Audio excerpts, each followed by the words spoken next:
Hello, welcome back to Microsoft Flight Simulator and Tailstrike Air and Wolfgang Tail Chase, and we are currently in the town in Angola, Saurimo something, not Saurimo, Saurimo.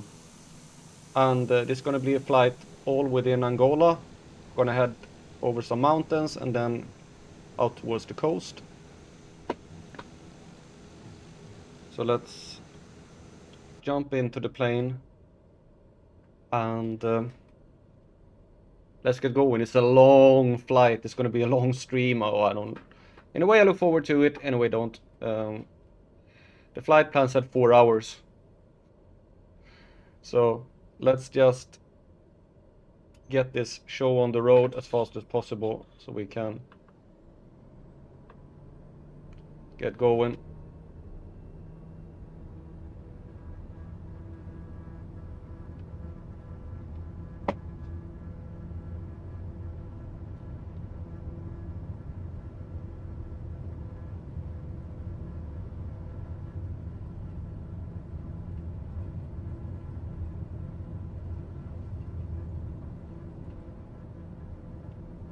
And flaps up. Gears up. And we're flying towards the east. Nav and heading.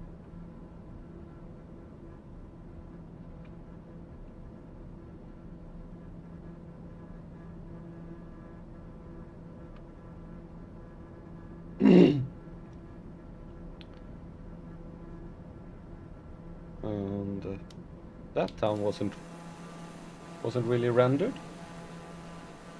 Ah. Is there some new development or something like that? Because there's the town and there's just a lot of weird roads. Well, we are currently... We're leaving... The town is called... Where we landed... Saurimo, where we landed yesterday. And we're heading down to Luena. And the weather reports said thunderstorms. I don't see any thunderstorms yet, so I wonder if it's correct or not. But that would be interesting. Whoa! Be careful with the rudder pedals. And also, you can't see it on the stream, but I just forgot. Every time you start Flight Simulator now, for some weird reason, I don't know why, it keeps going into Windows mode instead of full screen. And it doesn't matter how many times you put it into full screen when you go into the game, and every time you start it, it put into Windows. And I haven't changed it, so it's in windowed mode right now. Oh, I'm just gonna leave it.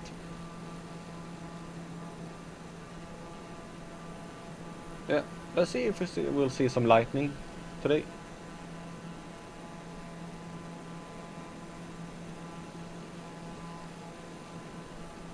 We are heading south towards here. We're gonna fly and then fly up here and down. There's a big airport. Coito Guanavale. Yeah. I'm gonna go down. We're gonna have some smaller ones today. Gonna be dirt and grass and non-existent. And now my phone is ringing. My daughter is calling me. So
Well, that was my daughter. She is currently in something here in Sweden called prao.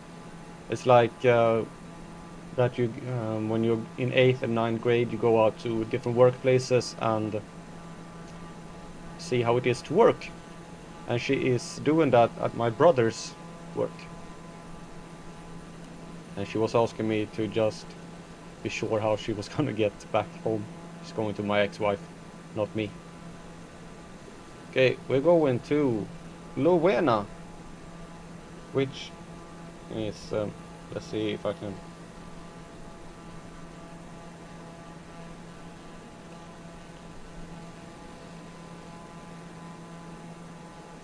Luena, formerly known as Luso, is a city and municipality in eastern Angola, administered capital of Moxico province. The municipality had a population of 357,000 in 2014. The Angolan town is best known as the resting place of former UNITA rebel leader Jonas Savimbi, who was shot and killed by Angolan government troops on February 22. Later on January 3rd, 28, Savimbi's tomb at Luena main cemetery was vandalized and 4 members of the youth wing of the MPLA were charged and arrested. Okay, MPLA. It's a rebel group. People's Movement for Liberation of Angola. Okay.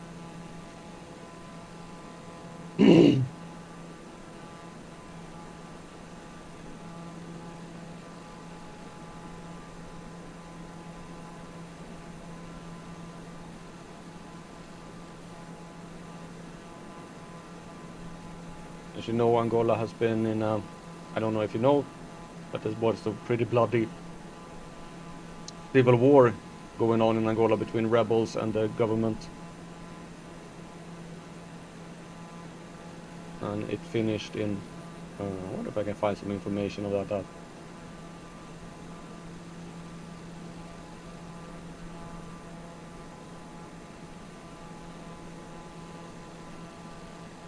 Angola got independent during the early year 61, I think.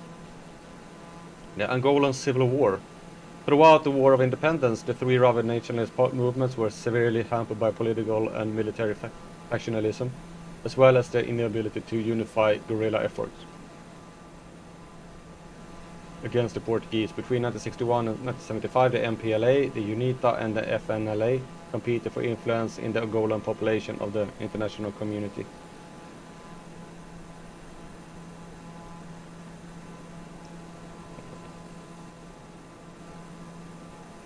It's irritating that fact that when I'm looking at this, you can't see my plane when I'm looking at.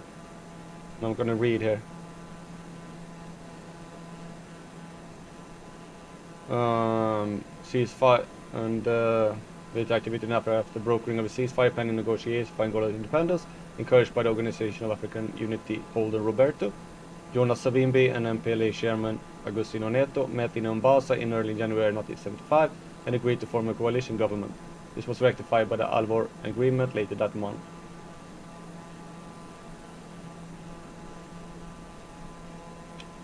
In August 1975, the MPLA requested right to assistance from the Soviet Union in form of group troop. The Soviets declined, offering to send advisors but no troops. However, Cuba was more forthcoming. In late September, dispatched nearly 500 combat personnel to Angola along with sophisticated weaponry and supplies. Then between 1975 and 1991, the MPLA implemented an economic and political system based on the principle of scientific socialism. Yeah, because they took power. They incorporated central planning and Marxist-Leninist one-party state. It embarked on an ambitious program of nationalization, and the domestic private sector was essentially abolished. Privately owned enterprises were nationalized and incorporated into a single umbrella of state-owned enterprises known as Unidades Económicas Estatias.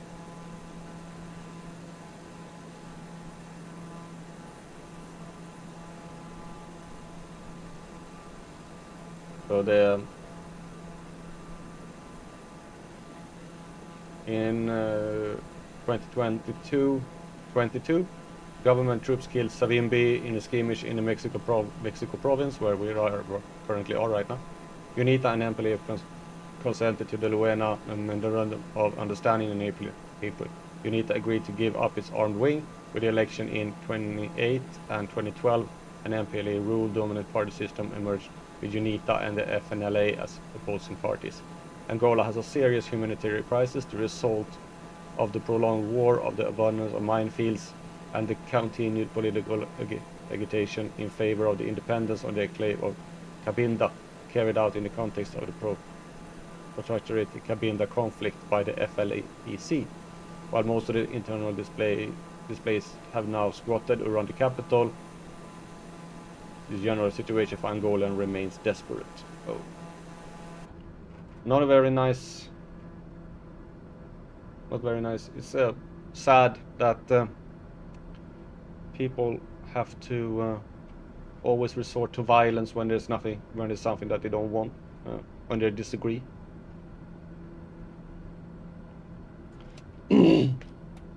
Fortunately, that is how humans work, and nothing seems to be able to change that. Anyway, we're cruising at 20,000 feet here, about 95 nautical miles away from Luendo. And we're gonna check Luendo.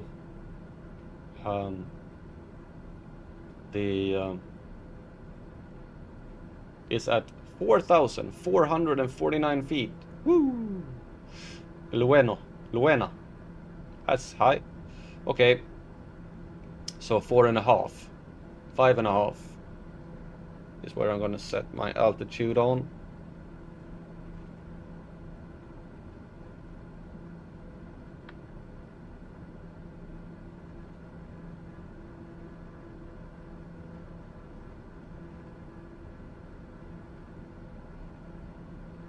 And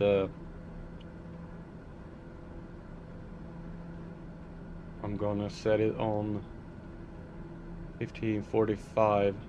Let's go 48 when we go down. I think that's gonna be pretty good.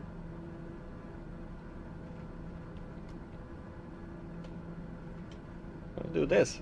Hello. So we can see me as well flying here.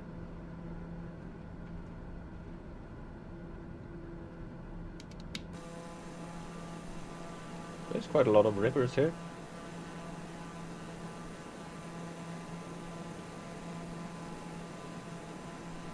So we're a pretty arid landscape for having that many rivers. You see along the rivers there are some green patches of forest.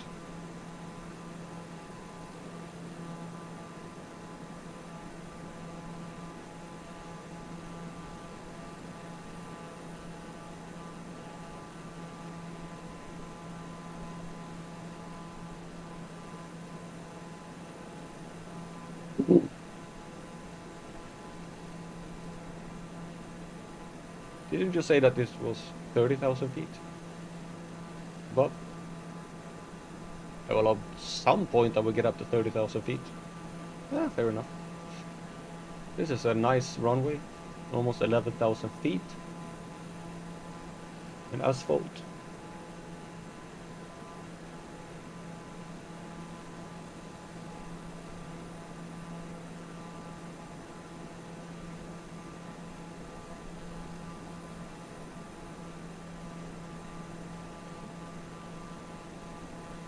It's pretty much in the heart of town.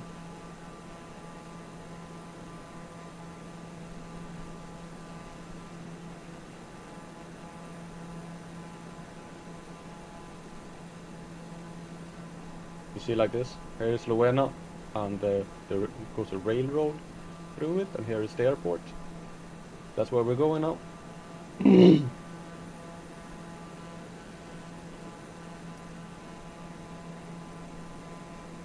It's a nice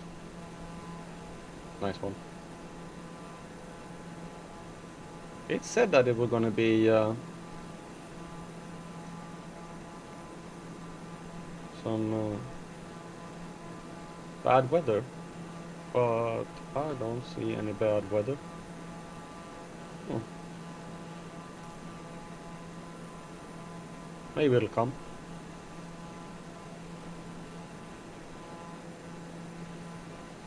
There are some clouds going on here.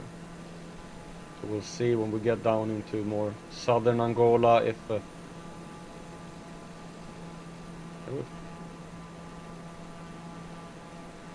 there's a road. Yeah, there usually are roads.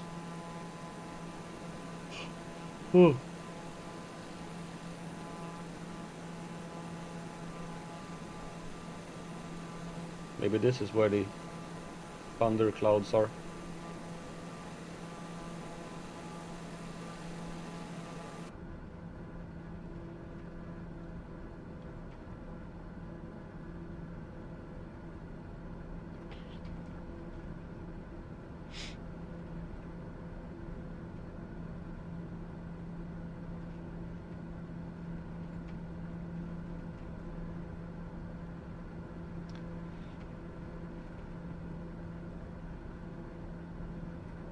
Have no passengers yet. See if we pick up some in Luena.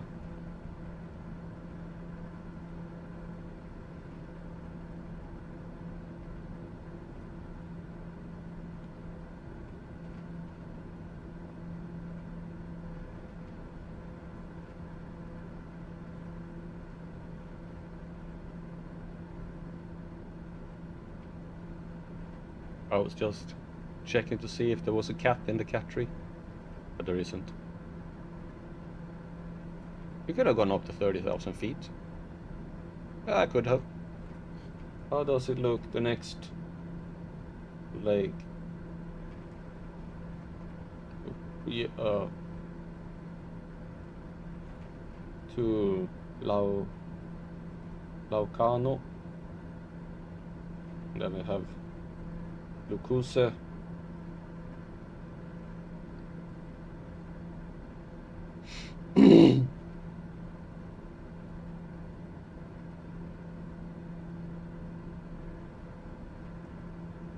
Let's see if I have some contact with the airport.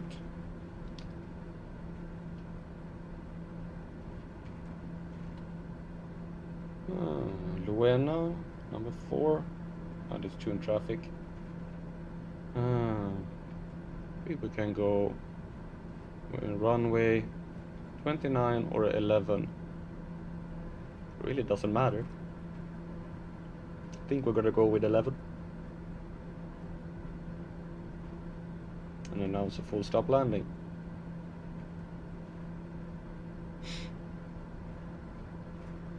Departure to the east. That wasn't departure to the east, that was departure to the south.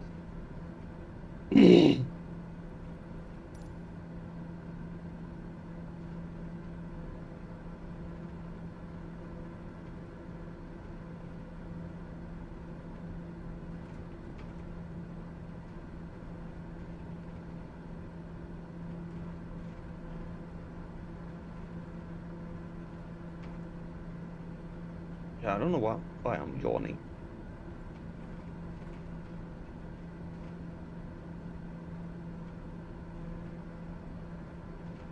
We have both a headwind and a side wind.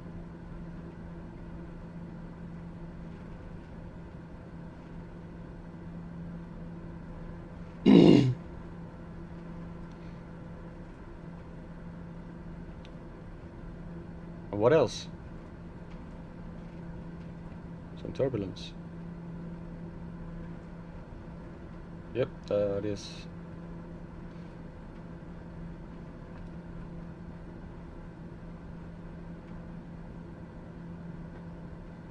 Just gotta keep an eye on the distance. We are in the what you say? It's not really mountains, it's like a high plateau. There are some mountains going into Luacano.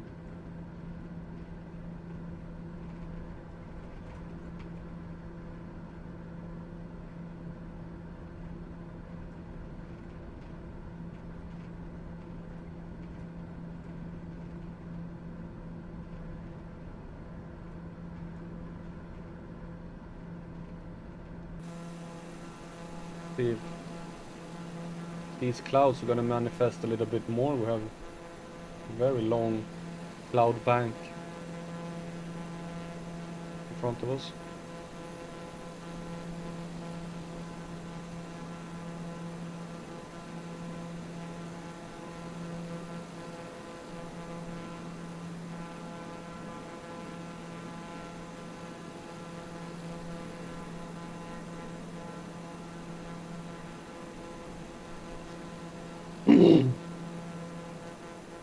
Little plane is struggling.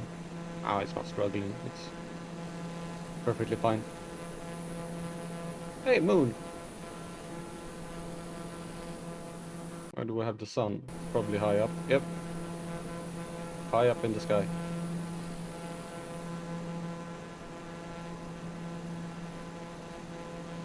We'll see if we get those lightning storms that were sort of promised.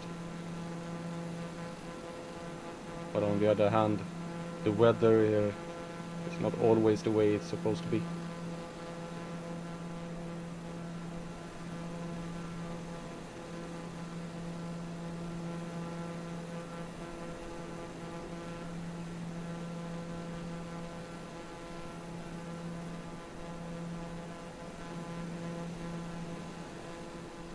Oh, that's perfect.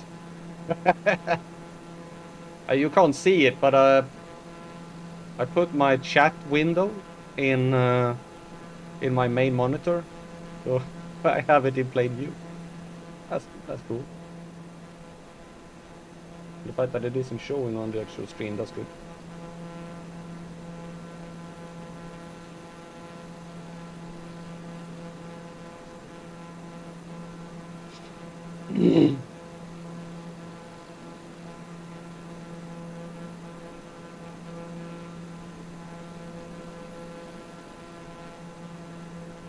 So how long do we have now?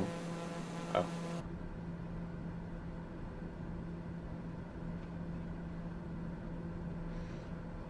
Whoa, you're gonna start going down, you know.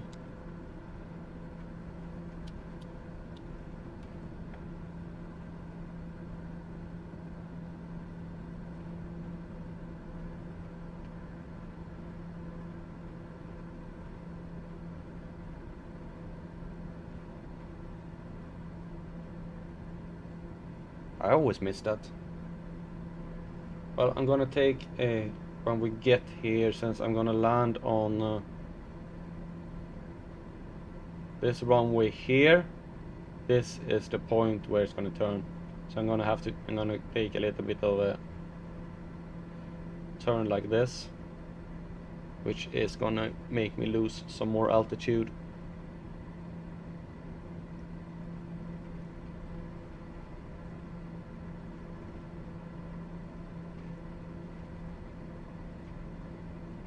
So that's 11.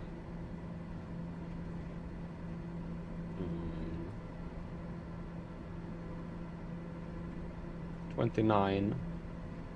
Okay.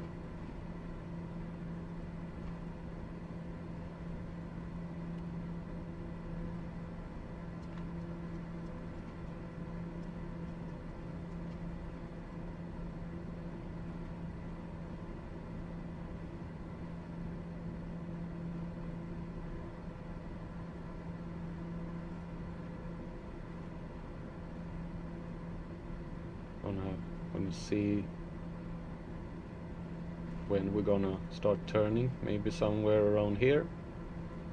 Here somewhere. Gonna turn, go around, and then in for the landing.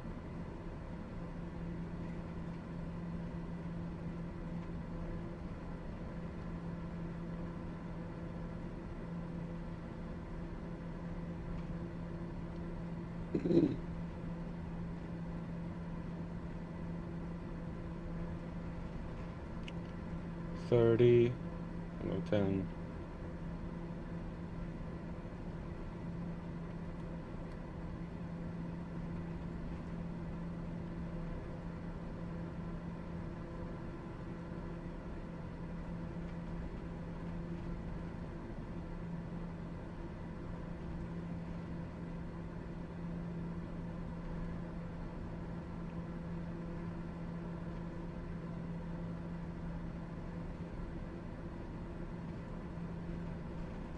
think when we have about a little bit more than 10 nautical miles left, I'm gonna initiate the turn.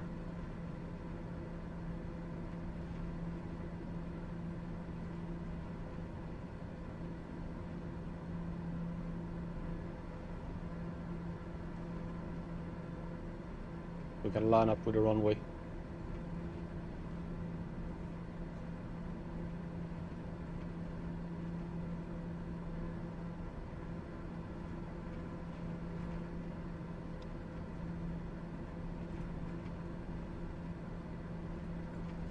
Pulling down just a little bit on the throttle in preparation for a lower altitude, but we're not going, actually not going down to such a low altitude.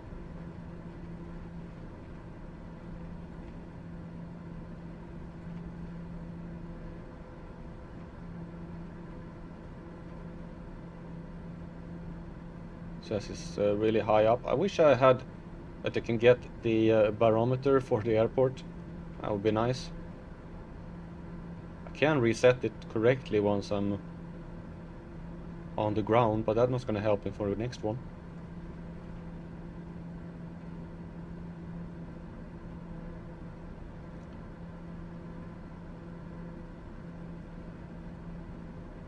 But it's when you're flying through these small airports that have no towers, no communication, no nothing, whatever, and this doesn't really help anything.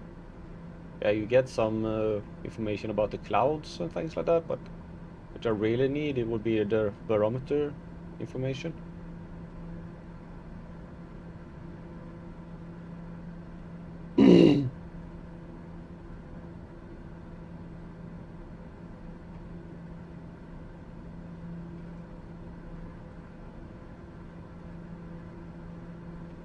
Flying basically straight towards the airport. That's why I have to circle in like this.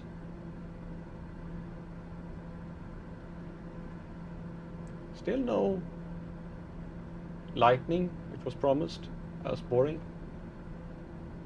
I like lightning. Let's see, can we actually think somewhere around here might be the airport. Should be right, yeah, I think there it is, straight ahead.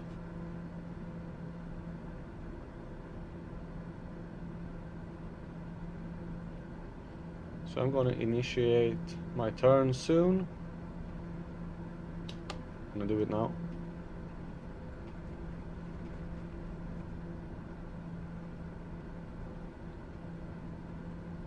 There isn't any mountains. No, just a high plateau.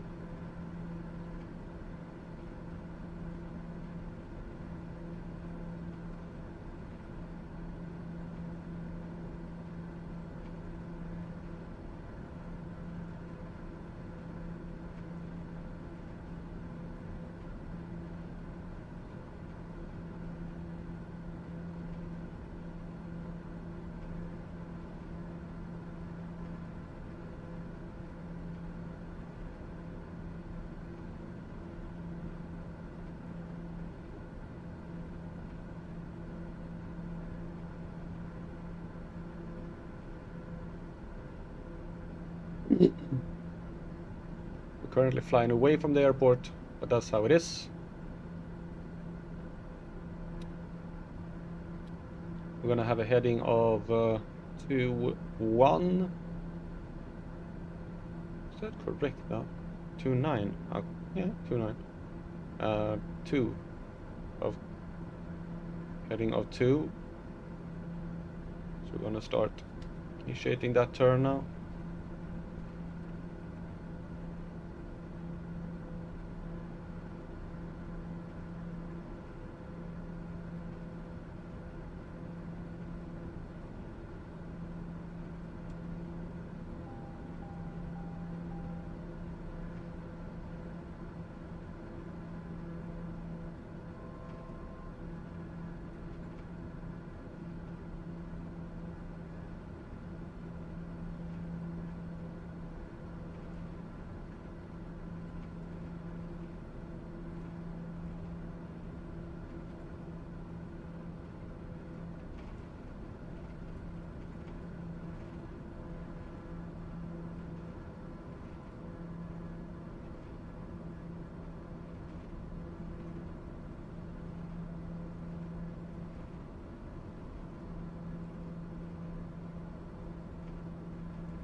And we'll have the airport somewhere there.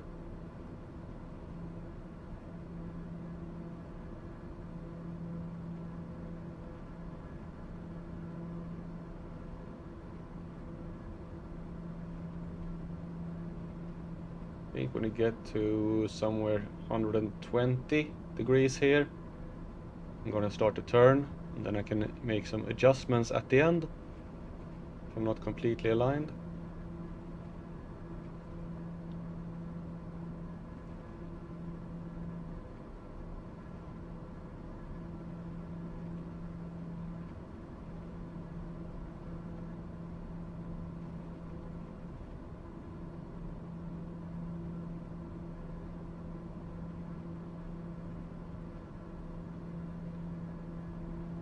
Start turning to 1-1.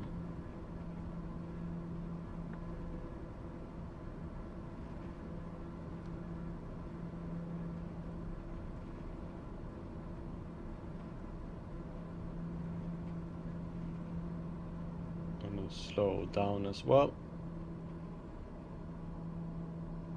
I think I turned a little bit late.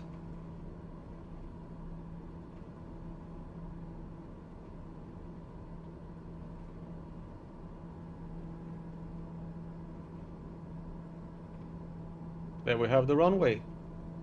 Runway in sight. Perfect.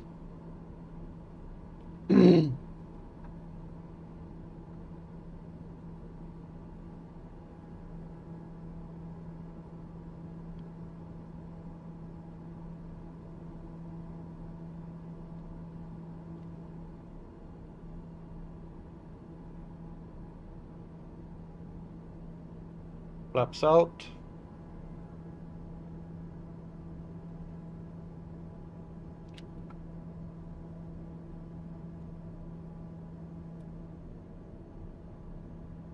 Descend to 5.5.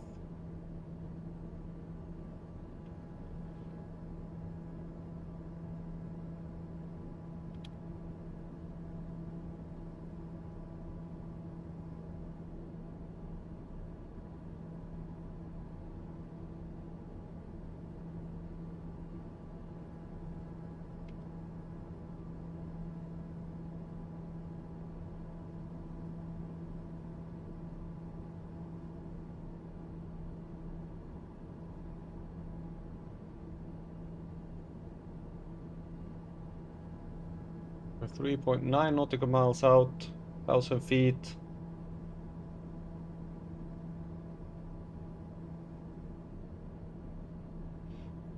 Gears down. Autopilot off. We have to adjust a little bit here. Start descending.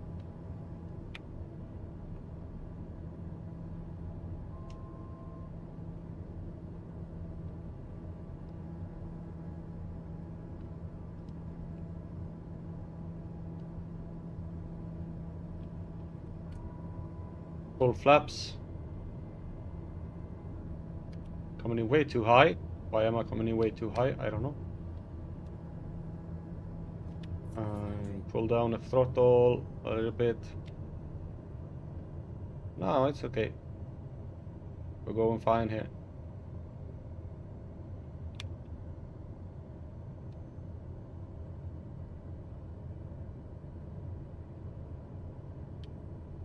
Perfect.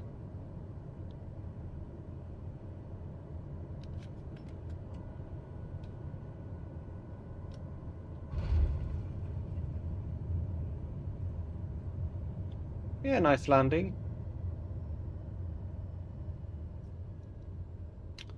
Welcome to Luena. I'm always landing on the right side of the runway. I don't know why. Well, let's not hang around. I'm gonna have to check our fuel supply. 35. That's enough. I wonder if they have fuel here. Highly doubt it. That's a grass runway. And don't think they have it there as either. Oh. Next one with fuel is here. I need fuel. We need to fill up maximum here because this was going to be a long flight. Okay, so we need to go to the other end. Okay, let's fill her up to absolute maximum here in Luena. Because next one is Menongue, where we're gonna get some fuel. So better prepare. We're going into the wilderness. Okay, I know that some of these smaller airports still have fuel, but I really don't wanna risk anything. This one should definitely have some fuel.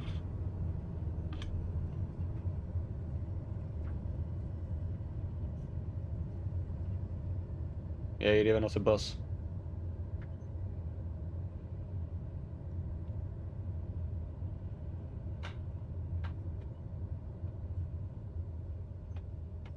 Ooh, are we doing some sliding? Ooh, a twin engine.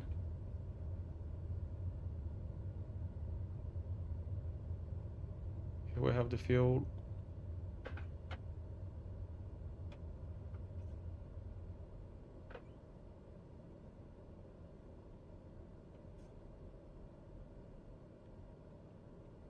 And fill her up to the max.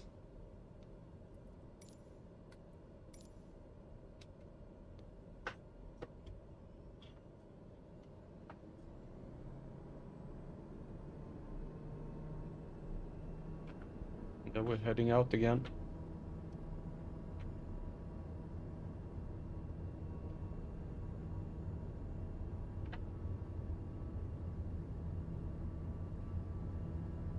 Runway 11. Or is there a windsock here somewhere?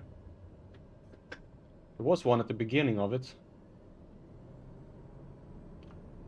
I know, but I should have one here. Huh. Hello, D!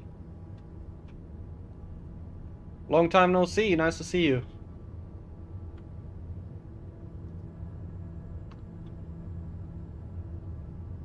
What have you been up to these days?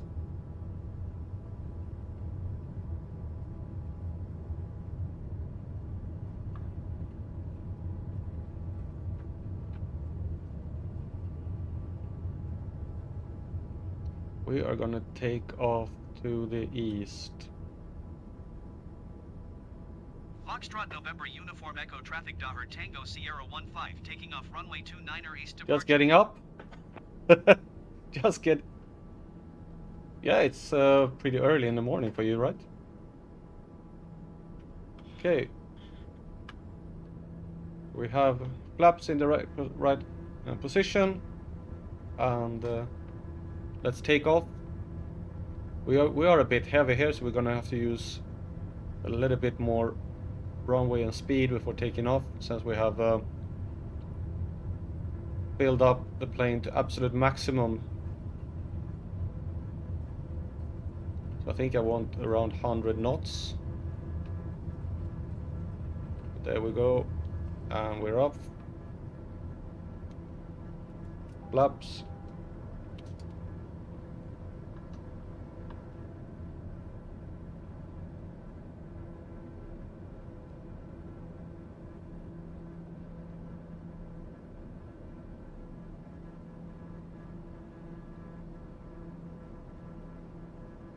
Our next destination is 108 nautical miles in 75 directions. We're gonna turn a little bit here.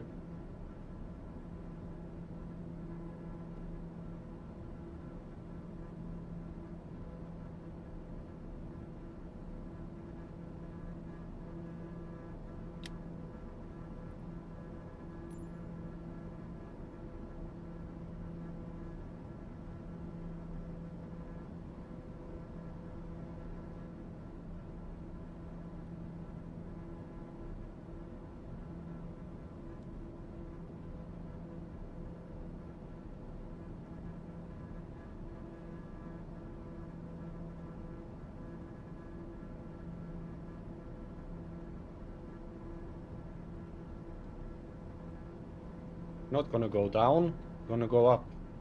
Sometimes I wonder what this autopilot is doing.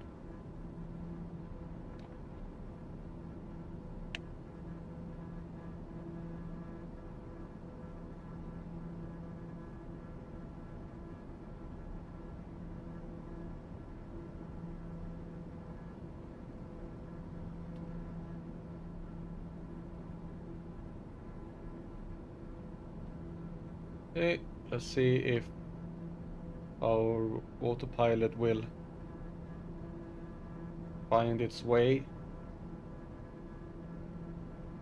It's always fun that it's like two completely different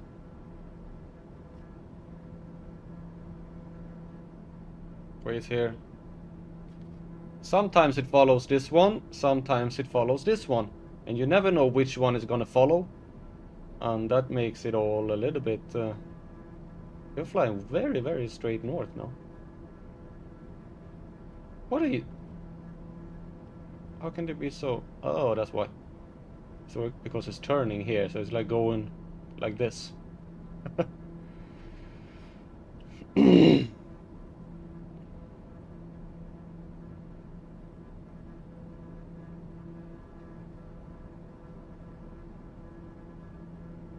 So we're heading up here to Luacano, small grass field. So we'll see if we can find it.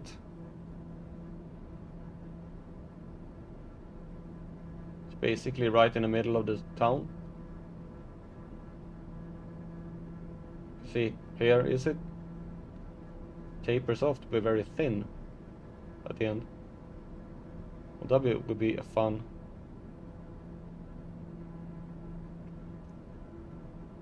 airport to land on. We'll see if we can find it.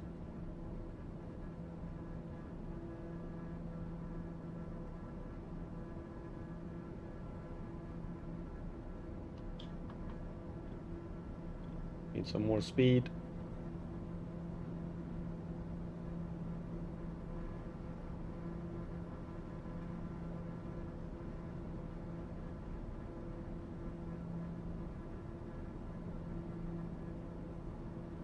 Flaps are up, gears are up, everything is up.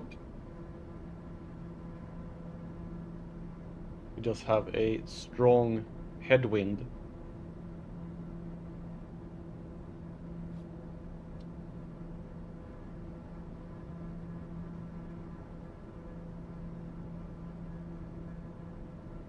Oh, okay, cool.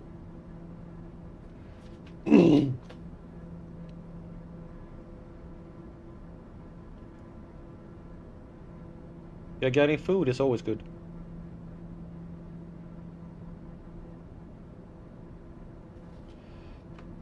For some reason the plane is having trouble here getting up to speed. I think it's due to the headwind we're having. I'm gonna lower our ascent a little bit.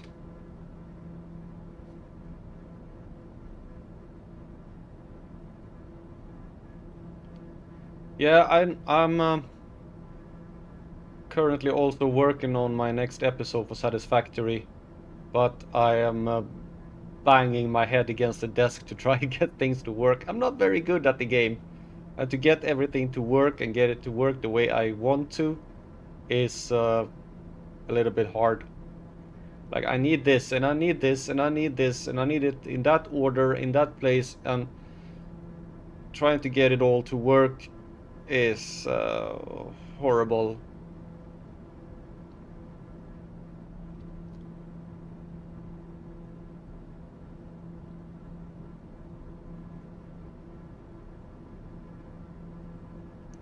I'm trying to set things up for upgrading the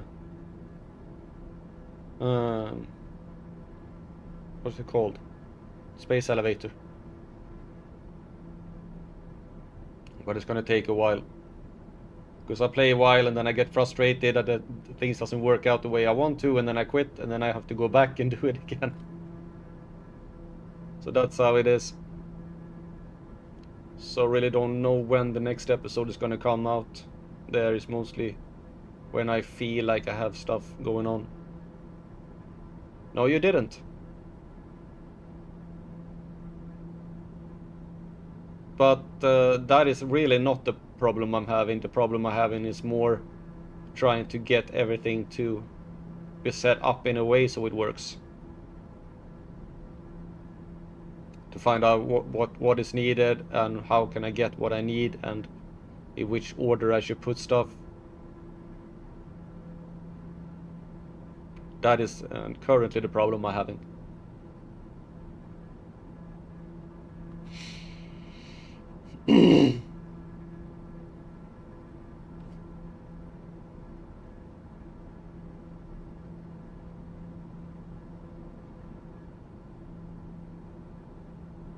Yeah, well, family should always take priority, no matter what.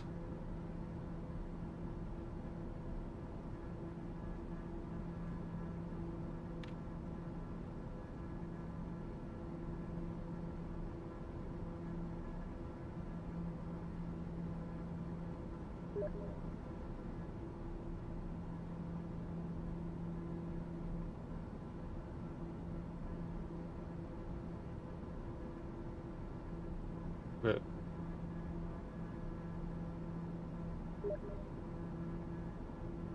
Okay, this is really irritating. Sorry about this. I need to put it on full screen mode. Keep changes, apply and save. Yes. Go back, resume.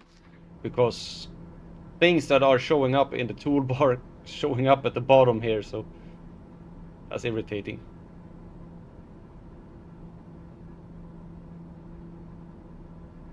Oh, okay. I will check it out. Thanks.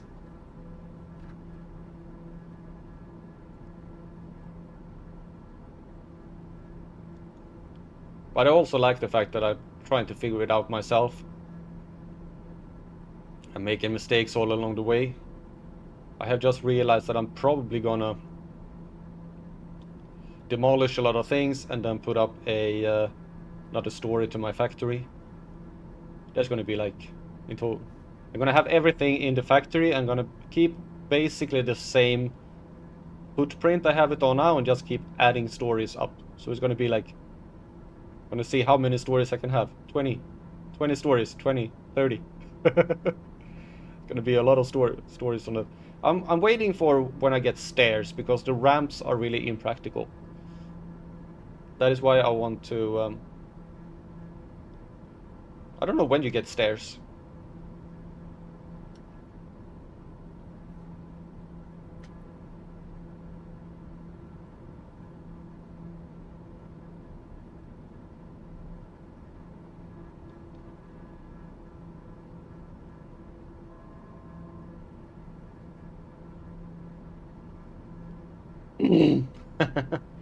Yeah, I'm probably not gonna be able to build this one to end game.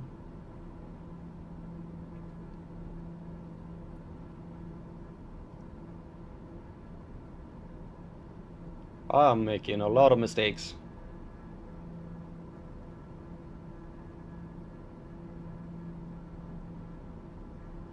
The ticket shop. Oh. So I need to get tickets. Okay, I thought it was a... Oh, okay. I have to figure that out. Well...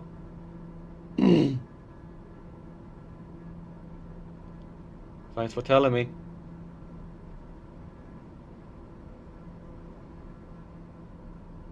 There's a lot of things I need to figure out with that game.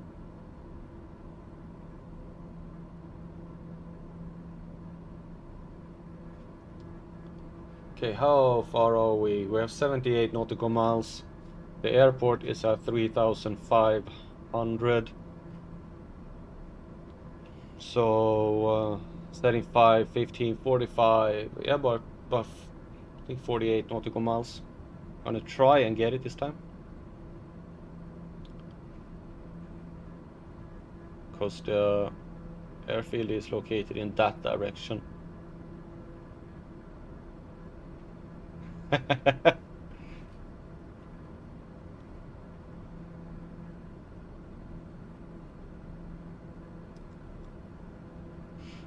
Yeah, I've rebuilt the factory many times.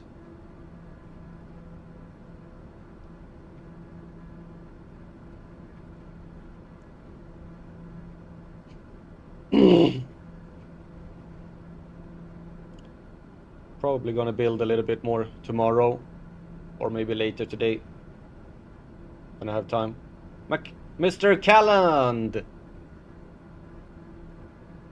Yeah! Nice to see you! Was a long time. And you court me. I guess you were gonna say caught me. Court is something completely different.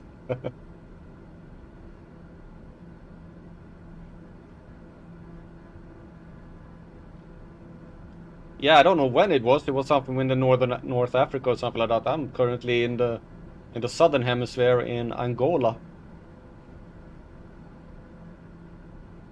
Yep, I have a PC upgrade. I bought a complete new PC, and it is basically as good of a PC you can get right now.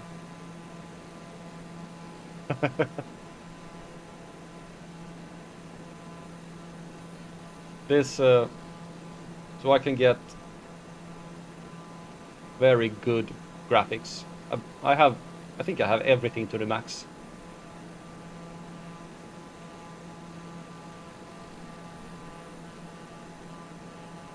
The really good graphics.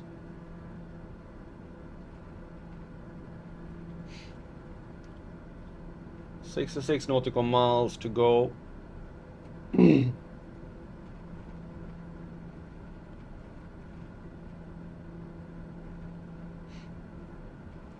Yeah, I had some problems in previous streams where it was not very...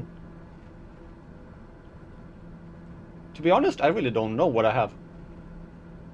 That is something that I don't think is 64, I think it's 32. I should upgrade it. But I think it's 32.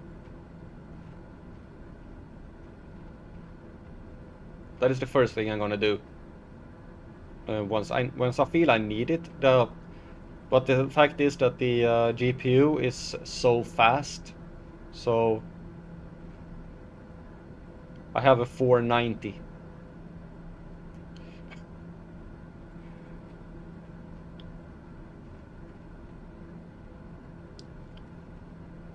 Well, the thing is that Flight Simulator isn't that hard on the RAM.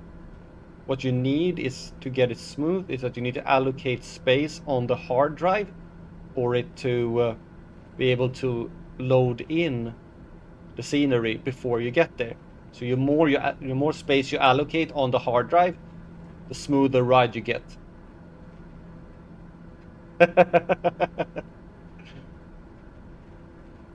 So that is what the secret to getting a good performance in Flight Simulator is to allocate space on your hard drive for the because I said that in the last stream.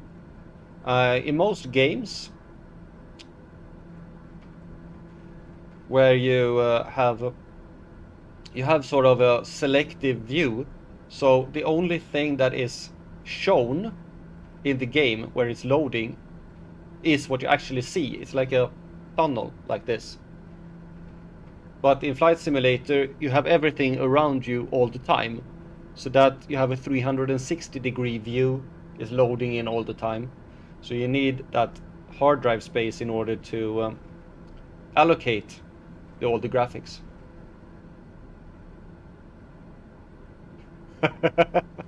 That's a long time ago. This is actually the first Flight Simulator I fly. No, I flew the first Flight Simulator ever I flew or tried to fly. I never actually learned how to fly it. I was like 10 years old. 9, 10 years old. Was Ace. It was like a combat simulator on Amiga. And then that's like the, and it wasn't really a flight simulator, it was more a game. So this is basically the first real flight simulator I actually fly. Considering that I've only flown it for Flight Sim 98. Okay. Considering I've only flown this since June last year, I think I'm doing pretty good. You had Ace.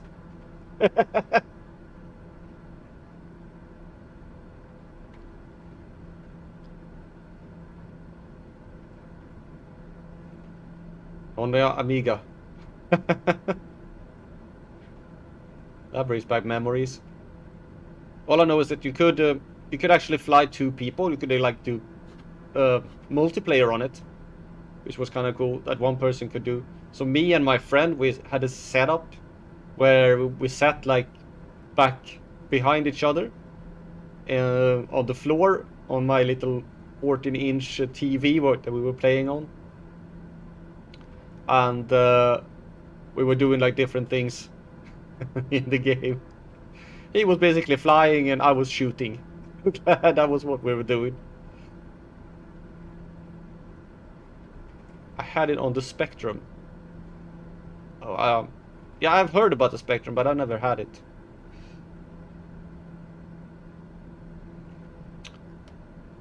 Okay, we're gonna start going down now because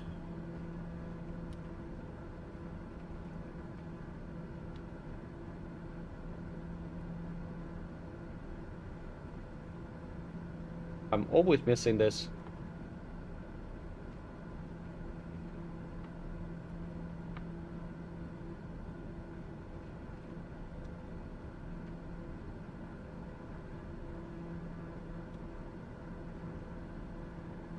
Or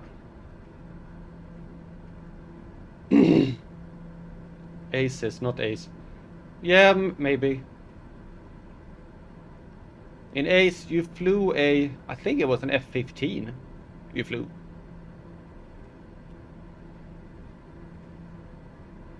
Or an F-14. No, F-15.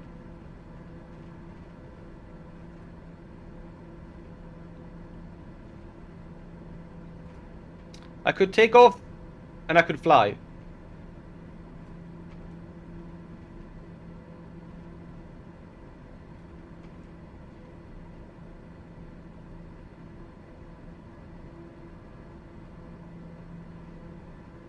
But I could never land.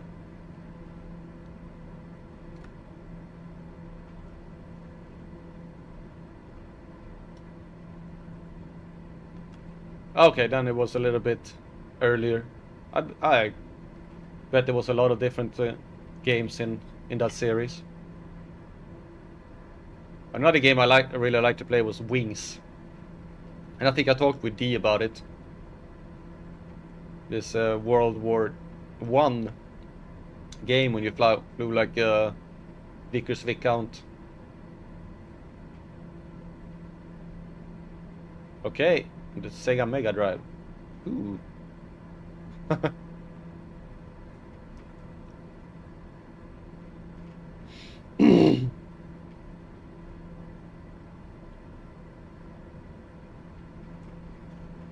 We are currently 32.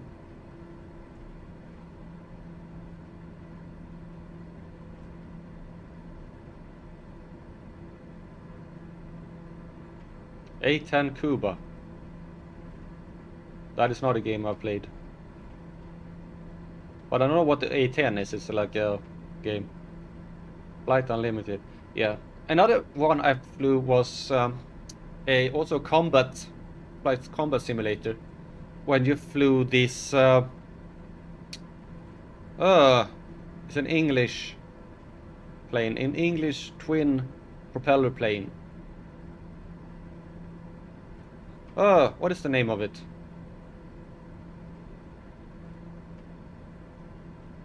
Oh damn, I know. Not the Lancaster. That's a bomber. But it was like a attack plane. 2-engine attack plane.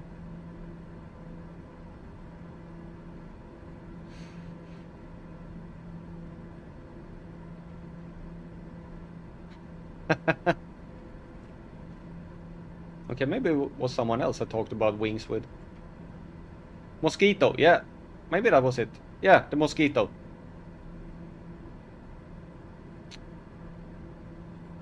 I flew that one.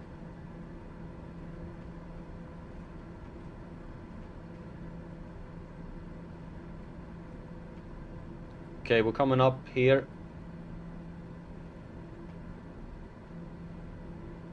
And we have 11 there. I'm gonna set this to 20. Night fighter, not sure. I have to check it.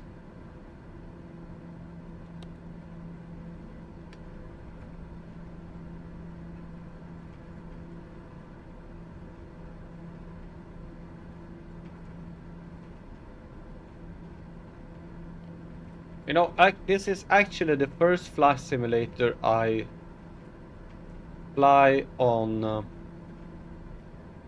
PC. Before this, the latest one I flew a flight simulator on was the Amiga. That's how long it was since I flew a flight simulator.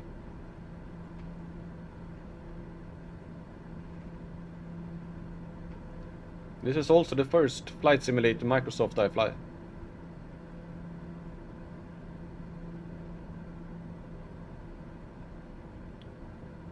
Microsoft Train Simulator. Yeah, I've only watched it, I never played it. It's mostly due to the fact that since I work as a tram driver, for me driving a train, you should have this lever when you control it, either this or one of these when you control it. Sitting with the keyboard and things like that, it just doesn't compute in my mind. I don't like that. I want proper control, and there are no good train controls on the market.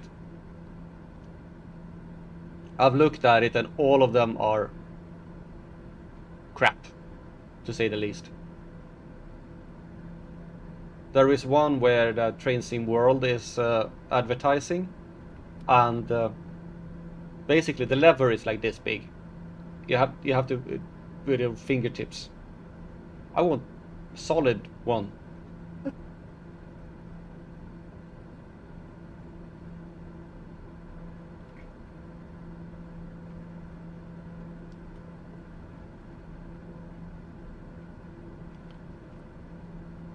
Yeah, by then you probably have 2024 because they're gonna come out with that one. Yeah, I know. I wish I could. That would be cool. They're actually gonna come out with the Flight Simulator 2024 this autumn, I think.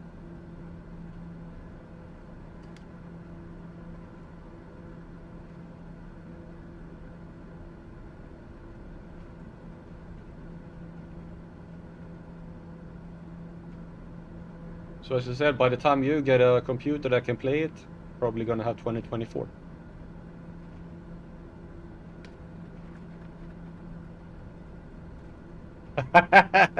$2030. I think I turned too late here.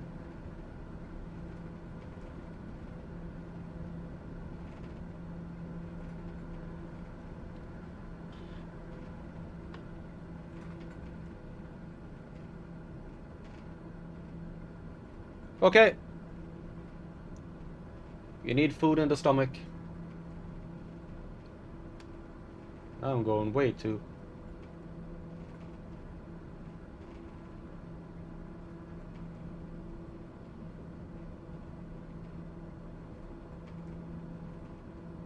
Can't see the runway there. We're gonna have to see if I can see the runway here.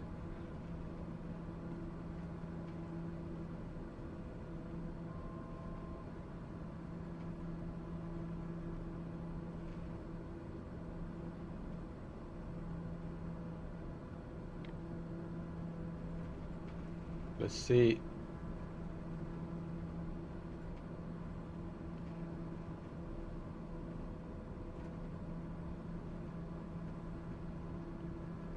where the runway is. I'm gonna slow down.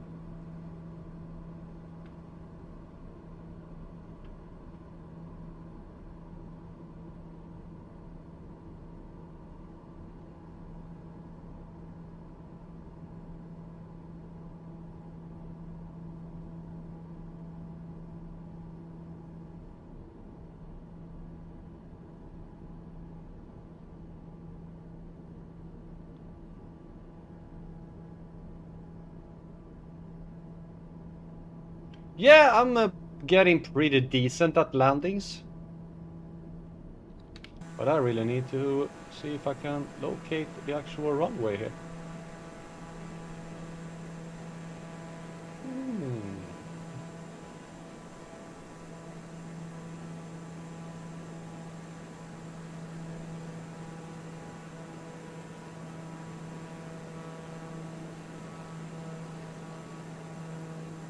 To be fair, I really don't know where the runway is. But we are some distance away from it yet, so... Yeah, we are 8 nautical miles away from the runway. So... Okay. Keep an eye on your speed.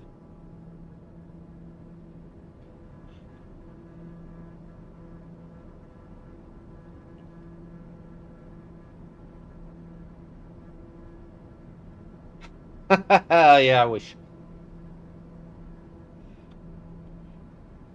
Yeah, I don't think I've said that, but I've actually on Facebook, like, you know, that they take advertising things and like they give you advertising based on I don't know what it's based on, but the fact is that I've actually gotten 4 offerings for work as a pilot.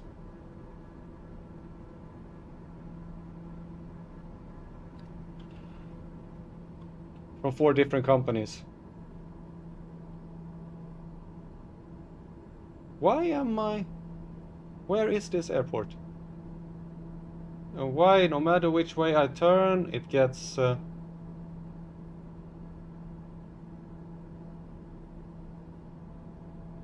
No, now we're getting somewhere.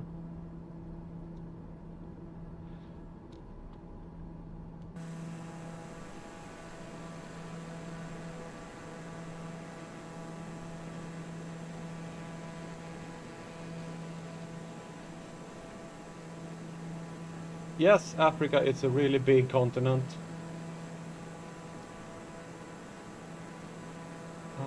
I have absolutely no clue where this runway is.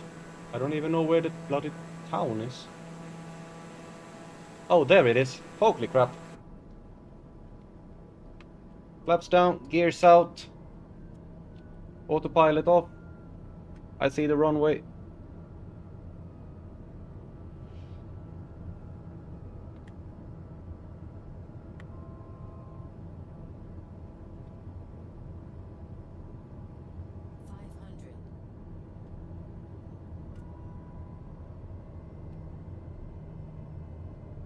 Oh no, this is no, no, I'm not gonna be able to land there.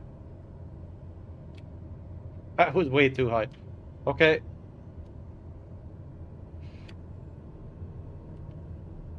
Let's try from the other direction.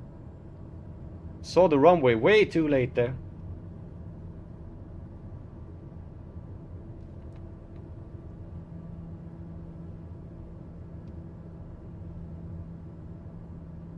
Basically don't have any winds, so it really doesn't matter which way I land from.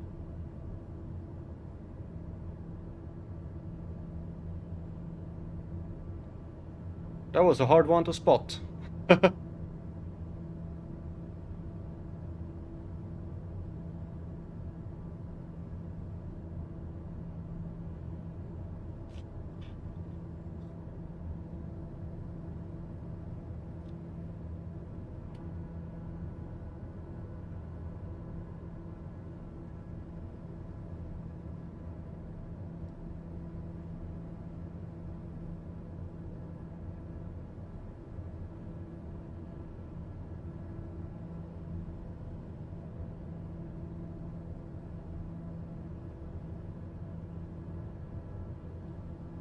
careful so you don't stall the plane.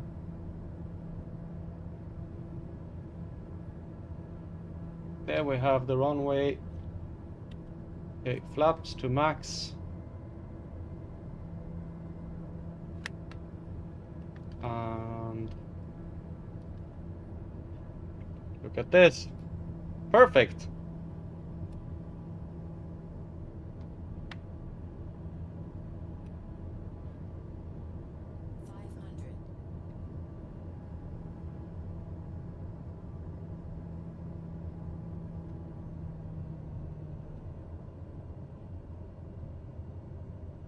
There's a bloody road going over the runway. Okay.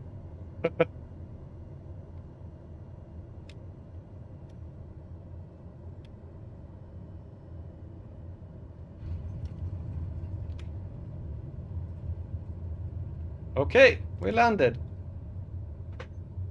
Not a very wide one. We're just gonna go to the other end and we can take off from that way.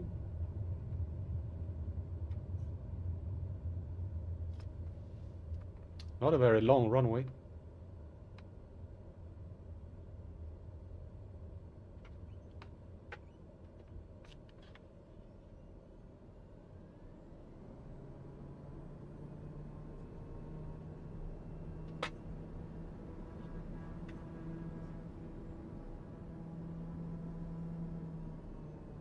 Flaps up. And next destination is now to the south.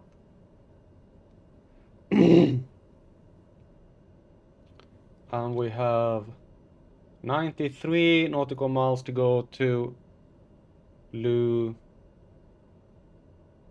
airport. How much fuel do we have? We have in this one used 12%. Okay. Let's go. I'm actually thinking of doing this. Taking off with more flaps so I can actually get into the air earlier.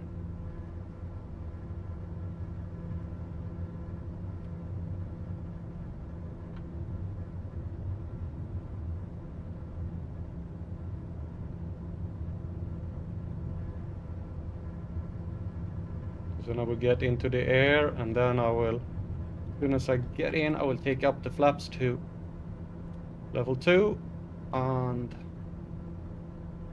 gears up, flaps up to maximum. No, flaps down to beast. Okay, and we're off. Woohoo!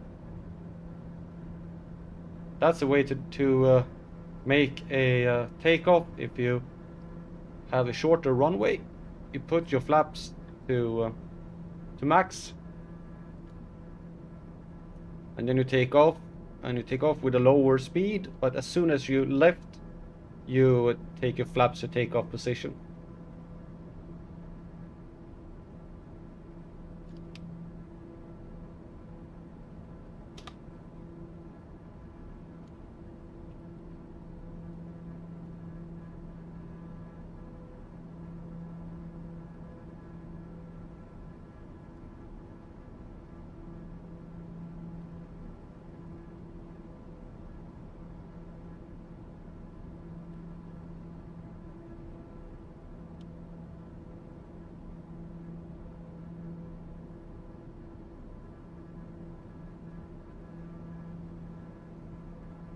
Okay, what are your plans?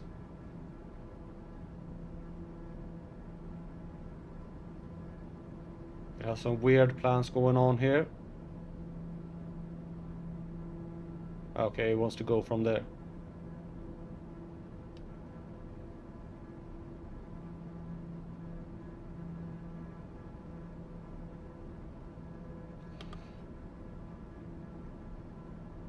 Come on. Ow.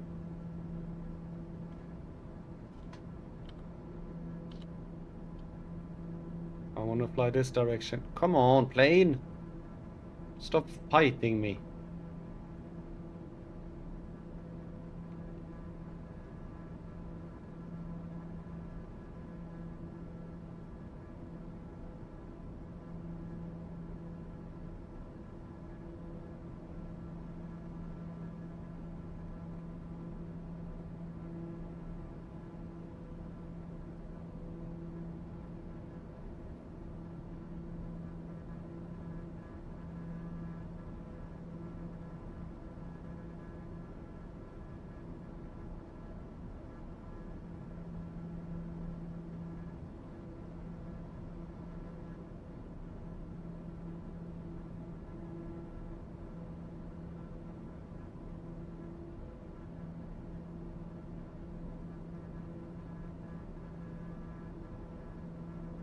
Means that it needs to find it on the navigation there in order to actually fly the correct.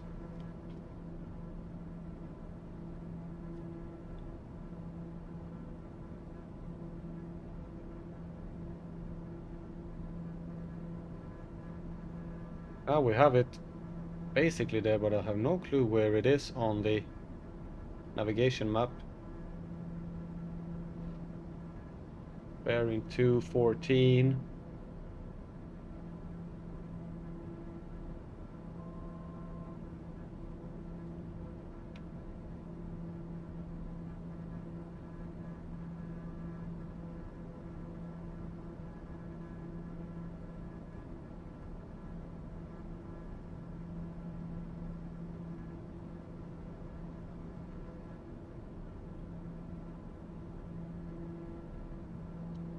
Oh, no, no, no, no, no, no, no, no, no, no, no, no, no, you don't do something stupid. Why are you... I don't know. Find the... There it is. So you're not gonna turn left, you're gonna turn right. Sometimes the autopilot is incredibly stupid.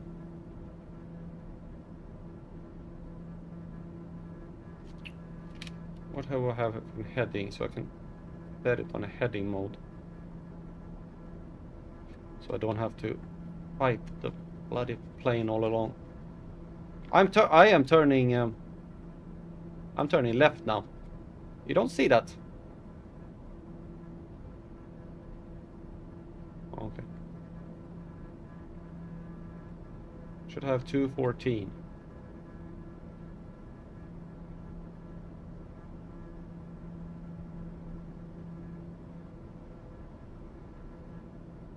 I'm having to fight the plane like crazy here for it to actually fly in the direction I want. There we go, and put it on heading. Take away the nav.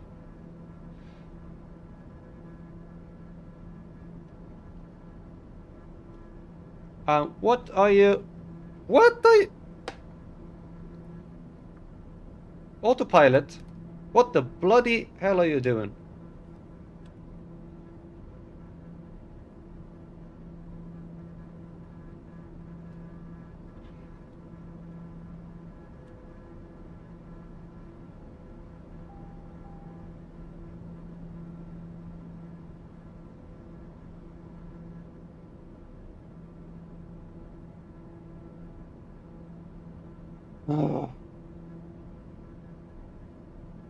As I said, sometimes the autopilot in this plane, in this game, is absolutely horrible.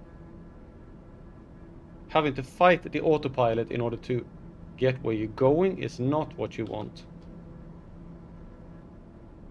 Now I should be able to get it. Oh. Oh well. Luacano is our... Is that our next destination? Or was that... No. Luacano, that's where we were. That's where we were now. This is where Luacano. It's a town and municipality in Moxico province, Angola. Moxico province being the biggest one. The municipality has a population of around 21,000. And the Luacano River, the Rio Luacano, flows past the town to the west before entering the Kasai River, which forms the border between Moxico and Luanda Sul. During negotiation over the border between the Belgian Congo and Portuguese Angola and the Belgian pushed for making the Luacano River part of the border. And the next one, where we're going now, is something I don't have, because there was no information on Google about the next town, which is Lucusse. There were nothing. I couldn't find any information about it at all, except that it was just been cleared of mines from the Civil War.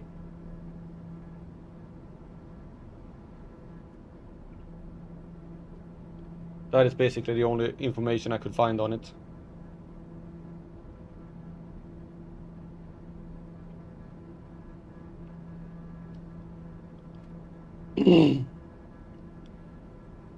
And it's gonna be the same with some other ones here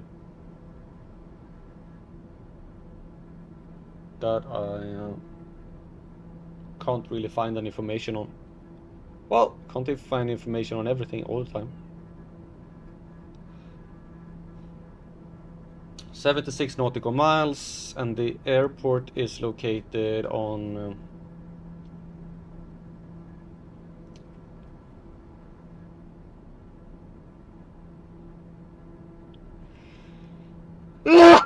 oh, sorry about that. And they like that direction, 1129. Located on 3,700 feet.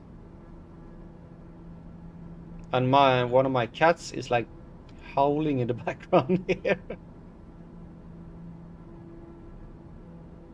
Luma! What is it?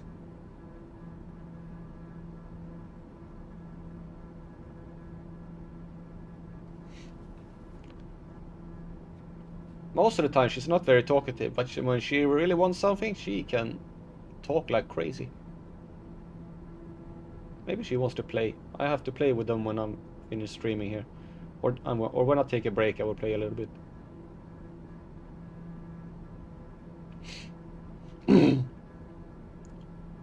So coming up on 20,000 feet, which basically gonna come up to and then turn down again. It's a grass field.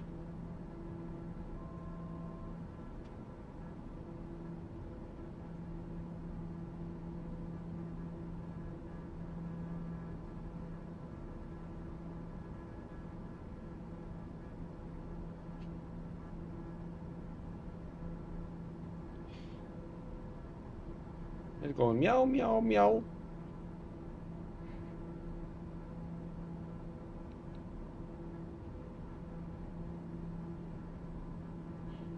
I'm doing this so that Luma! No.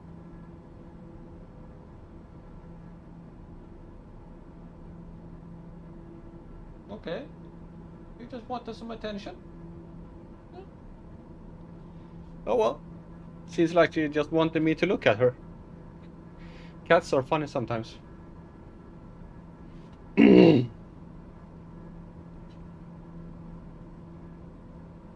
Alright, we are at cruising altitude for this leg, 20,000 feet. And I'm gonna set everything in preparation.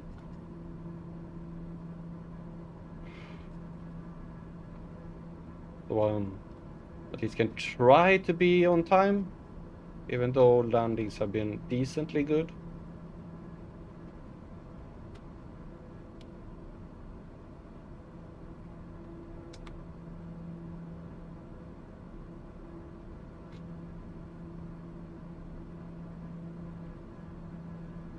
We're going down to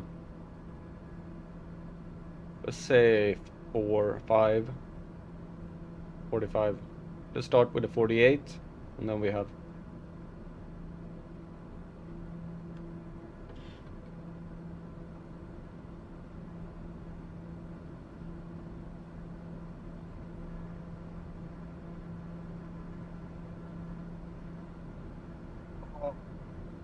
leaning back in the seat.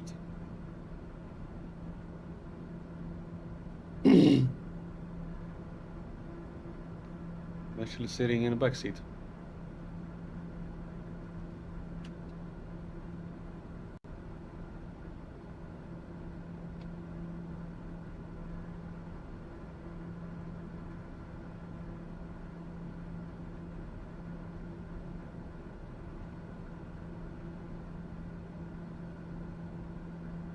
So what is this? This is our 4th airport, I think.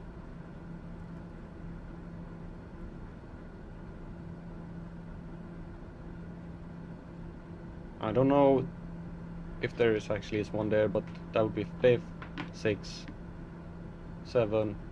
There is an airport here. I'm gonna see if I can find it. It's gonna be a lot of... Oh, there's a big airport.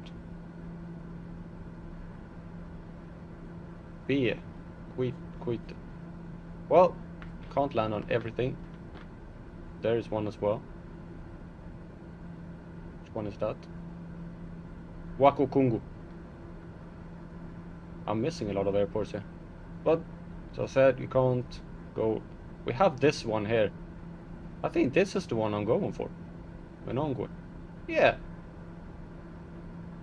How did I miss that one? Yeah. Okay. So we're gonna add that one, because that's the airport I'm going for. FNME.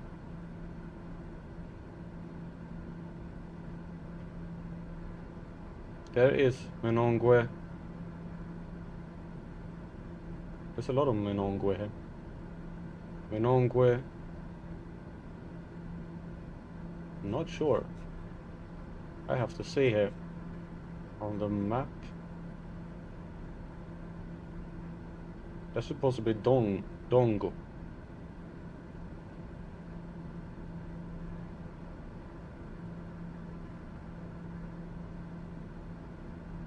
There is an airport here. I have no clue where the actual other one is. Where they say Menongue. Should be that far from. This is an asphalt one.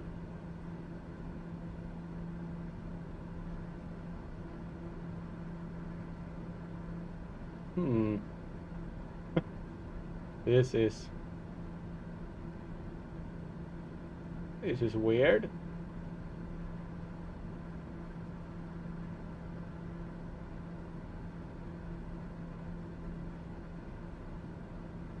So when I look at the map, that is one airport.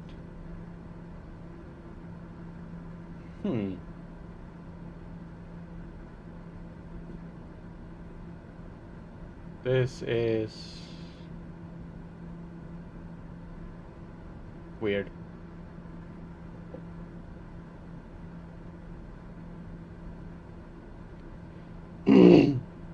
Oh well.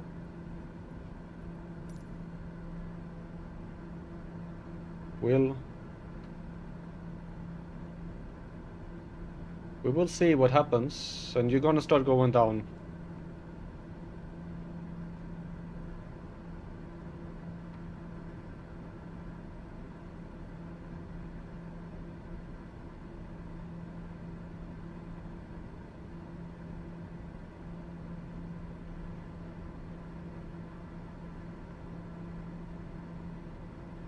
And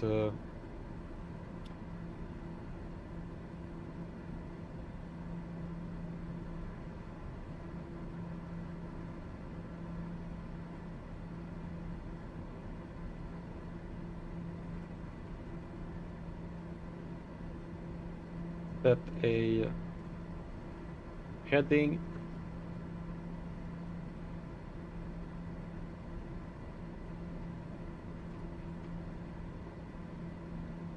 No, wait, that's the wrong heading. 380, no, 20. No, 20 is up there. 100, and you're gonna go 200. Oh yeah. Don't make a 90-degree turn. That would be bad.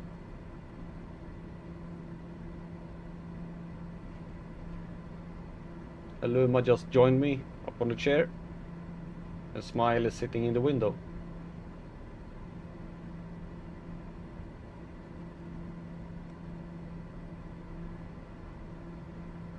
How far off it are we? 36 nautical miles.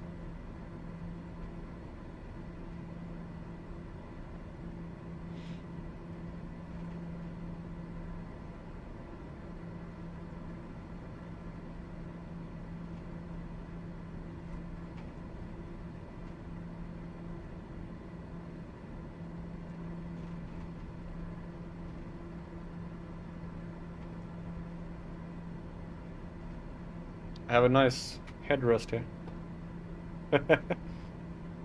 Fluffy headrest.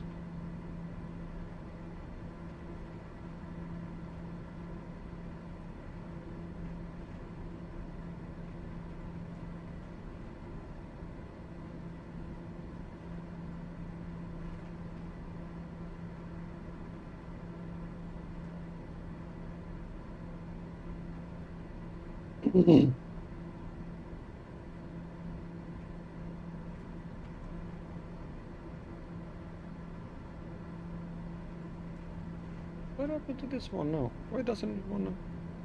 Oh, that's right. Have it. There we go. My microphone was in the way of the track IR. That's a good thing. I'm used to the track IR being up here. I haven't gotten used to this new one yet.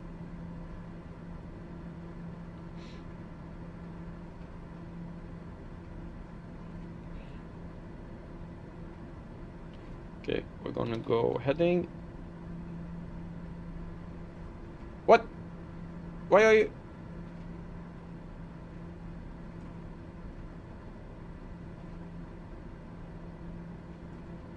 Why are you flying that way? Oh, that's right. I'm gonna go 3. Huh.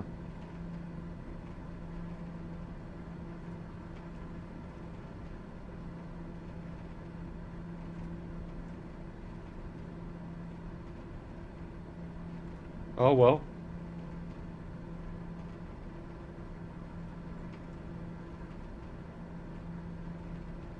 Says it's always like down, down, down here, or it's always like a little bit.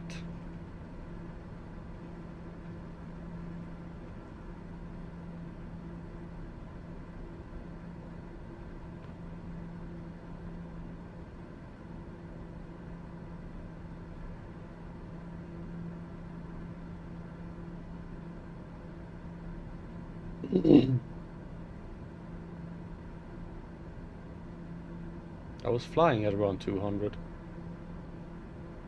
Yeah.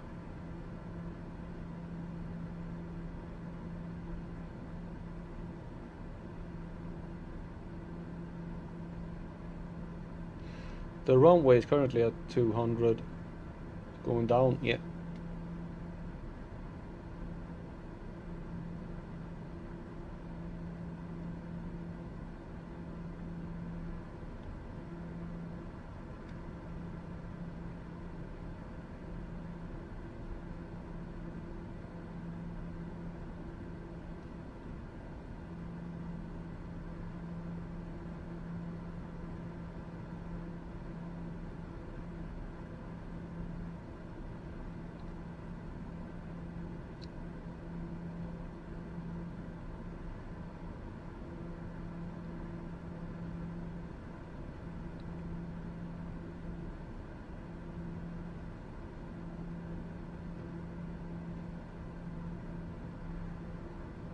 Doesn't seem to be any civilization here whatsoever.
Gonna try and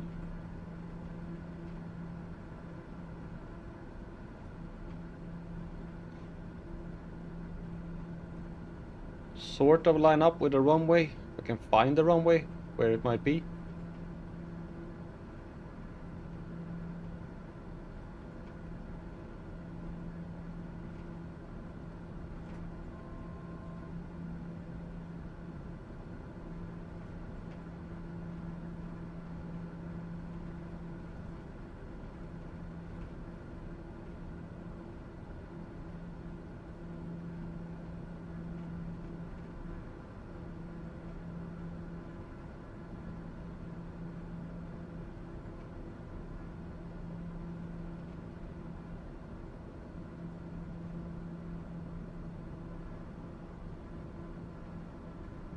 I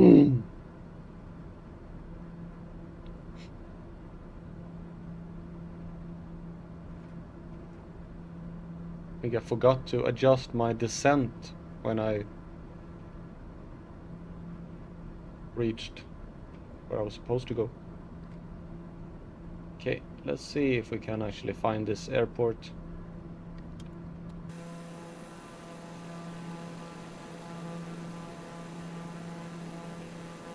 I think it's that one there. That definitely looks like an airport, but not so sure. That's too close.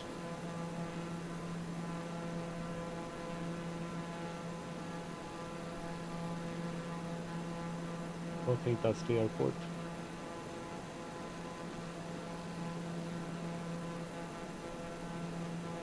Or is it?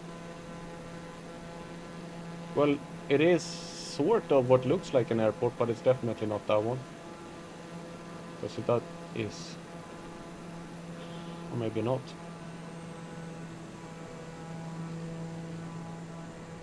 No, it's not that one. That is way too close. And that's definitely not an airport either.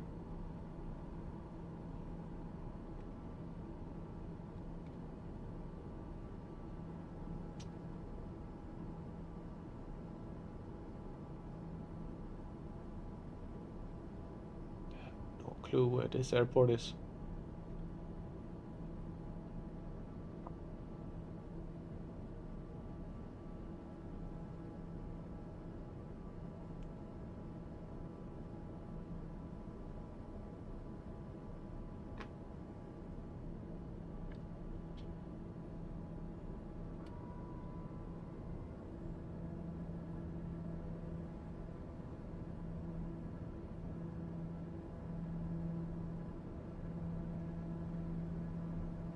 That also looks like something, but I don't think that's it.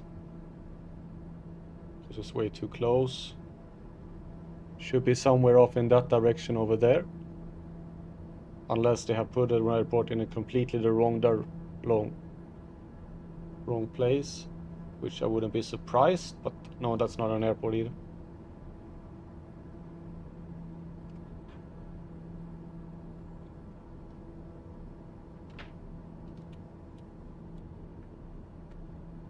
Okay, let's turn. Bearing 2-2. What? I flew completely off now. Oh, there it is. I think.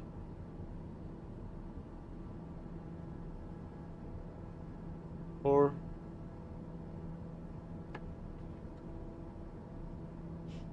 yeah, there it is.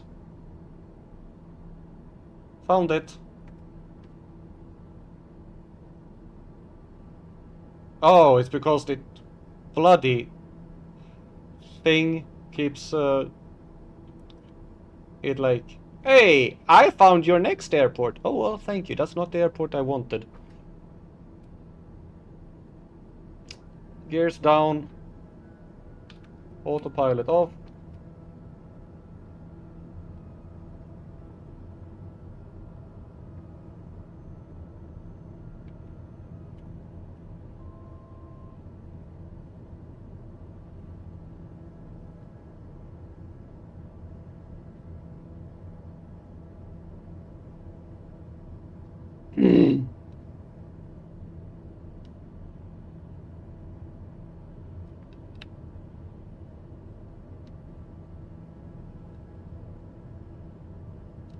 Yeah.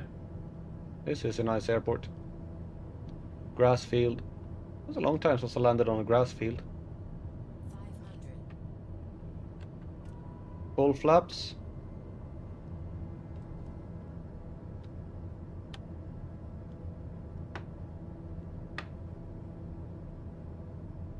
I think this is gonna be bumpy.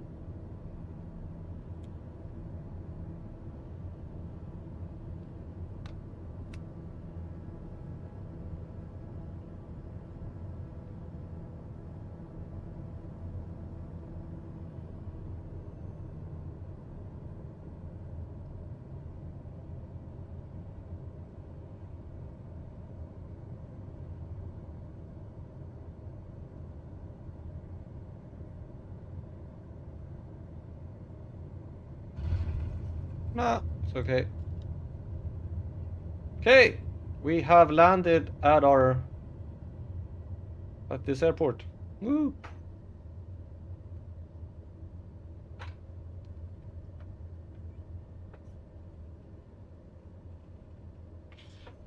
We found it and landed.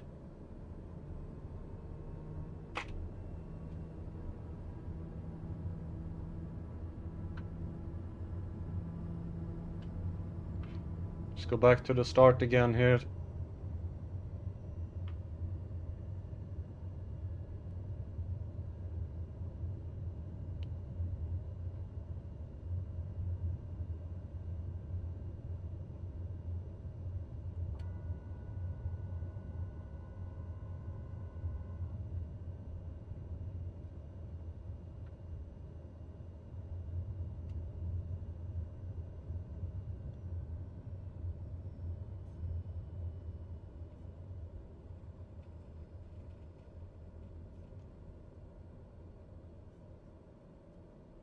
And our next is Coito Guanavale, 111 nautical miles. No. Our next one is this airport that I really don't know if I'm gonna be able to find.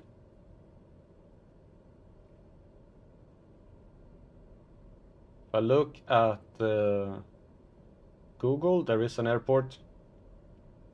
Maybe I should use Bing instead, but I don't like looking at Bing maps, it's weird. So we'll see if I can find this airport. Otherwise, if not, can always continue to the next one. Can always take this one instead. Think Nankova. That is in Libya. Not Libya, Namibia. Libya is north.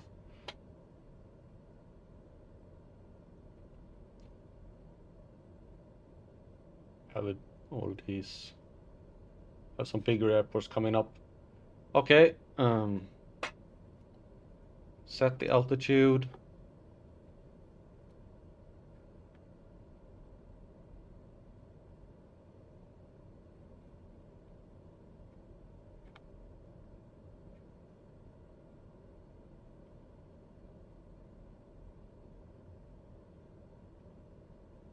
I actually think I'm gonna skip that one because since it's a high plateau, I really don't know the altitude or anything of it. And so we're gonna skip this one. Remove. Yes, and we go directly down to this one. Nom, nom, nom, nom, nom. Oh, are you tempting me with food now? Nom, nom, nom.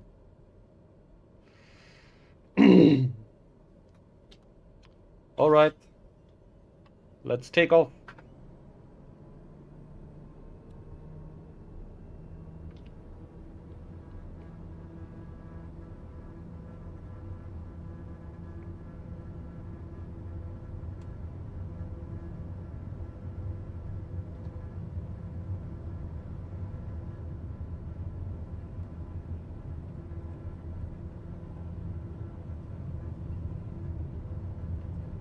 Oh, I'll probably have more than 2 hours. I will see how long it will, how long I'll get. The airport is 216. So flaps up, gears in, and let's turn towards our destination.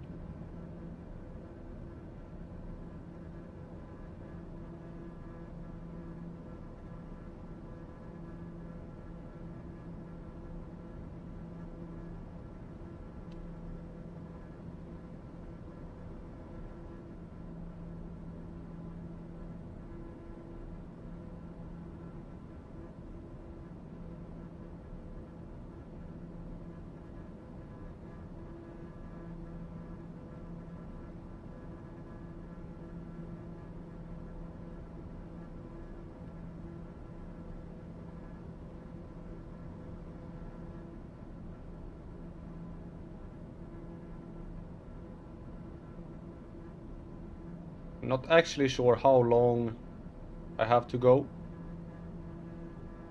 but we'll see.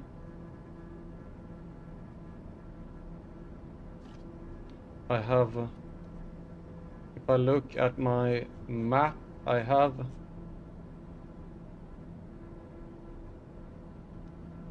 flown basically a third of what I'm planning. So this could be well more than 2 hours.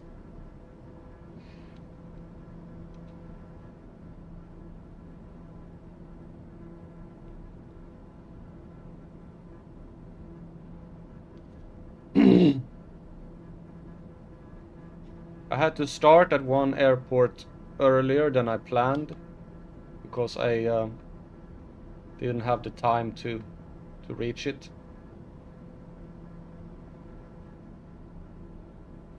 I was starting the stream on Sunday a little bit later due to work, so it got dark.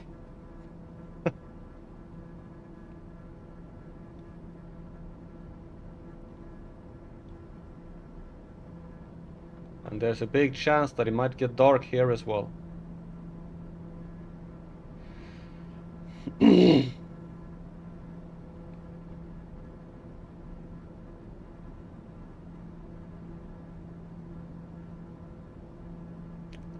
Are you gonna decide which direction you're gonna go?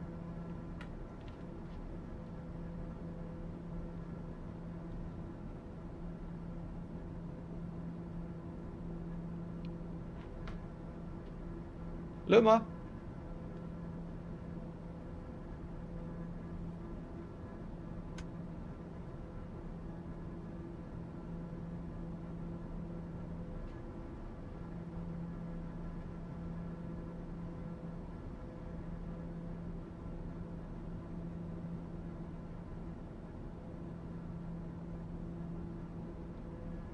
This is going to be a long flight, 221 nautical miles.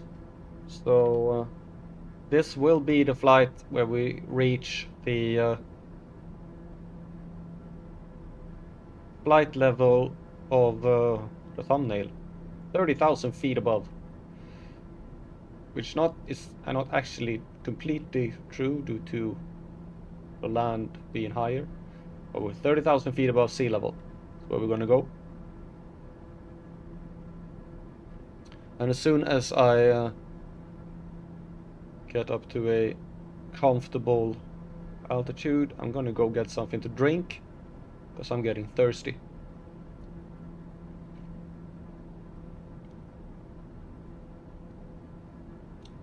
And a comfortable climb level means that I want to have full throttle.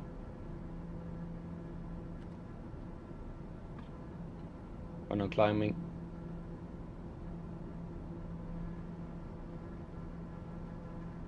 Haven't seen any lightning whatsoever, even though that's what the weather was promised. Maybe it's at the destination, I don't know. When it says nice weather, it's lightning. When it says lightning, it's nice weather. Huh.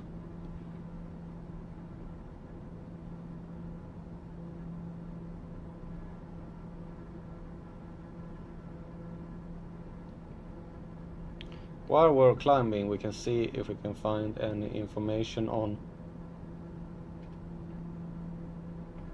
this town where we're going now, which is Baixo Longo. No, I don't have anything on that one either.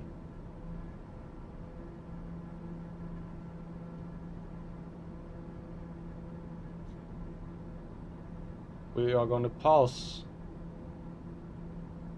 Coito. This one. That's one we're going to pass. Coito, formerly known as Silva Porto, is a city and municipality in central Angola, capital of the Baixo province.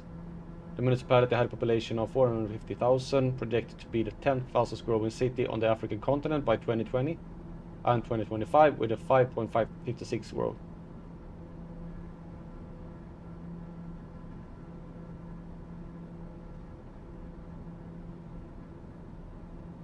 It has a long history of violence, starting with the African slave trade and tribal warfare. Later in the 1960s, the Portuguese used the town of Silva Porto as a training center for training black Portuguese army soldiers to send to northern Portuguese Angola in order to fight the nationalist guerrillas during the Portuguese colonial wars.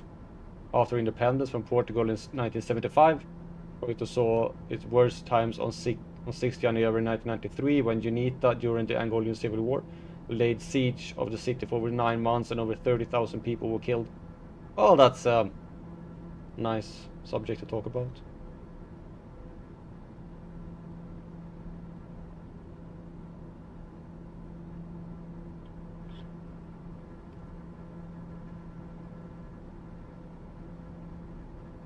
Alright, we're gonna keep climbing here. Hopefully the plane performs the way I hope it will.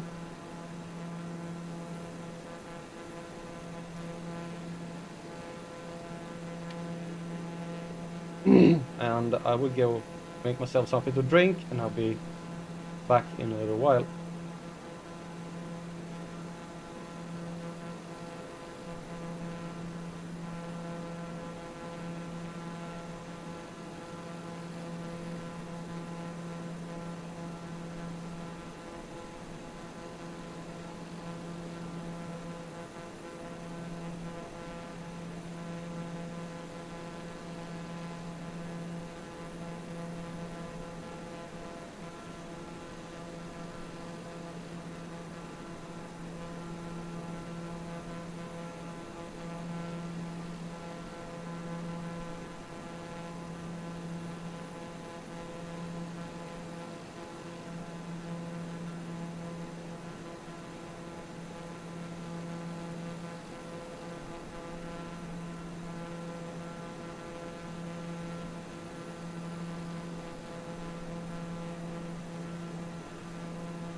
I don't have hypoxia, and I'm fully awake. I'm making something to drink. Hello, David. Yeah, I went to grab something. He's over 10,000. Yes, I'm well over 10,000 feet. I'm going up to 30. I have oxygen. I have a pressurized cabin. Don't worry about me. I'll be fine. I will, as I said, be back in a little while as soon as I've gotten myself something to drink.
Ah, okay.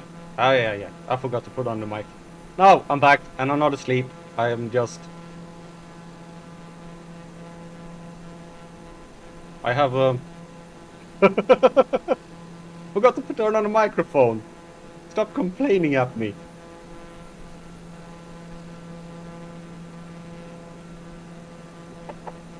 Okay. Let's see what our altitude is. We are soon passing 25,000 feet.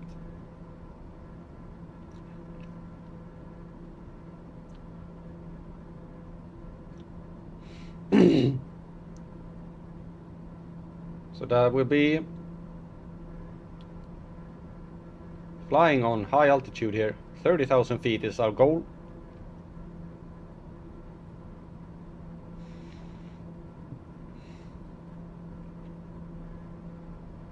As we head down to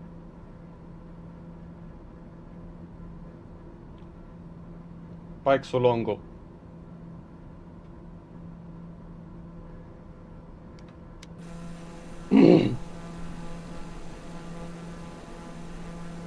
No, I don't have hypoxia. 26,200. It wasn't minutes ago, it was just before I said it. Stop being mean. Look here, I can put on the oxygen. There! Happy. Now I have oxygen.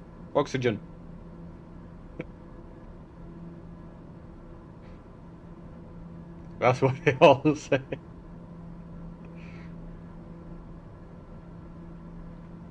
Yeah, well, I have oxygen now. You can see that. Oxygen on. So, but I have my mask here. You see, I even have a mask, but I can't put it. Actually, can't put it on. I can't use it. But I do have one.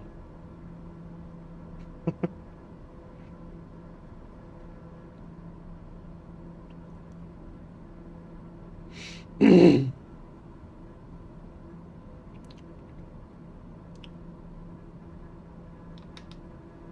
gonna do this. We're gonna check the nearest airport.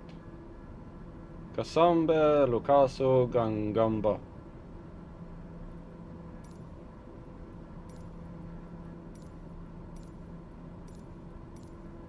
Oh, you... My face is not in it. This is a pressurized cabin. I don't need a mask. You are just being... Look. I don't need a mask. I have a pressurized cabin. It's only if the pressurization in the cabin goes out. You can see down here. Where is it? Here. Pressurization. Auto.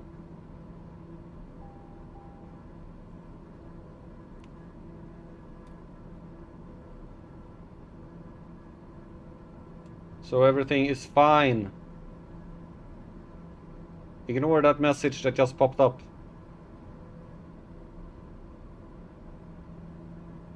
Peach fuzz around my mouth? Oh. Ha ha ha.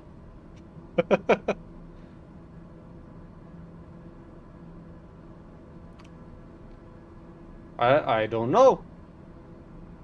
Can I set that somehow? I don't know if I can set that. Pressurization altitude. I don't know how how.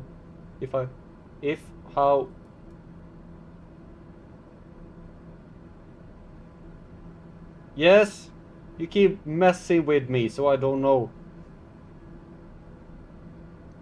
There is no way to set the pressurization altitude. I think it's always like 3,000 or something like that. 3, 4, 5. I don't know. You just love messing with me. How's it going with your globe tour, David?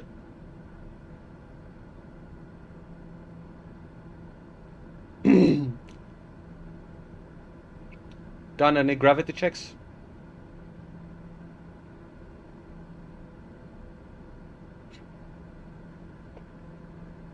I am awake. You are funny.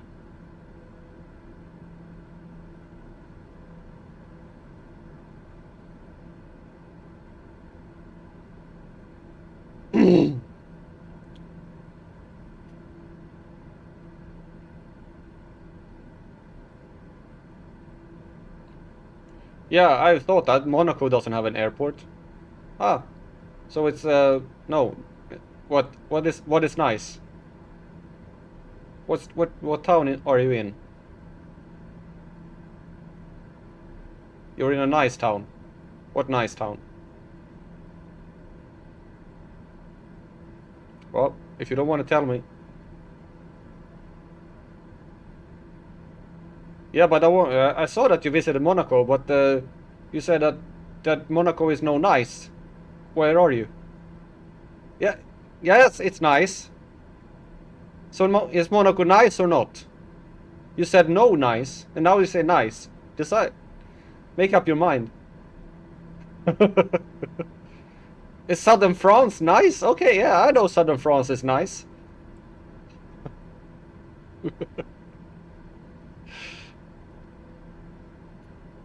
I've been to southern France. I know that it's nice. But I was asking which town you're in when you landed. Not if it's nice or not. Now I made David upset.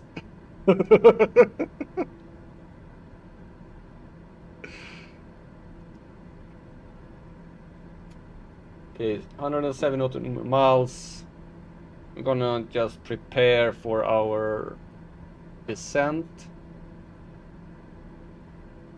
The airport here is at 4,000 feet, so we're gonna go down to 5,000.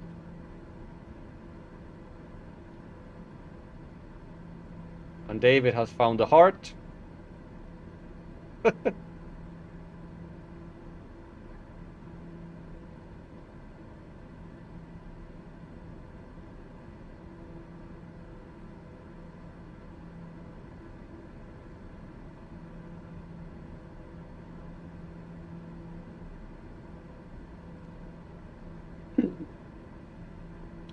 So we're going down 25, so 75 nautical miles away.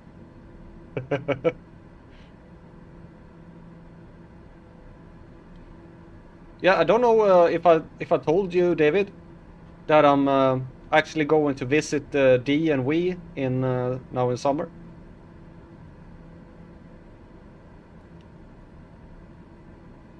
That would be cool.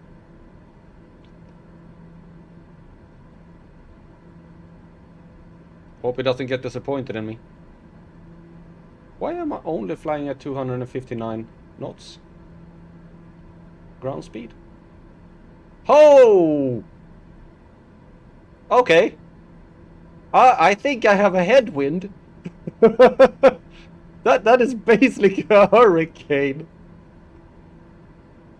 Look at 57 knots headwind. Wow.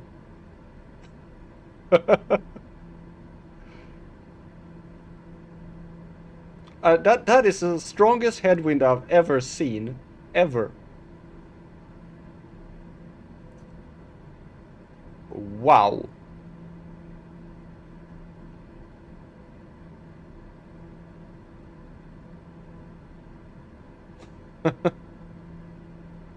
Yeah, well, I'm gonna go on vacation, and I'm gonna go visit D.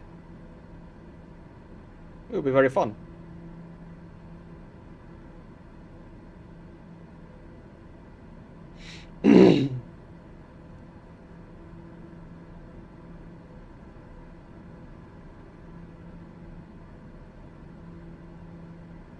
And I'm gonna go do something else. I'm gonna go with Antonia to San Francisco and New Orleans, and then I'm gonna go visit a friend in Buffalo, and then I'm gonna take the train all across the US, and after that I'm gonna go and yeah, you're gonna show him a bit of Canada. Yep, train ride from Buffalo to Seattle, 4 different trains. And then I'm gonna go with a fly up to Edmonton from Seattle. And then fly back to New York after that and fly home.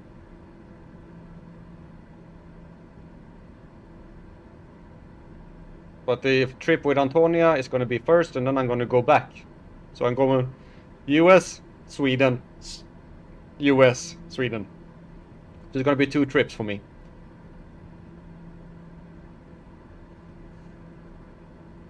$58 knot. I've never had. Look at that. 57 nautical miles headwind. Wow.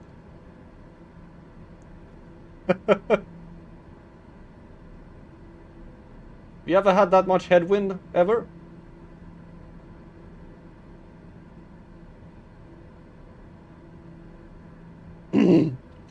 I understand why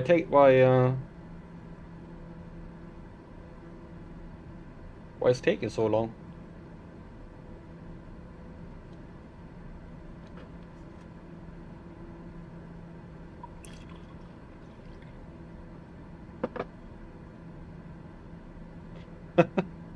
You have had that a lot? Okay.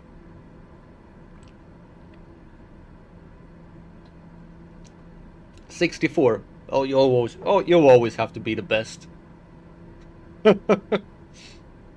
Yeah, but you're flying a Tomcat. That's 64 knots. That's like nothing when it comes to a Tomcat.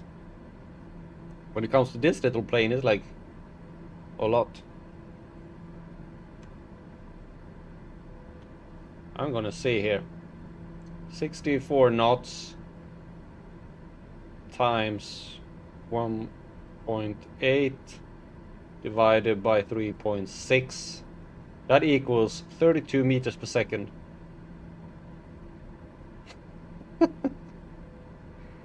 Yeah. 32 meters per second, that's basically hurricane. So I'm trying to make my way through a hurricane.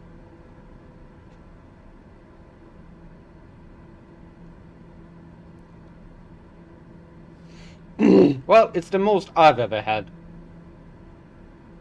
Ground speed is currently 258. True airspeed is 310.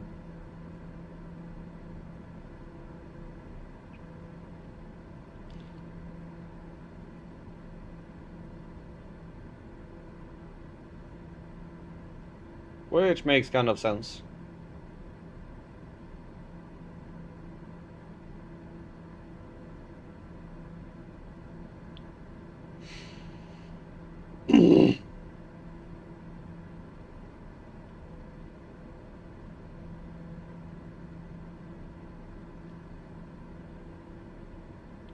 What doesn't add up? Well, I'm just saying what what it shows. 58, 258, 310, 188. I'm not making up the numbers.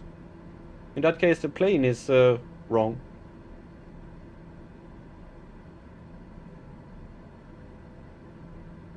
Yes, it is giving me a slower. True airspeed 39, ground speed 258. That is lower. So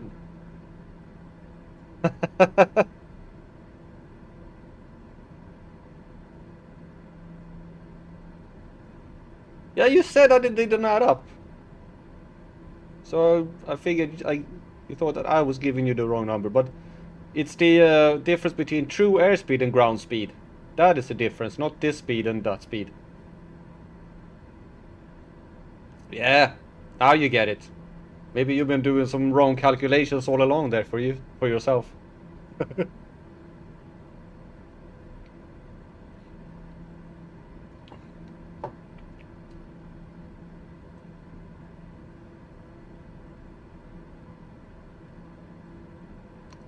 You don't have to leave me because of that, but maybe you're leaving because you have something else to do.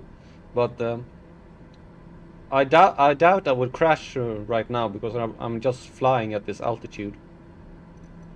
How much fuel do I have? I have plenty of fuel.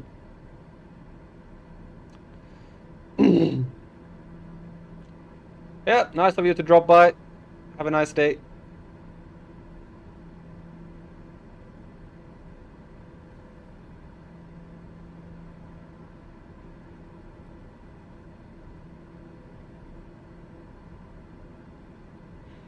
Yeah, this is gonna take a while.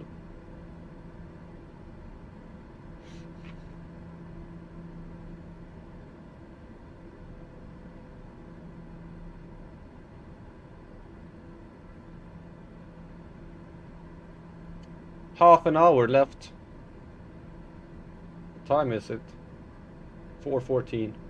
Okay.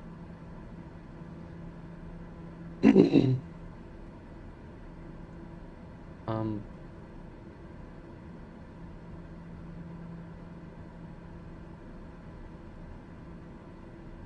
Flown about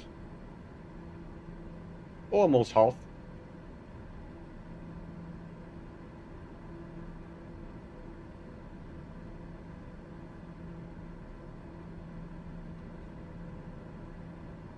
Yeah, I bought a new game today. I've been thinking a long time before if I wanted to buy it or not, but I did, and it's really fun. I've seen some people play it. It's called Let's School. It's from the same people that made my time in Porsche and my time in Sandrock, and it's hilarious. I don't know if you've seen it, but it's really fun.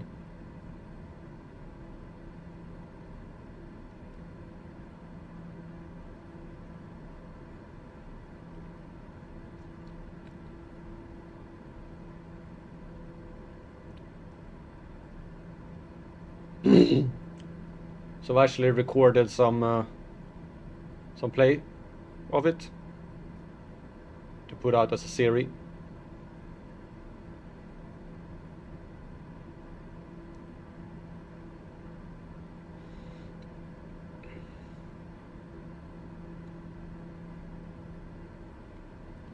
Let's see how it goes.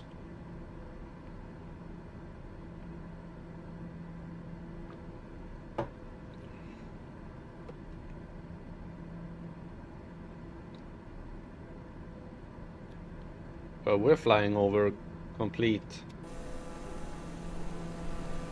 It's like nothing. Nothing. Well, there's rivers and stuff like that, but not much more.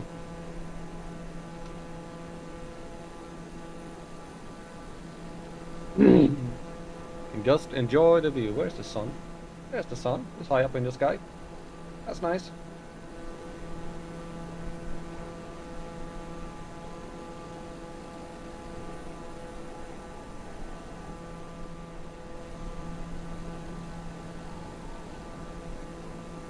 You can hear the wind blowing. I don't know if you in this listening can hear the wind blowing, but I can hear it.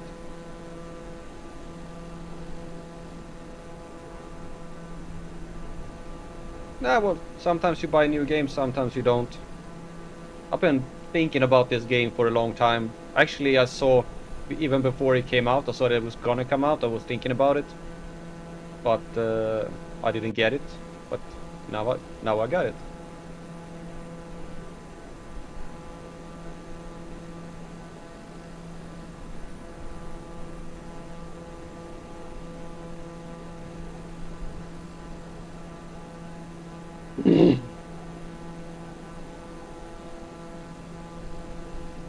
And it's really fun.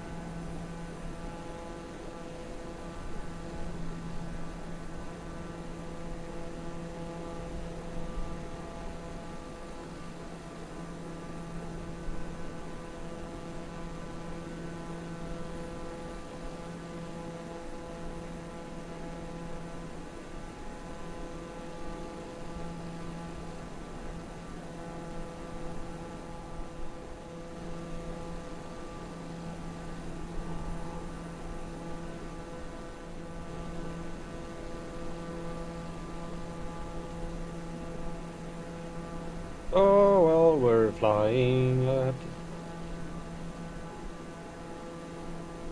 This reminds me of that 30,000 feet above. It's the opening line to a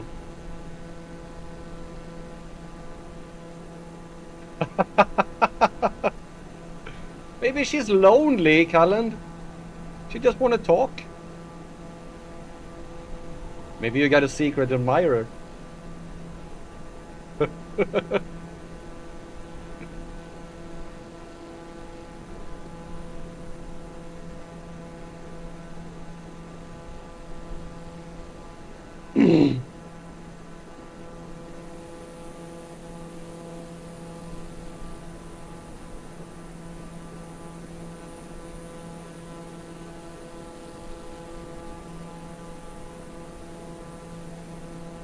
Yeah, I am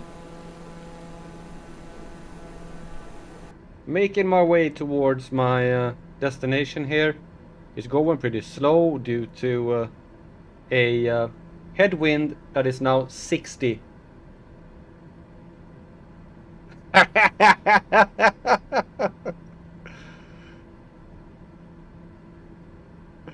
Why does she talk to you when she's got a husband? Is there something going on there? Sorry. But that yeah, it's gone down to 59. But it is a very strong headwind that we're having right now. Which makes it fact that although my true airspeed is 311, my ground speed is only 257, when it usually is around 300.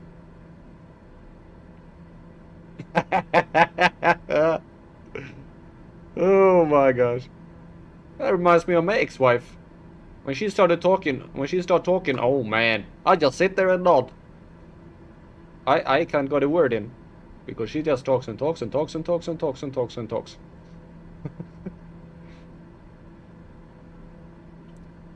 Maybe a lot of women are like that. You try like okay.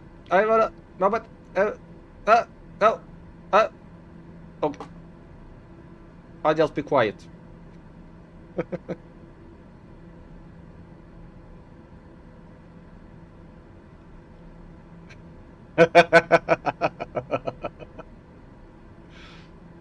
Just as long as you don't snore so she hears it.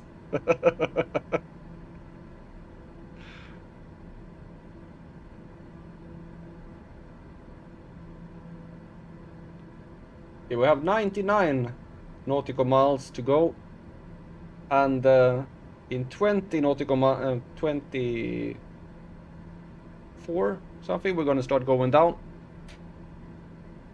So we're making some progress, even though it's slow. Imagine if I was going the other direction. A 61 nautical mile tailwind. Woo! I would be going fast.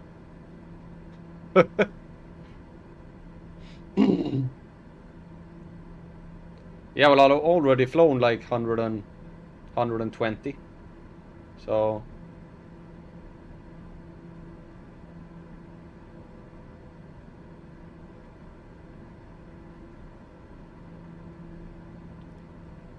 I was first planning to land at an airport that was somewhere around here, I think.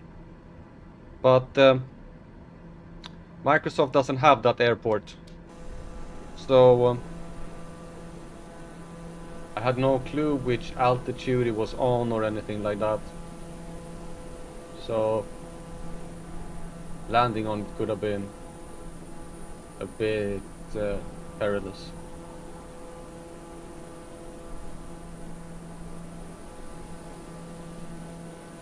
Look at this. See the curvature of the Earth. That's how high up I am. 30,000 feet. This is an altitude that some airliners fly at. You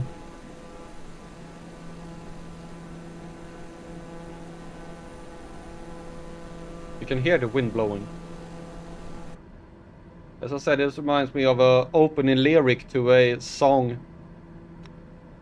by Jason Aldean. It's like, what is it? How's the song? Couple guys are first class on a flight from New York to Los Angeles. Make a small talk, killing time, flirting with the flight attendants. 30,000 feet above, could be Oklahoma. Like flying from New York to LA and over Oklahoma. 30,000 feet above.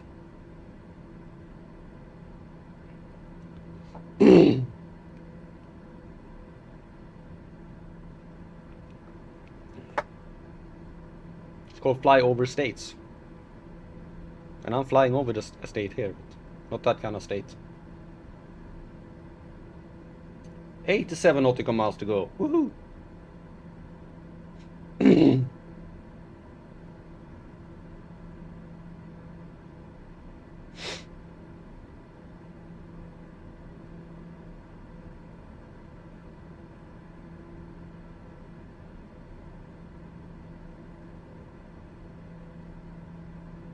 We have an ETA of 20 minutes.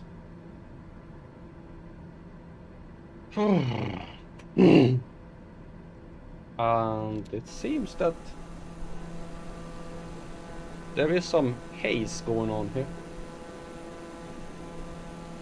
I think this is the other town now that we're coming over. The one I said before, Quito Cunavale.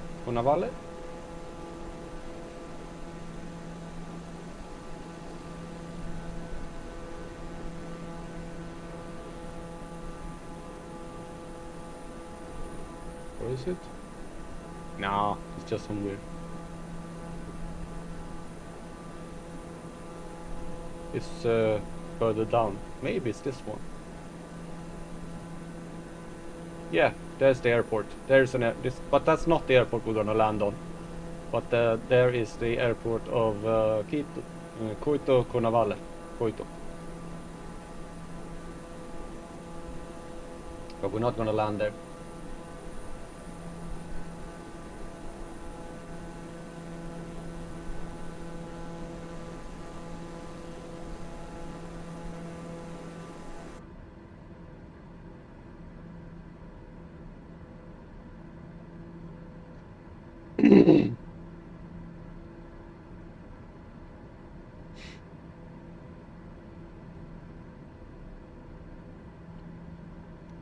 We are soon going to start our descent here.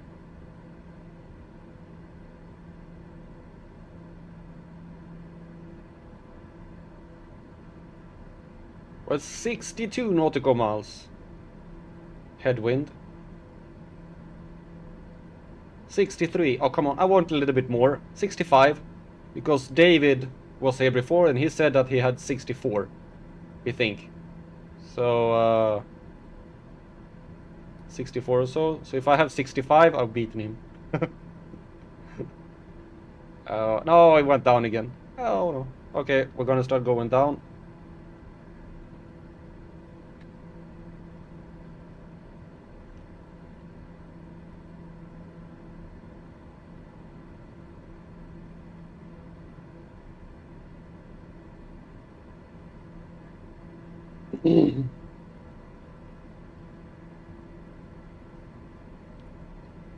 Towards our destination. Or not our destination, because our destination is way far off, but our intermediate stop.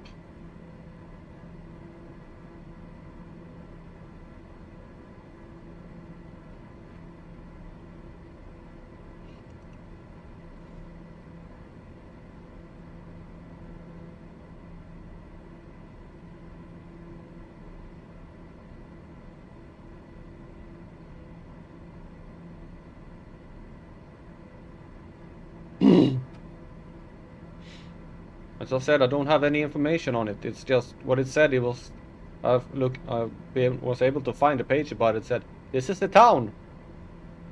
Okay, I know it's a town, but internet. Is there anything else you know about this town? It's a town.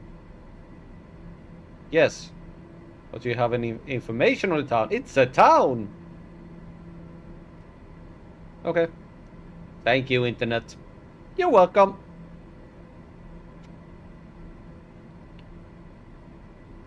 That is about how that conversation went.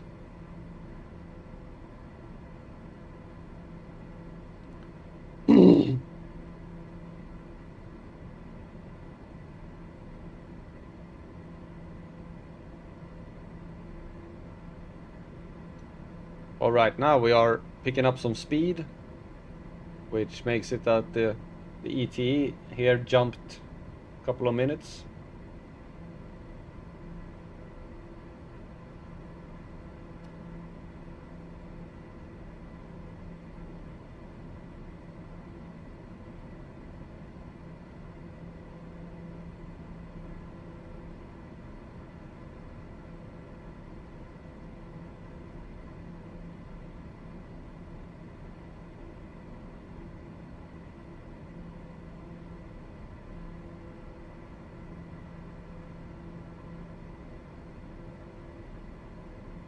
So I'm guessing we'll be on the ground not in 12 minutes, because it's going down much faster than the seconds. We'll probably be on the ground for under 10 minutes.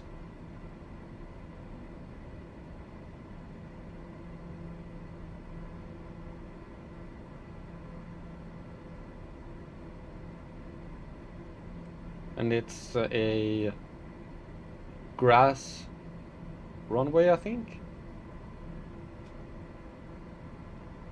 Another grass one. No, it's dirt. It's Coito Carnavale South Airport. Oh, okay. This is in Namibia.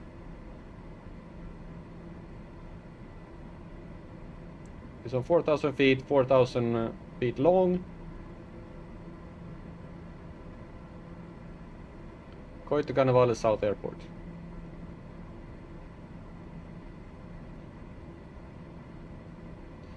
And here is Coito Carnavale.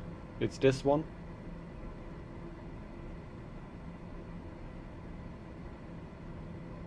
But we're gonna have the rest of the airports here in Menongue. This is there is an airport here, but I don't know. And then we're passing one there in Guma, and then we have this one, and then the last. All of these are big asphalt ones, so landing on a smaller airport here is a little bit fun.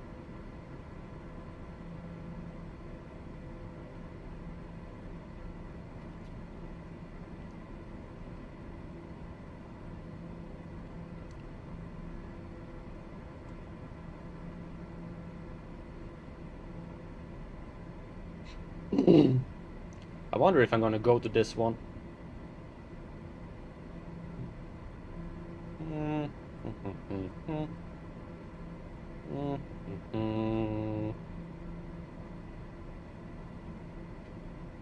Yeah. This one. Remove. And then after FNME, insert after, we're gonna go to then FNMH.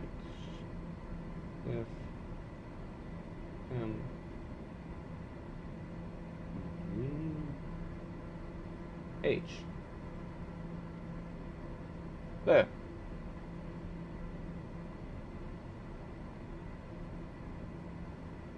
All right.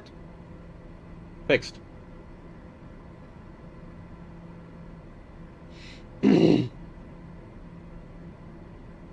Let's see. 15. Okay, I should descend a little bit more here.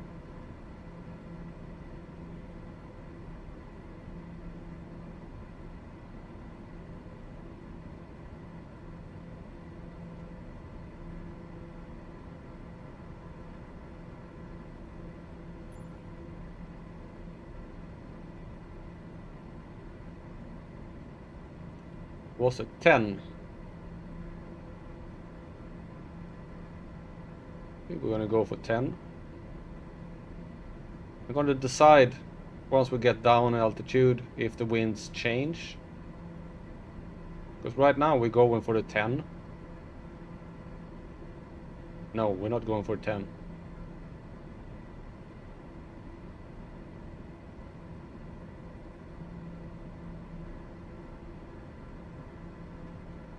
It's located in that direction. So if we go for 10, right now we have a headwind for 10. So I'm actually gonna go down to maybe 6,000-7,000 feet before I actually decide where I'm gonna land.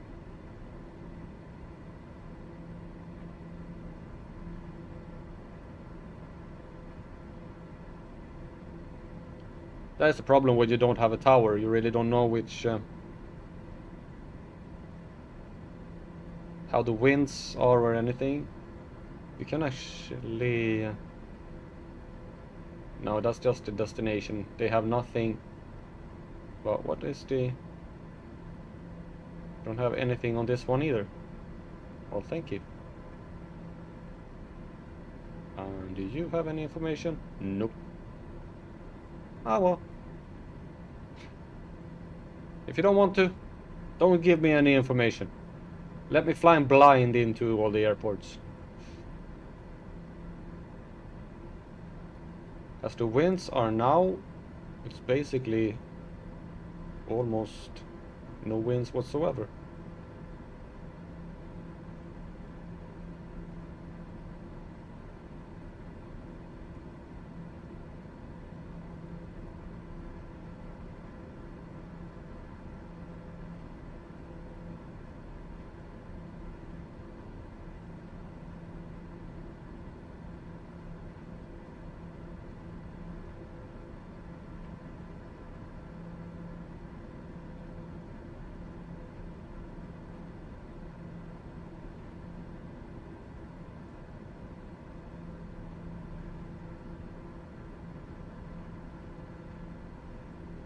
That direction makes no sense.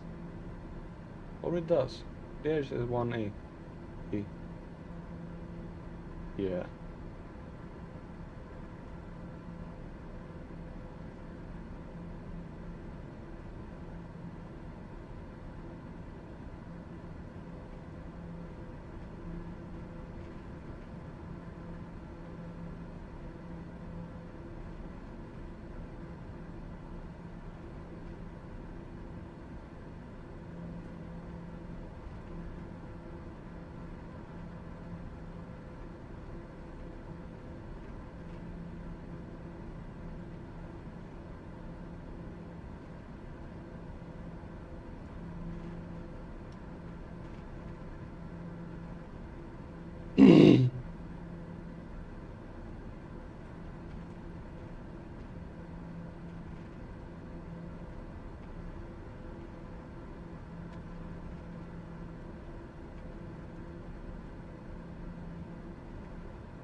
Okay, we're currently 22 nautical miles away.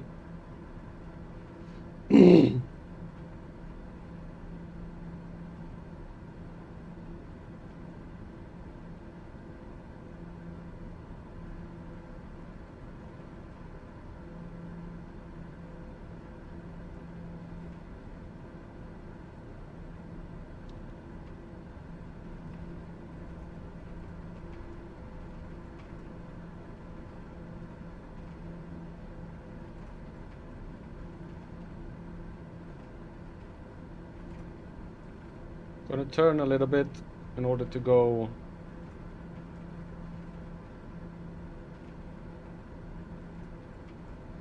to fly in towards the airport.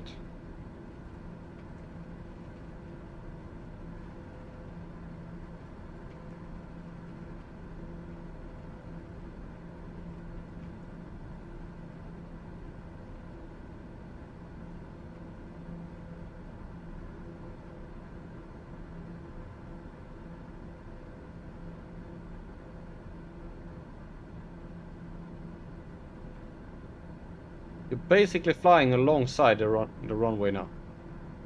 Yes, I know. And that is not the way you actually want to. Because you will have a... No, that is correct. I'm gonna go in from this side. Because right now I have a tailwind and I want a headwind. So we're gonna do a 180 down towards the airport later. No, 180. Yeah, a 180. You're here for the landing.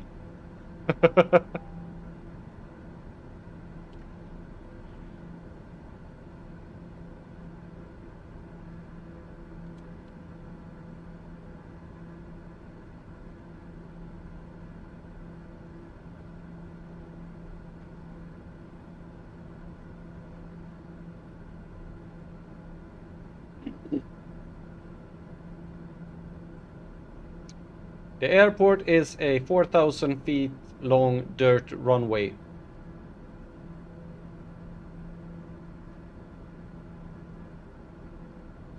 It says here, dirt, 4,000 feet dirt.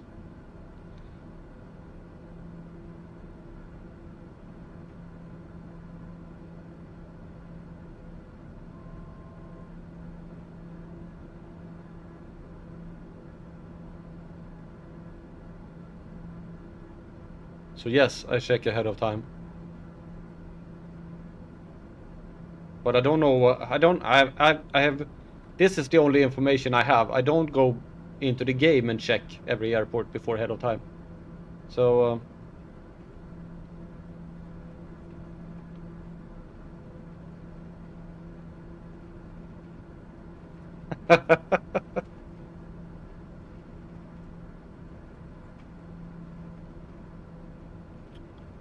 well, it's just about saving the money. I saved a long time for this one.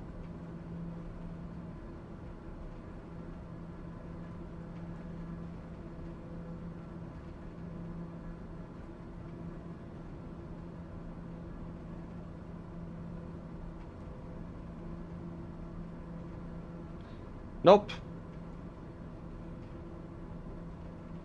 It would be amazing if they could do that. So you could actually pull up like the, and it's not that hard. There are websites with it, and I don't think that Microsoft would have any issues with getting the license to use them.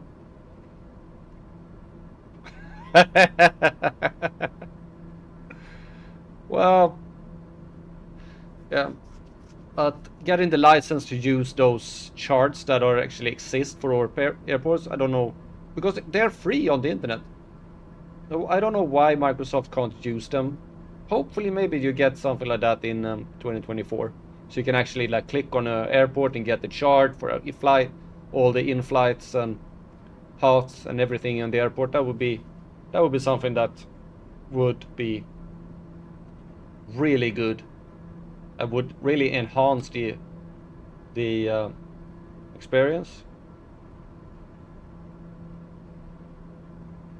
because that is something that a real pilot would actually have, the charts for the airports. And the fact is that you have to use like a third-party website for it is kind of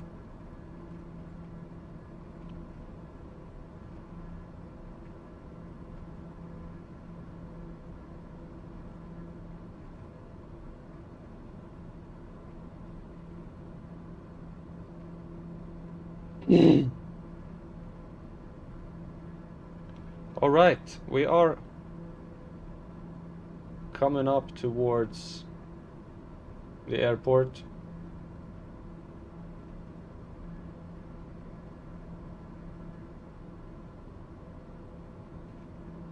Yeah, exactly.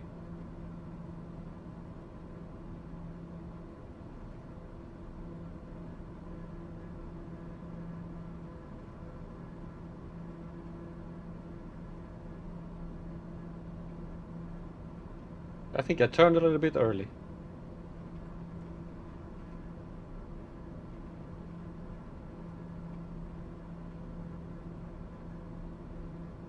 Oh, we get a nice view of the landscape, the trees.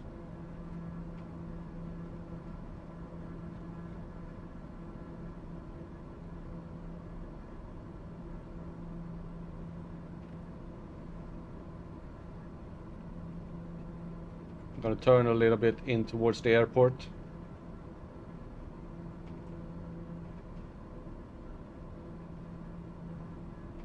Yeah, I think that there are add-ons for Flight Simulator to have. There are several different add-ons to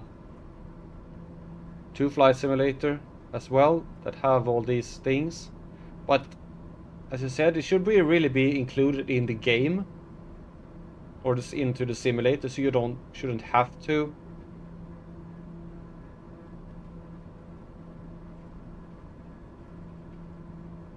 You shouldn't have to.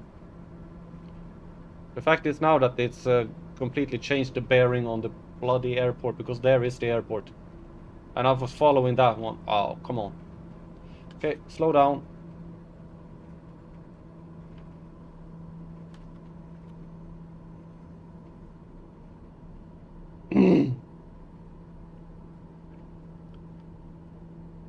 I flew too long.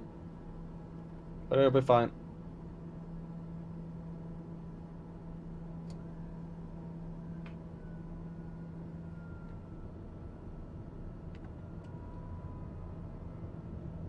Flaps.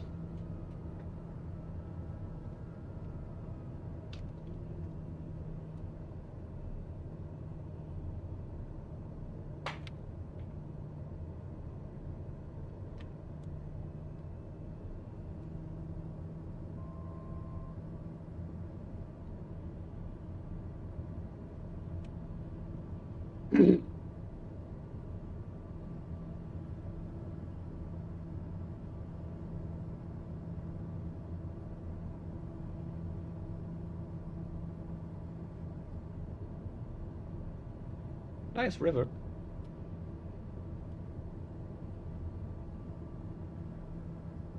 Moon River. I don't know if it's a moon river or not, but here we have the airport.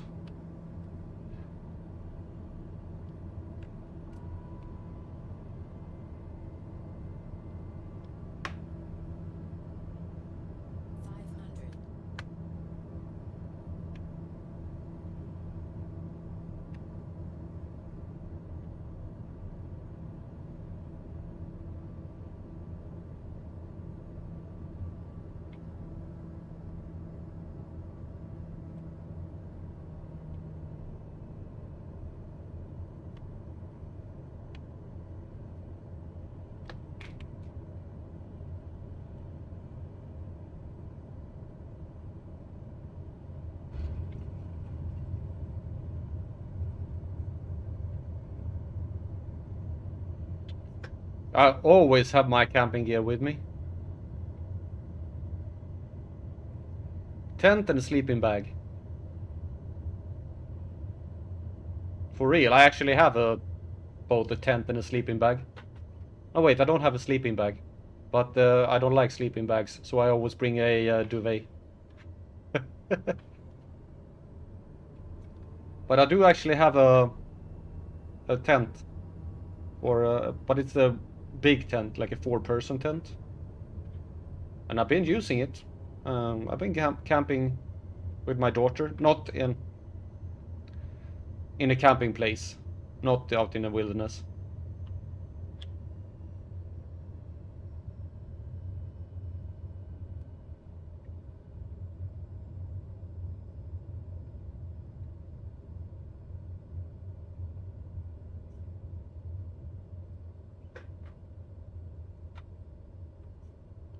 All right.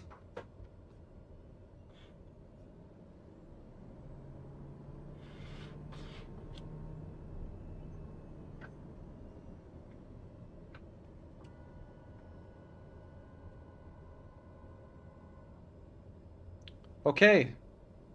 We are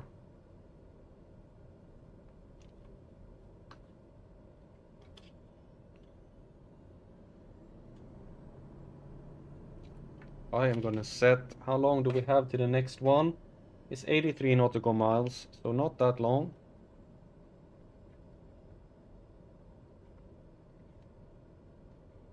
I'm gonna set the altitude.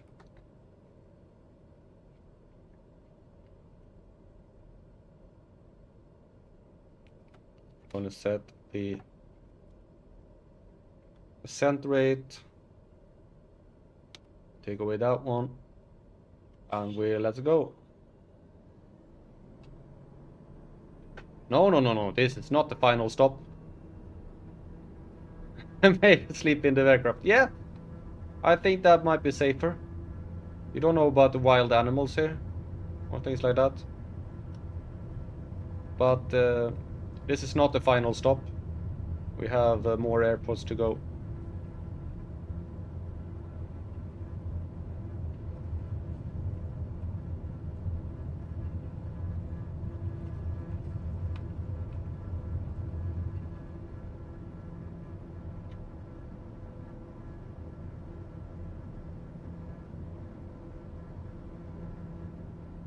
Yeah, it's a real flight stick with these throttles here as well.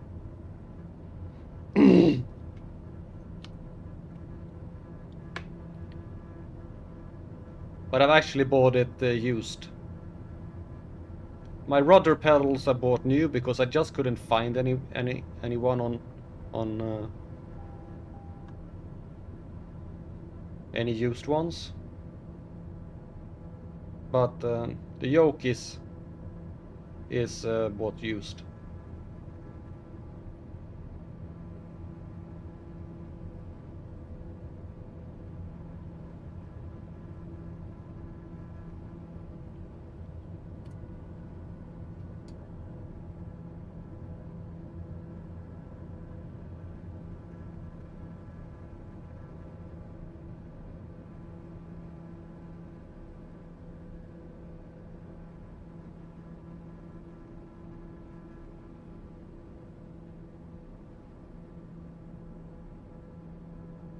Yes, I haven't done all of Europe. I done like Western Europe or part of Western Europe. And then I flew down to Africa. And I'm gonna fly. I have changed my plans for what I'm gonna do. I'm gonna fly over to Madagascar and then over to India. Yeah, I think joysticks work. And then I'm gonna backtrack down through the Middle East over to Africa again and take rest of Africa before I head over to Eastern and Central Europe.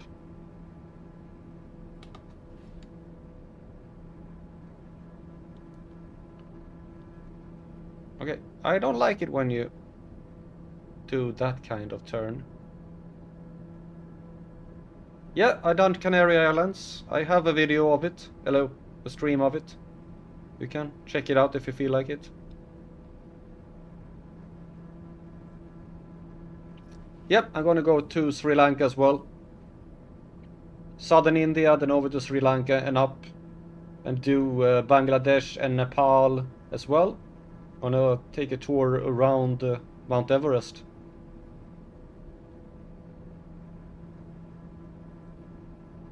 Planning to, at least. But that would take a while. Yeah, that would be. The fact is that I'm gonna have put myself the task of visiting every single country in the world. I could have done it much easier. I could have just popped over to every capital. But the fact that I'm going to fly around, not just visiting every single country, like flying to every single country, but visiting and really flying around every single country, is making this a slow progress. I think this is stream like 76 or 77, something like that, maybe even more, 80. And by the time I'm finished, I'm probably going to be up to like 500 or something like that. This is gonna take a while. It's not a like a 1 month thing. This is more of a couple of years.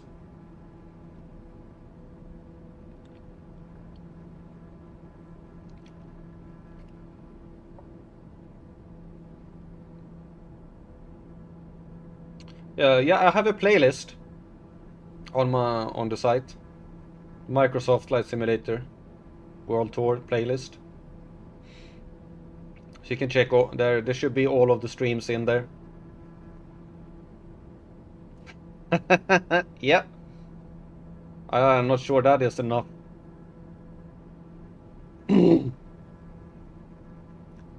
Maybe I should aim for 1,000. Yeah, I'm going everywhere. Australia and New Zealand as well. Every single thing. The Pacific Islands as well. Yep. As I said, every single country in the world is gonna get visited. I'm gonna fly down from Chile and take a tour over the part of the Antarctica. There is an airport in, where is it? So there really aren't much airports in Antarctica, but there are some on some islands out. I think I found a airport, like a research station somewhere. There was an airport that you could land at.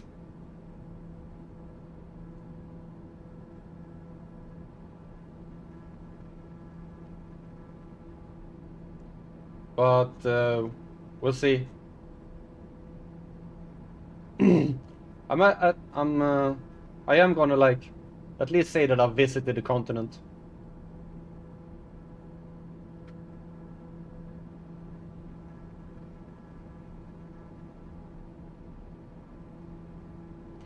Yeah, that would be cool if I know how to do it.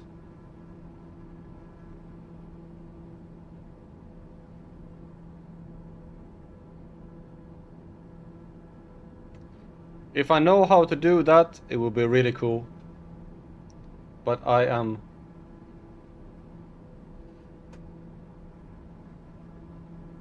Yeah, I know that there are...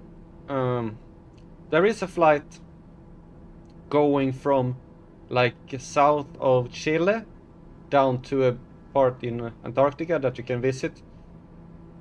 It's like a tourist flight, or it's not a tourist flight, it's a flight that they have for the scientists, but you can as a tourist buy tickets on the flight as well and go and visit.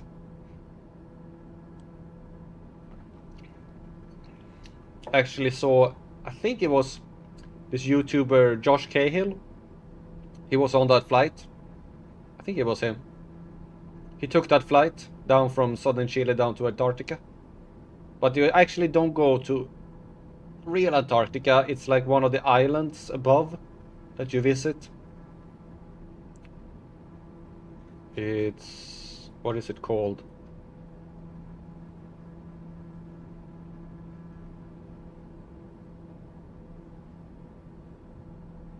I think it's the King George Island that you visit when you go there. When I think it's King George Island.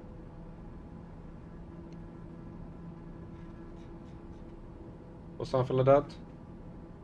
Where there is an airstrip somewhere.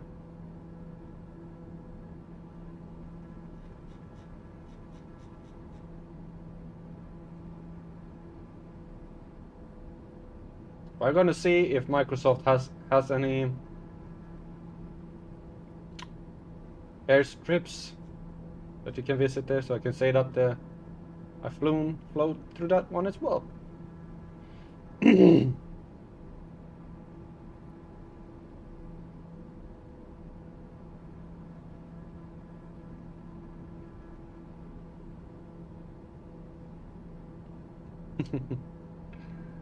I bet they are. Okay, how... we have 59. We haven't even reached our altitude yet. What altitude is this airport on? 4665. 6,000. That's 8. That's 14, 28, 42. Yeah.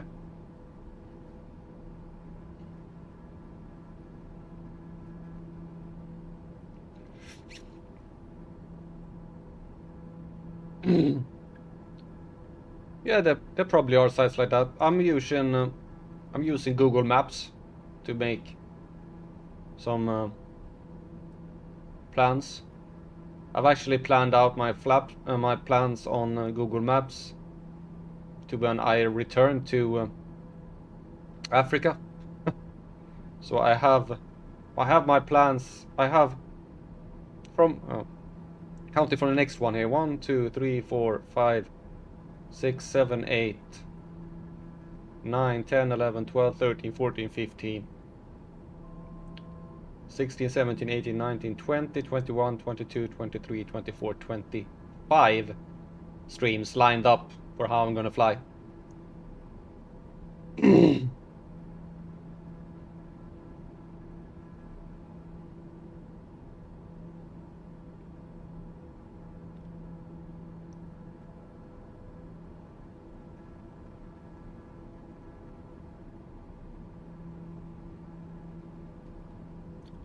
Basically just gonna reach 20,000 and then start going down almost.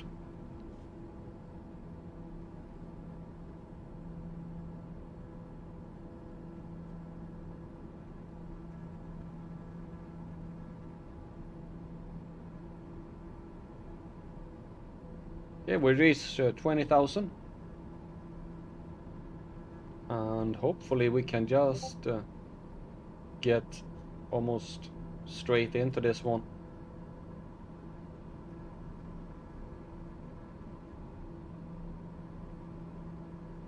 Land on runway 31, hopefully. It's a very long runway here, so I'm gonna be able to land on runway 31 whatever the winds are.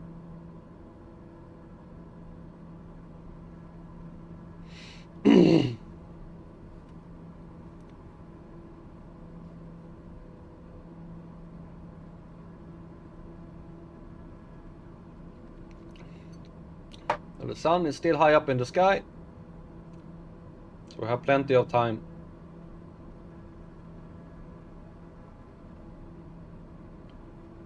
This town I actually have some information on. It's Menongue. Let's see, Menongue. Menongue, formerly known Serpa Pinto, is a town and municipality and the capital of Cubango province in Angola. The municipality had a population of 320,000. It is one of the 4 municipalities in Angola whose inhabitants are prominently Mbunda. Menongue is the current terminus of the Macapedes Railway from Macapedes and also home of the small Menongue Airport. That is not small. Yeah, that's about it.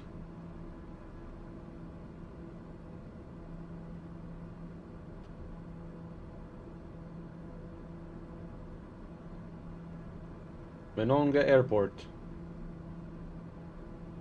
Elevation 4,691. Yeah, you almost got it right there, Microsoft.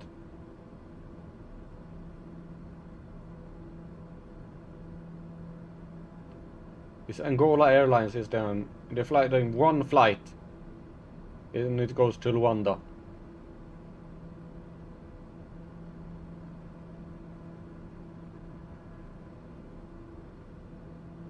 Okay.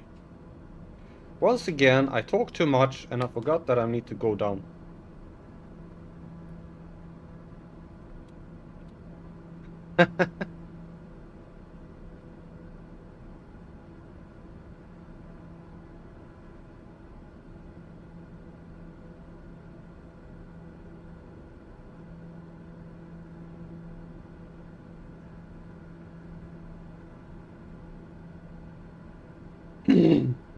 Yeah, oops. Well, it's okay. I'll just descend a little bit faster. The reason I do all these calculations with if you noticed, I'm doing some calculations is due to T-Bone. I'm blaming him because he said that the calculation for descending is that you should have the altitude airported on and add 1,000 feet, and then you should take that elevation away from the elevation you're starting on, and it takes that times 3. So for example, here I'm going down to 6,000 feet, to say around, and I was starting at 20,000 feet. That's a difference of 14. Then I take 14 times 3, that is 42. Then I should start descending at 42 nautical miles, and also if I take my ground speed, which is currently 300, times 6, that is going to be my descent altitude. But because I'm a little bit late now, I'm descending a little bit faster. But I'm gonna adjust that in a second.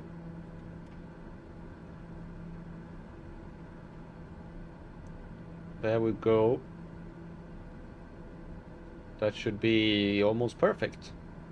So now I set my descent altitude to 1800. I have a ground speed of about 300 knots and approximately 10,000 feet there. That means 30 there, and that's how it is. So I'm blaming him. Before I was like, hey, 4,000 feet descent. Hee hee.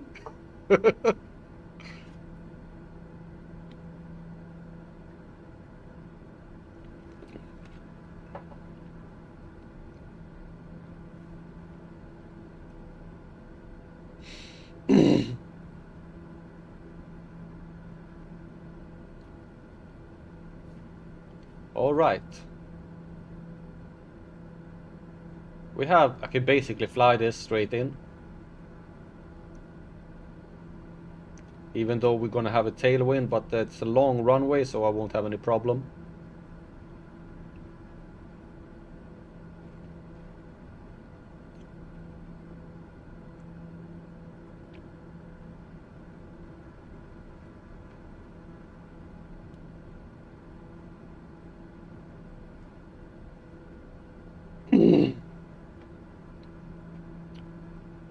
I am gonna set my heading to 32432.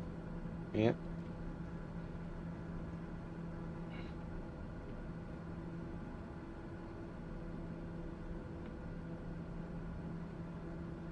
It does.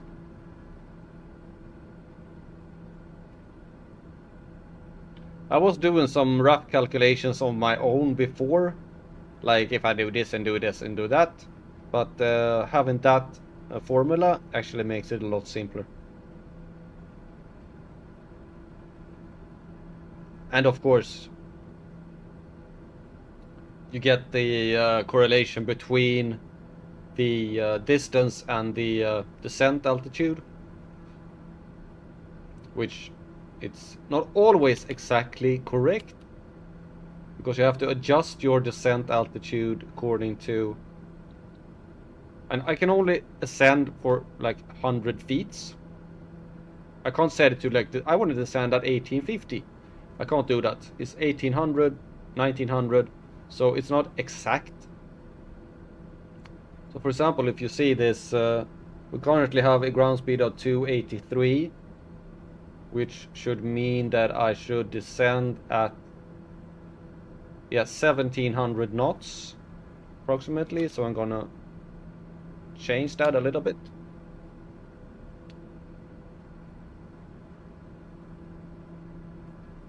But I'm actually not gonna change it because I know that I started a little bit late. I should have started earlier. So I'm going to put it to 1800.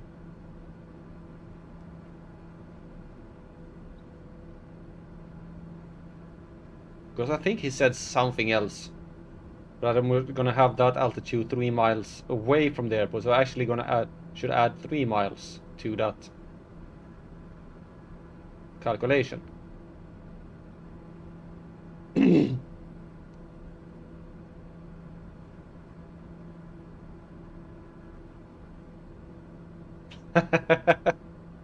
Yeah, well, if you... it depends on how long you want to do it. But your way is the way David, my friend, he's doing it. He's doing a globe tour in a Tomcat. And he's done like 50 streams and he crossed basically the 3/4 of the world already. There we have the airport in sight.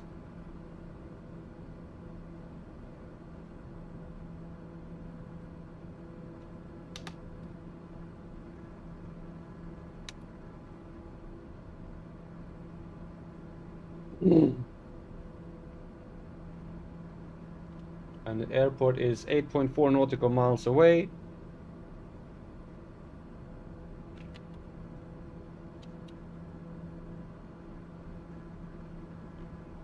And start slowing down.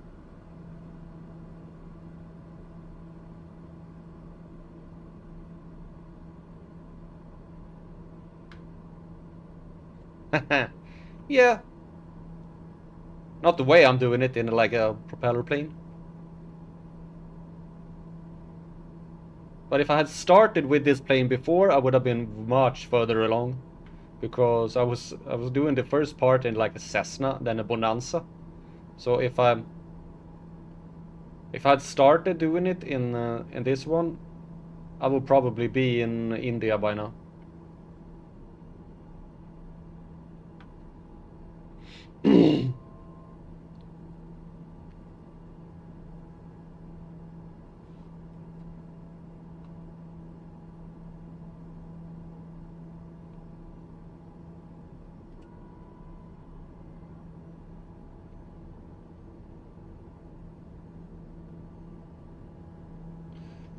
Gears out.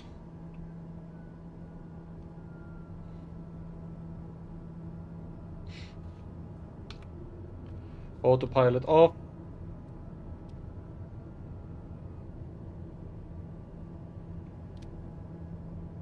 Full flaps.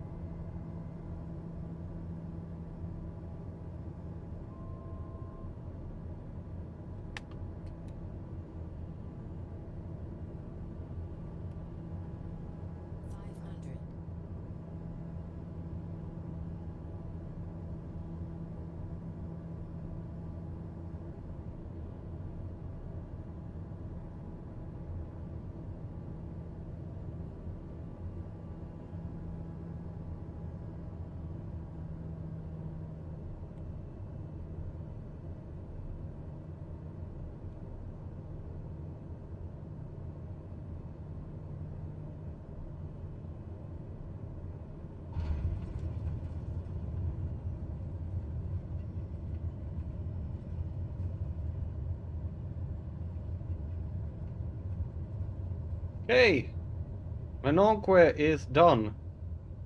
And the fact is that I fueled up so much means that I really don't have to refuel. So we can just continue. And it's a long runway, so we can actually just take off from here. Well, that is cool. We're going to get... Yeah. Australia? What is it now? 2024? I'll probably get to Australia in 26? 2026? Something like that.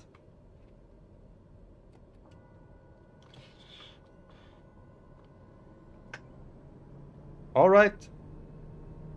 No, wait. I'm gonna set stuff here before. So I have it all set. Let's see, how long is it the next one? 102 nautical miles.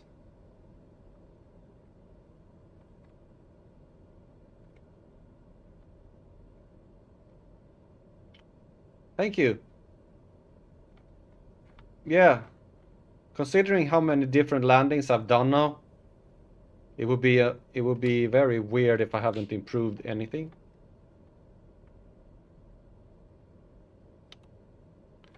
All right, now we go.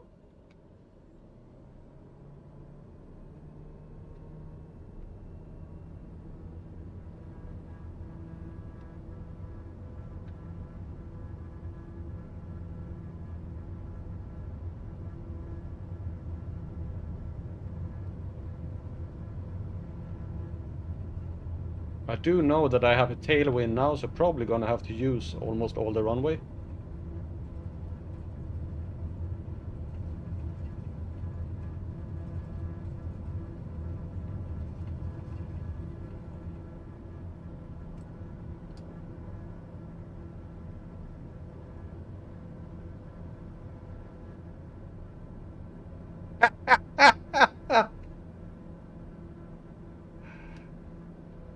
So, oh well. Yeah. How? I don't know if I owe that much.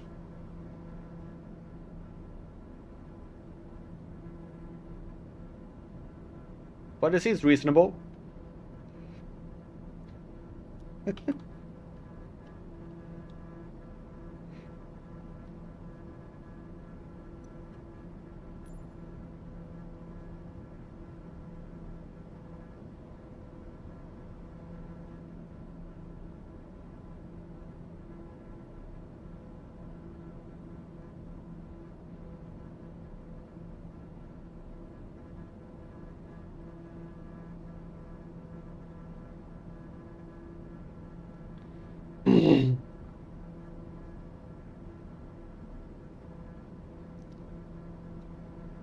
Okay, let's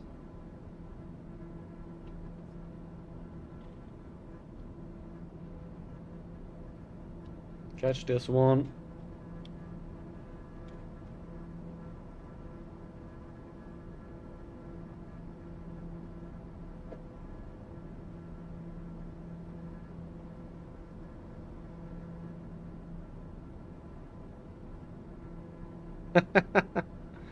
Yeah, hello, Smile.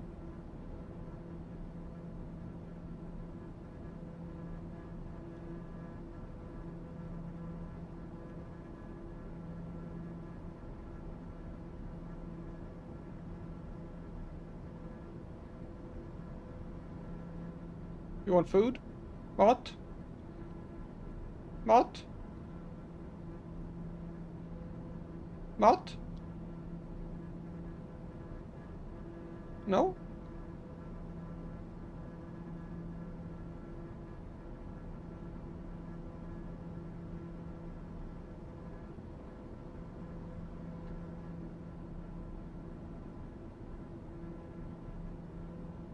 Okay, I'm gonna set this up for the climb, and then I'm gonna go give my cats the food.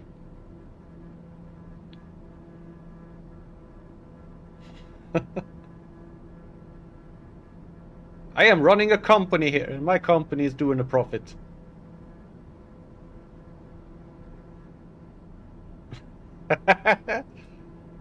Yeah, have them.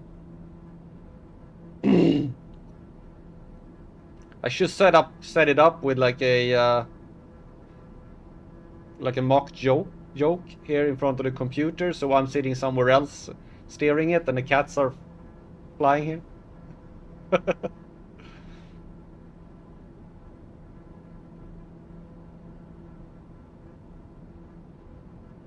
Yeah, she knows what I'm saying when I'm saying in Swedish. Smile. Mott? Are you shy now? Don't wanna... You don't wanna say... You don't wanna answer? You usually answer.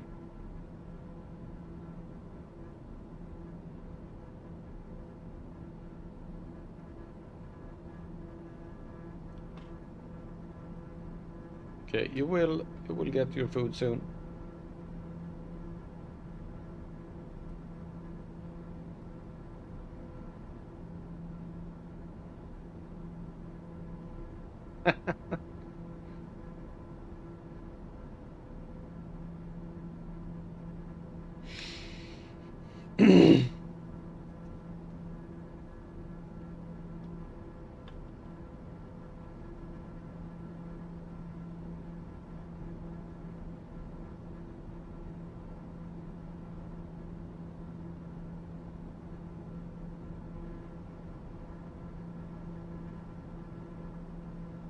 Mott?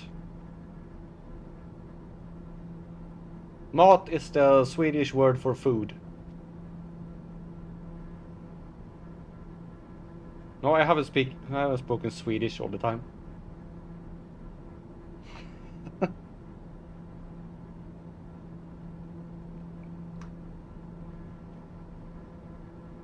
Or how did you notice?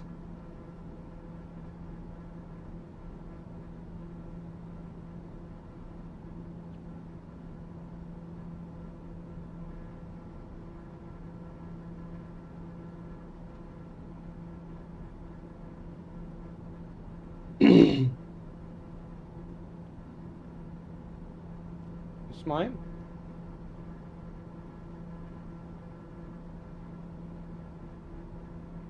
No, mat.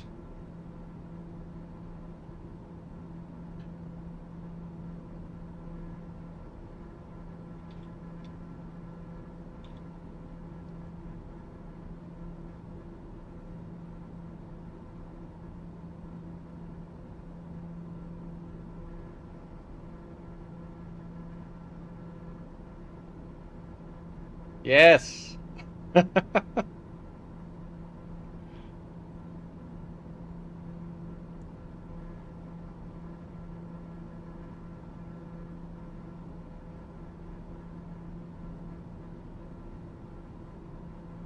Well, why doesn't it? Well, why doesn't it like the? Have you put it on English in the phone, or have you another language selected? Yeah, IKEA.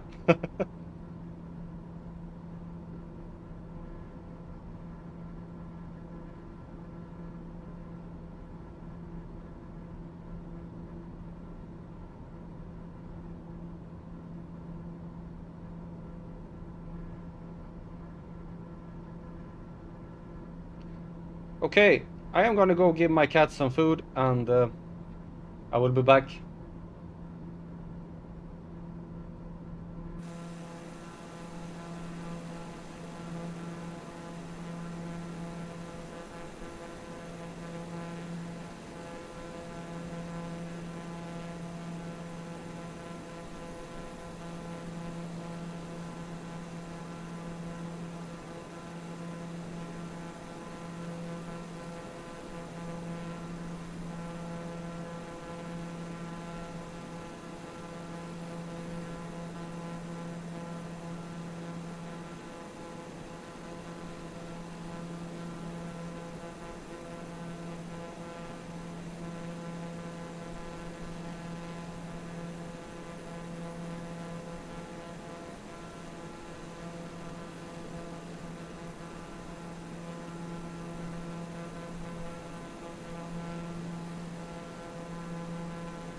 Well, the yeah, I see. the autocorrect should learn after a while what it is I'm actually trying to write. But mine is the same as well. Some words has just gotten like, oh, you want to write this? And it puts that in. I was like, no, that is not the word I want to write. Can you please learn? That is not the word I want to write. So it keeps, especially since I'm doing both English and Swedish on my phone, and that confuses the hell out of the autocorrect. Like, it can't like really understand which language I want to write in, so it keeps suggesting English words when I'm writing in Swedish and Swedish words when I'm writing in English. So it's really confused. So that is actually kind of funny.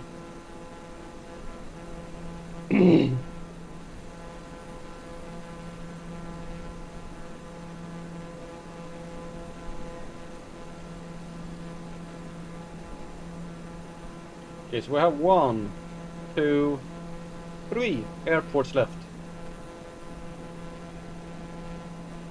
Bonjour. Is your phone French?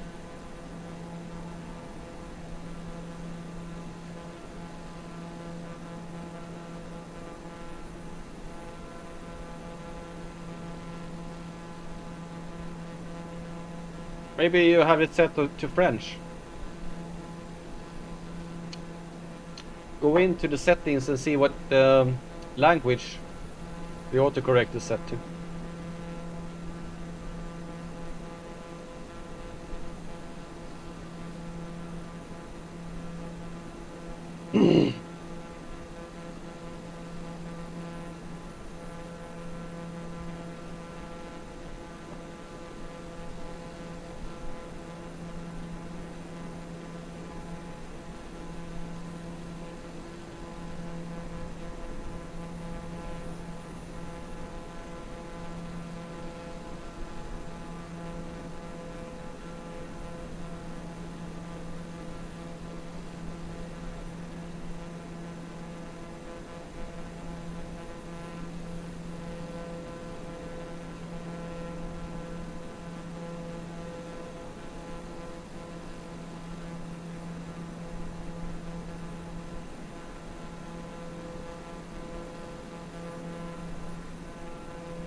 Well, that might be the answer.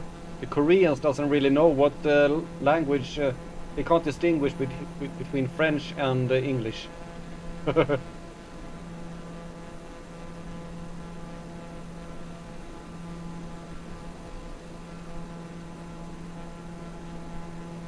Oh my god! Now my Luma is doing her best impression of, I don't know what it is, but she's howling from the kitchen.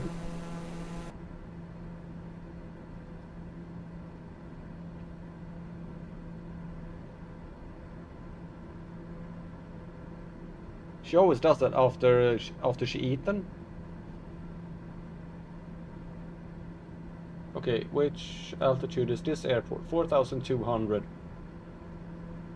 So we should go down to 5,007, 5,200. Altitude. I'm probably gonna have to go down really soon here. Let's set 5,000. That's 20, 60. I should have gone down a long time ago. Damn! I am too late again.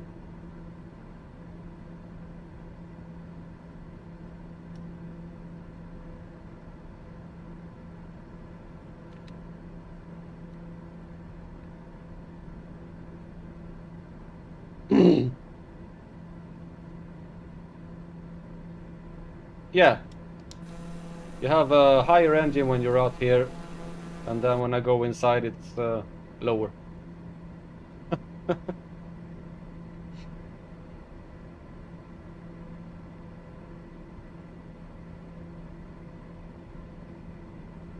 And I'm way too high. Way too high.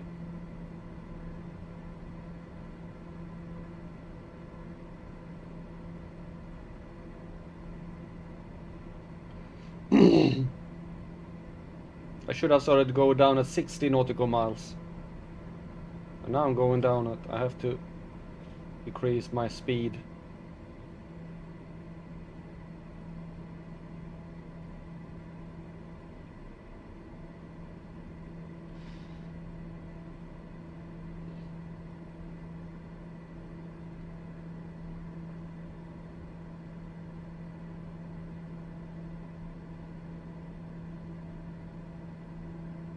And the one we're landing in here is also a town I didn't find any information on whatsoever. I don't think so, don't.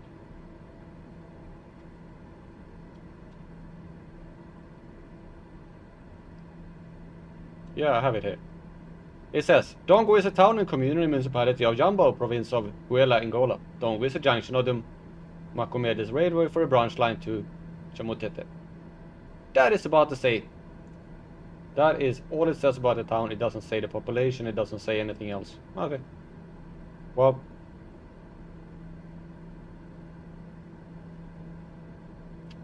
Nice.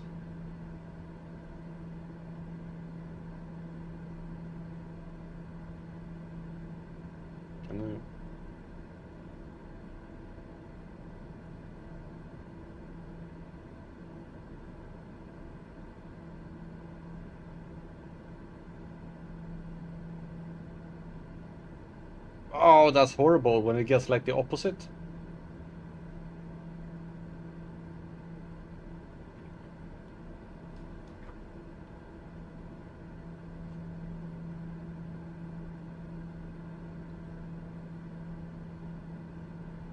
Okay, I'm just gonna do a straight in approach here.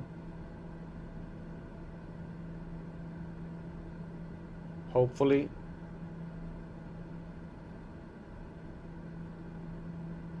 Or maybe...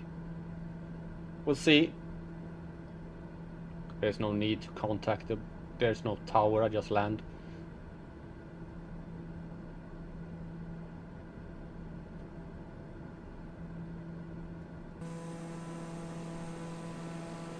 See if I can spot the airport. I'm still too far away.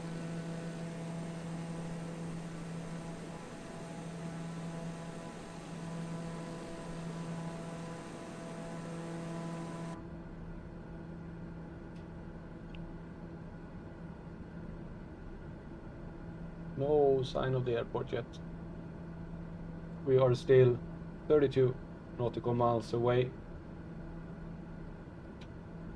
And now I can actually change this a little bit.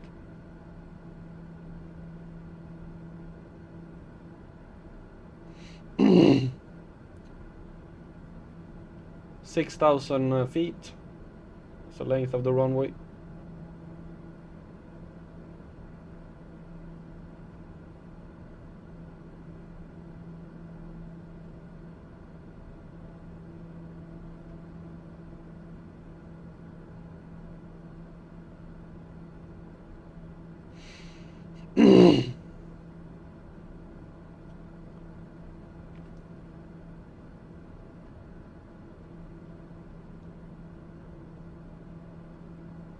We have an ETA of 6 minutes. Woohoo!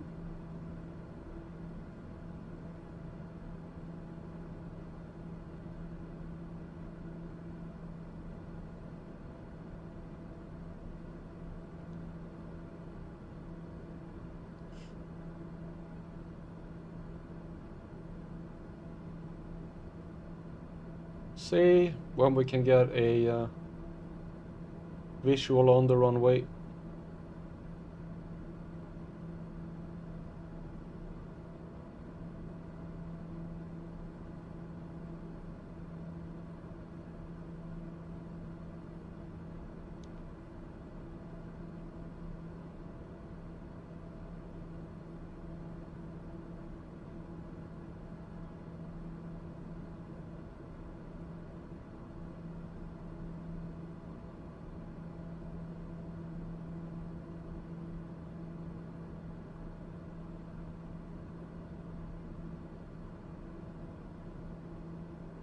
But it's weird that says Menongue Airport.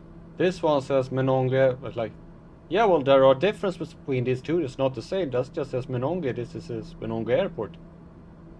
I don't know the difference. And the fact is that this one isn't even in Menongue. It's in a completely different state.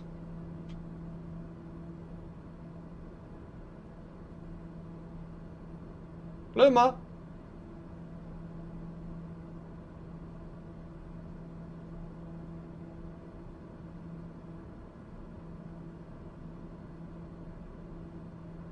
Okay, we have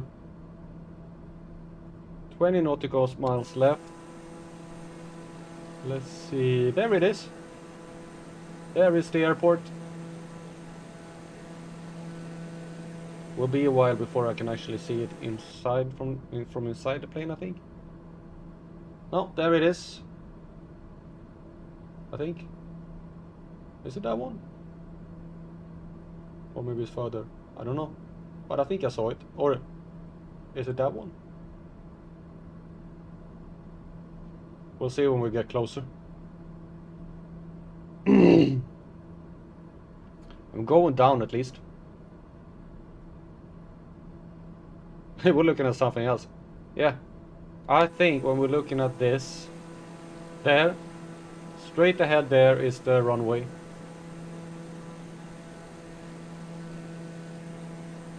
I have been getting decently good at spotting runways. So there. That's the runway. After doing this for a while, you get like the sense of what the runways look like. But there are times when I'm completely wrong.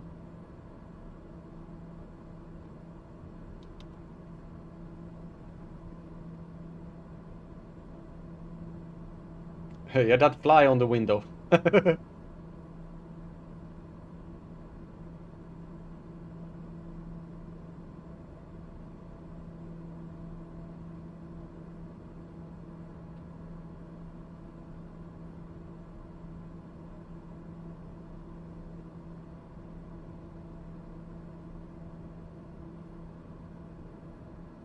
Luma is trying to claw on the cat tree, but I was away today and cut her claws, because it's impossible for me to do it by myself. And right now she has no sharp claws, so she's like can't do anything with it. So you always feel like kind of bad for them when you have cut the claws and they're trying to like scratch something and they can't.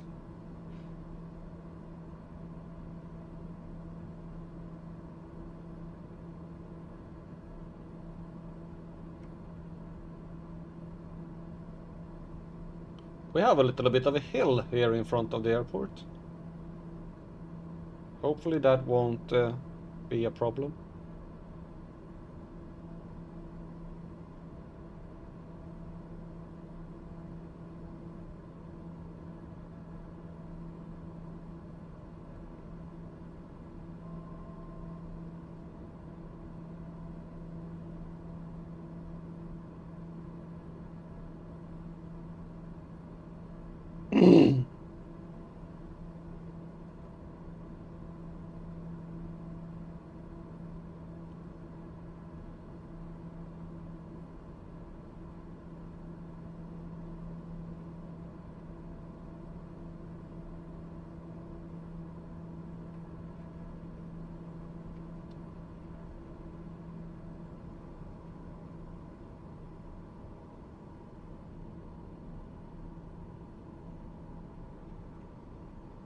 We have the airport in sight straight ahead.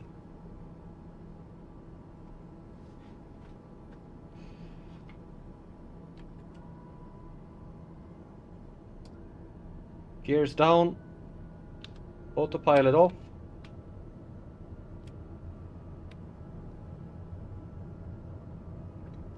Start descending towards the airport.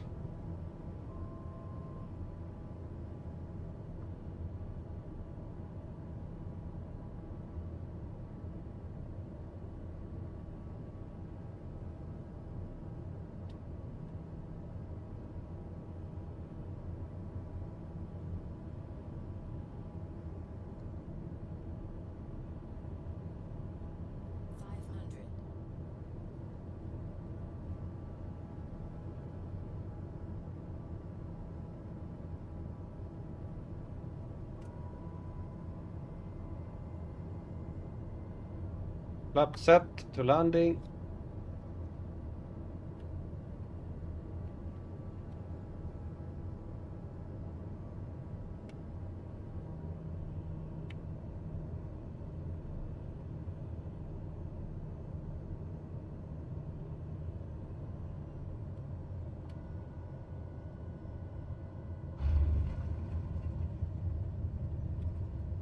And another executed landing.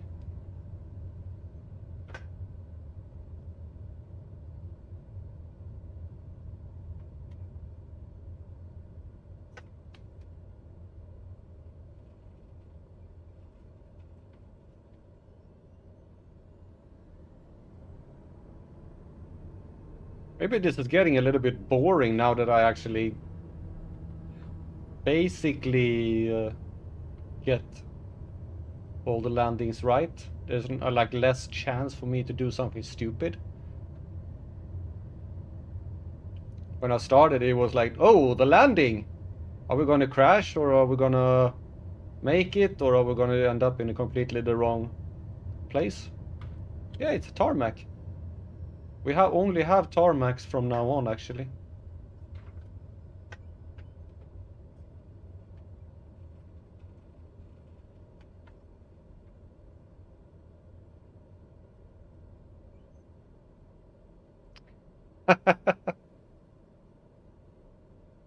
Yeah. All right. Our next destination is Albano Puchado, 146 nautical miles away.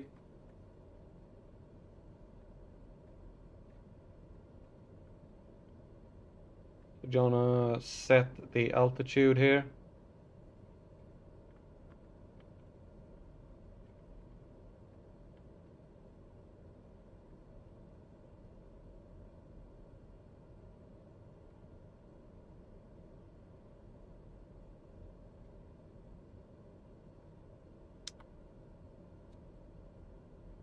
Climb.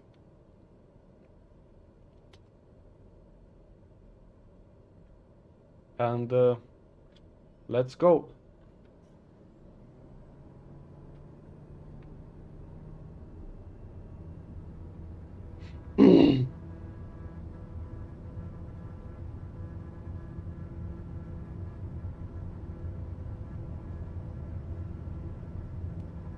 It's a bit of a tailwind, but not to cause any real problems.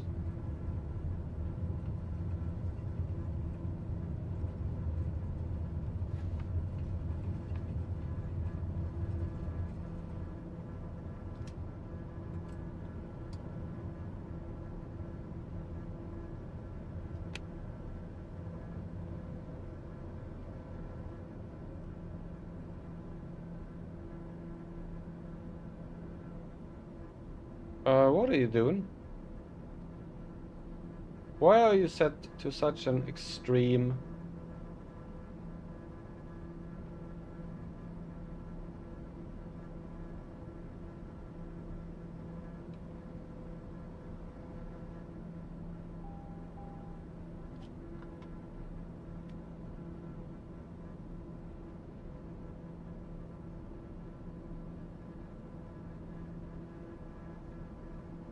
Now you're going down. Oh, okay, well, I don't know what happened there. Why it decided to have like...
You don't have to do it that way. You can do it in this direction. Yes, that's good. You don't have to do one, I don't know, 360.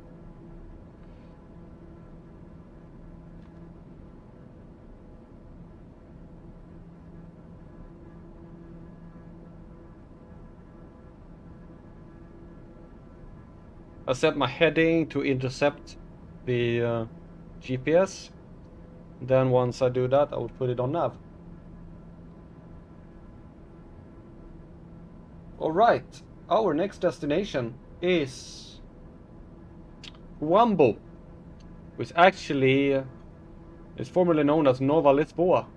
New Lisbon. It's the third most populous city in Angola after the capital city Luanda and Lubango. Lubango. I have no clue where Lubango is. I'm not sure I've been to it. With a population of close to 600,000 in the city and a population of over 700,000 in the municipality of Huambo. The city is the capital of the province of Huambo and is located about 220 kilometers east from Benguela and 600 kilometers southeast from Luanda. Huambo is the main hub of the Caminho de Ferreira de Benguela, the Benguela Railway, which runs from the port of Lobito to the Democratic Republic of the Congo's southernmost province, Katanga. Huambo is served by the Albano Machada Airport, which is the one we're going to.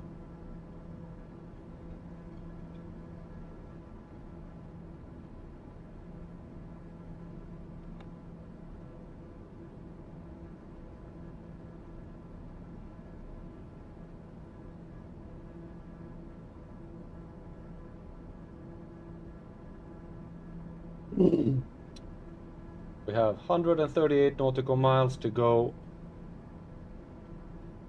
and then we have the same to go to our...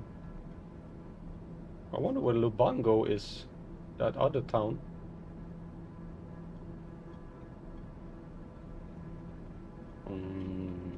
I'm not sure I would be going there, or maybe I would be no, I actually won't be going there. I will be going along the coastline.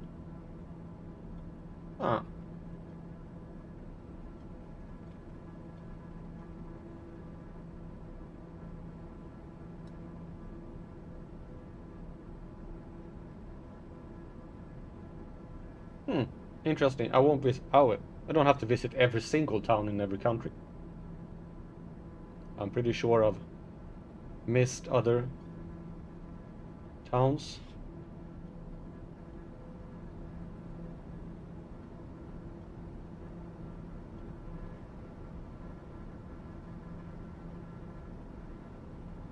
As long as I visit every capital, it's okay. Then I can just go wherever I want to.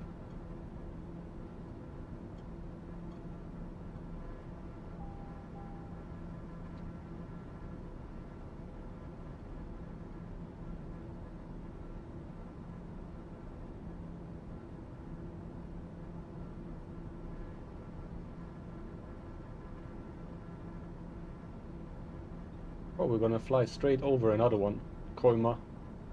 But it's like way too close there. If I'd flown like the Bonanza or something like that, I would probably fly there and there. But we're gonna fly straight over another town there.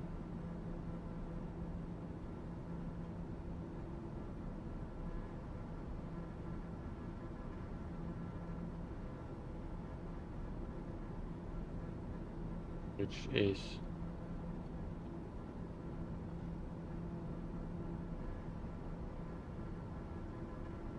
Kwanja.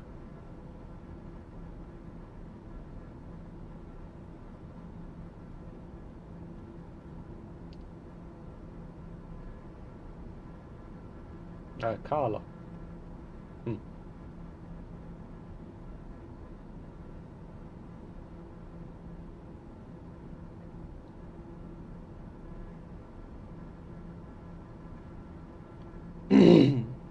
Oh well.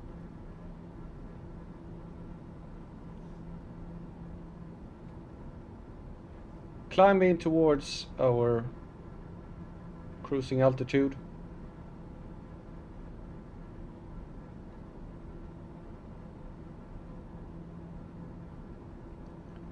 And I'm gonna see the altitude of this airport is... It's really high. That's like the highest I've been to in Angola. It's like a high plateau this air. 5,500, 5,600 feet. That's close to 2,000 meters. Holy. This is really... Does it say anything about that?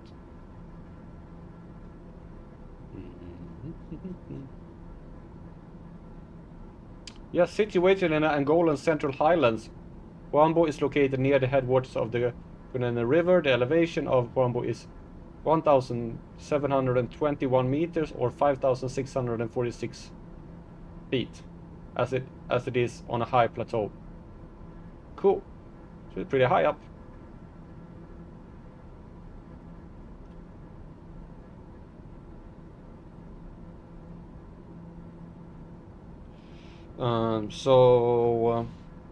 That's 5,500, 6,500,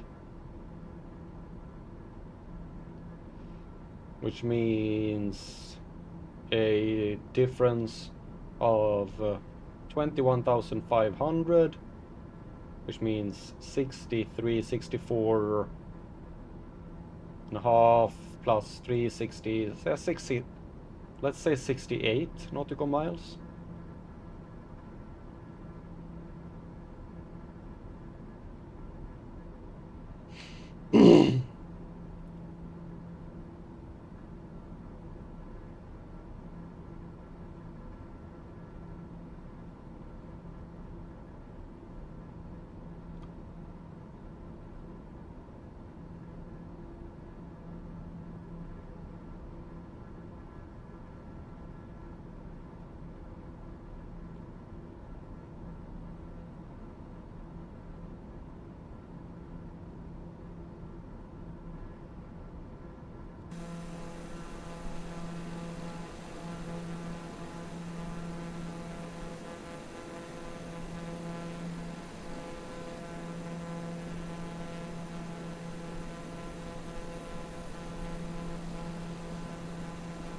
And this is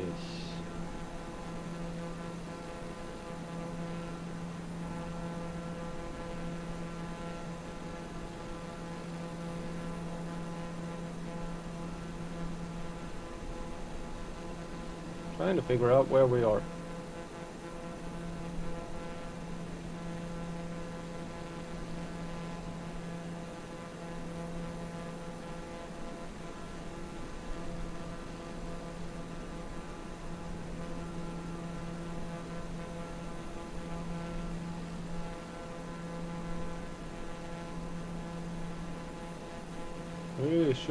That should be Kuwanja that we see below us here.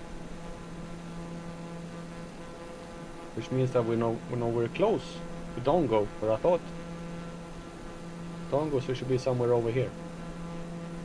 I found this thing on 2 lakes here.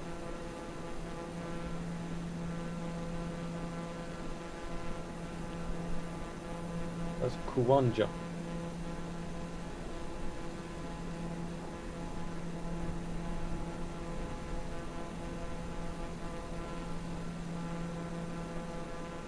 Still haven't found the actual airport. There is an airport here in Kuwanja. Jamba Airport. But that airport is yet another airport that Microsoft haven't... Yo, that's one. Okay, I found this one.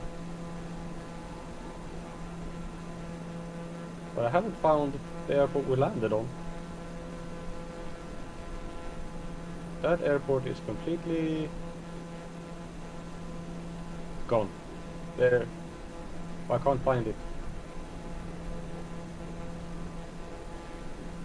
Trying, but it's nowhere to be found. Oh well.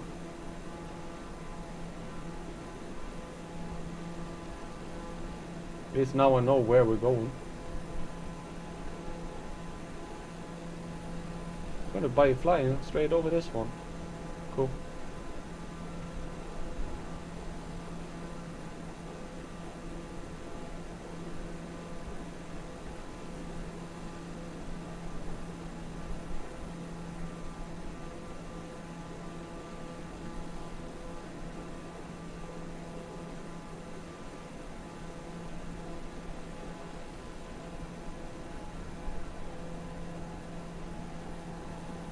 I think we're having quite a strong wind now as well. 38 nautical miles. And we're cruising at 28,000 feet. Cool.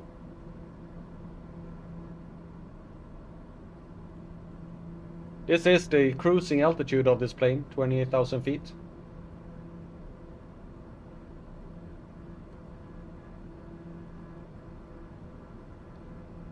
Now we can just relax a little bit.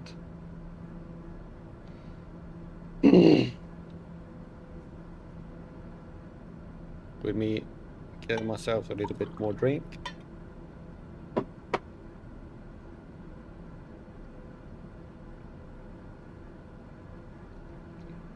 And it's not red wine. I am not drinking and flying.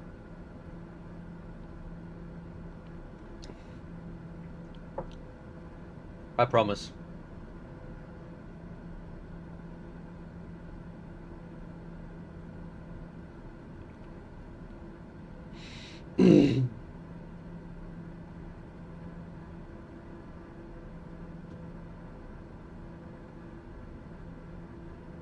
We reached the 4-hour mark of the, almost up to the 4-hour mark of the stream. 4 minutes left for that. I will still have probably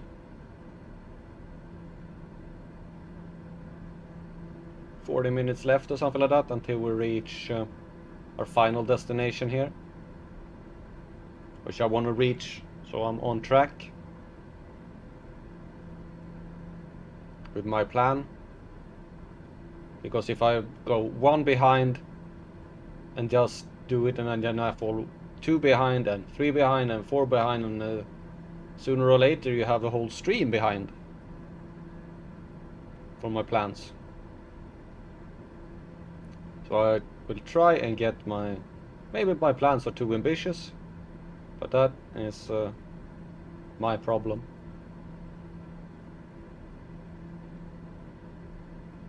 They don't have a tower. Does this one have a tower? That one have a tower.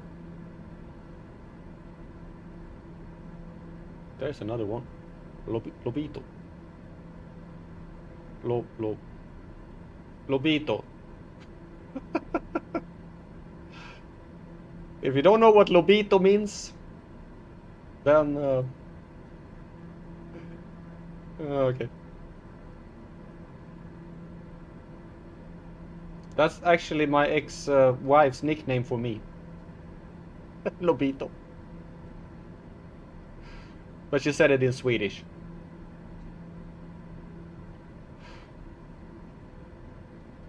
Is there actually a town named that here? Yeah, there's a town named that.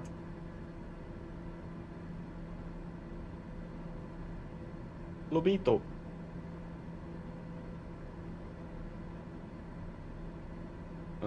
Let's see what it says in English.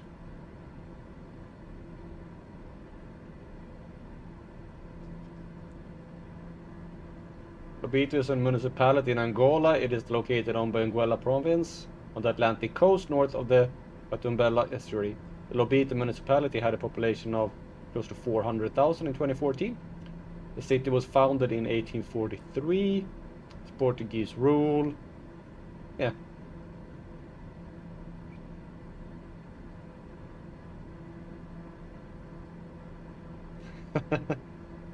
If you know what Lobito means, points for you.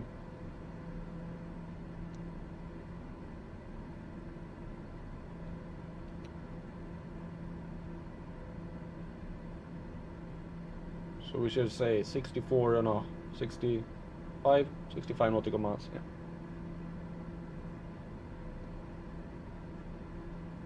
Fortunately, we're not going to Lobito. Could go to Lobito instead, just for the fun of it. Yeah, I could do that.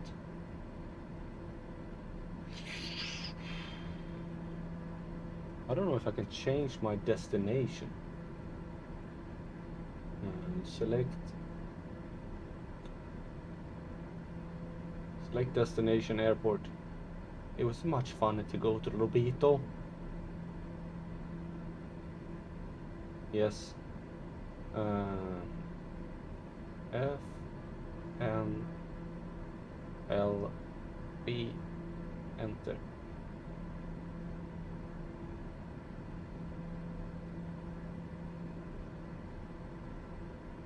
What? I said select destiny. F N L B.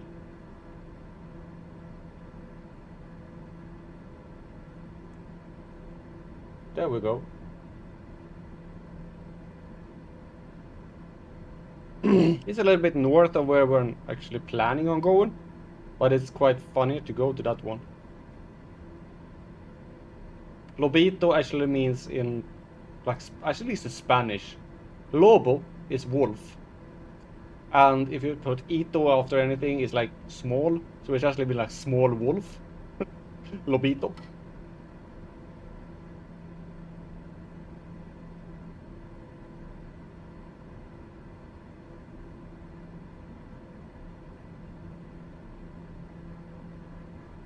You can also say Lobosito, but Lobito.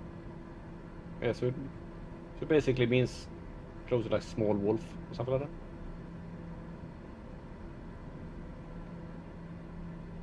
So I have to go there.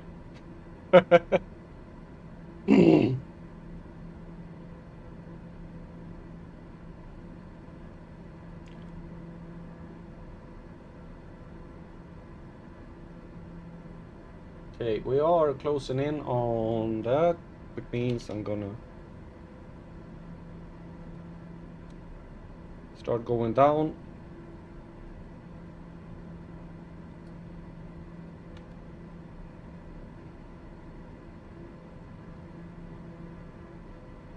Let's check this again. 5.5, 6.5.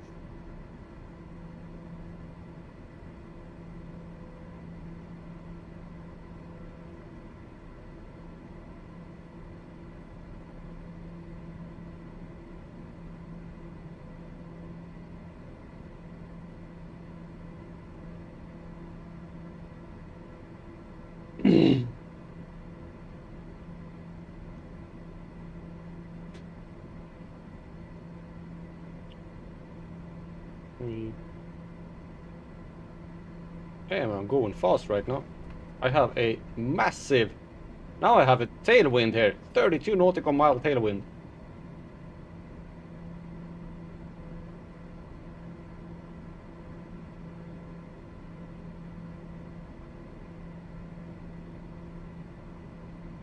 That equals that I should go down almost.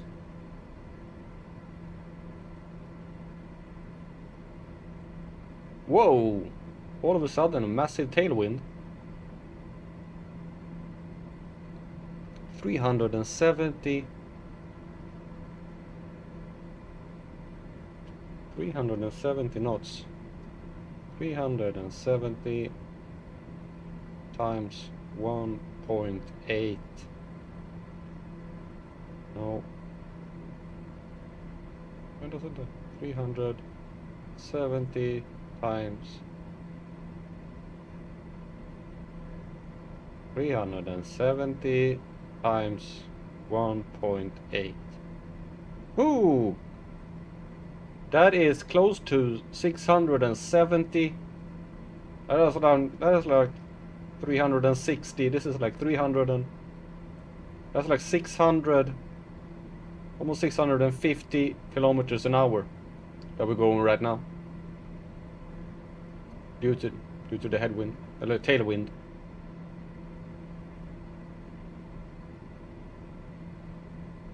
We're going fast. Okay, now we're flying over this other airport that is down here. Let's see if we can see that. There it is.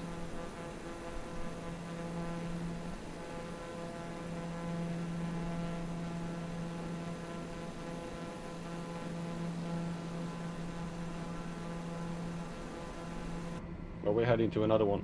Hey, I'm out on the wing.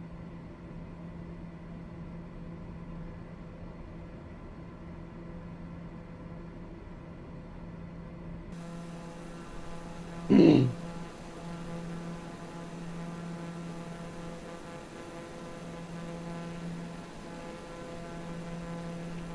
I'm gonna have to set my what we have 357 right now, and gonna land on 29.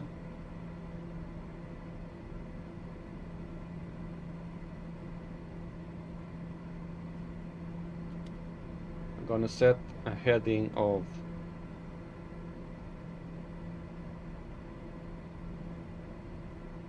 basically flying straight north.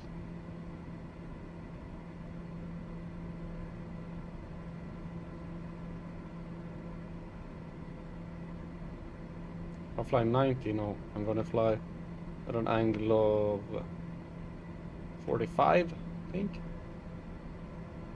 Because if I'm flying straight and then we go straight out there, basically. I want to fly like this.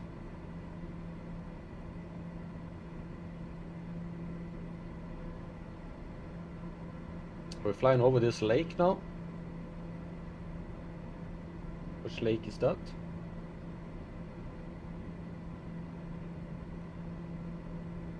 That is a lake.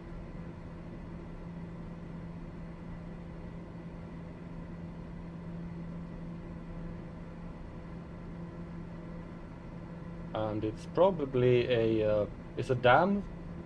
There is a power. Look here, there is a power. Hey, you see all these things I have. And there's a power. The dam with the power generation here.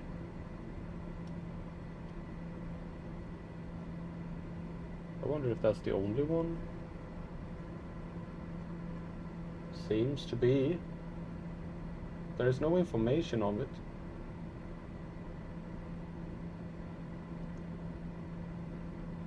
No, they don't want to give us any information about that dam. Could probably find it if I look.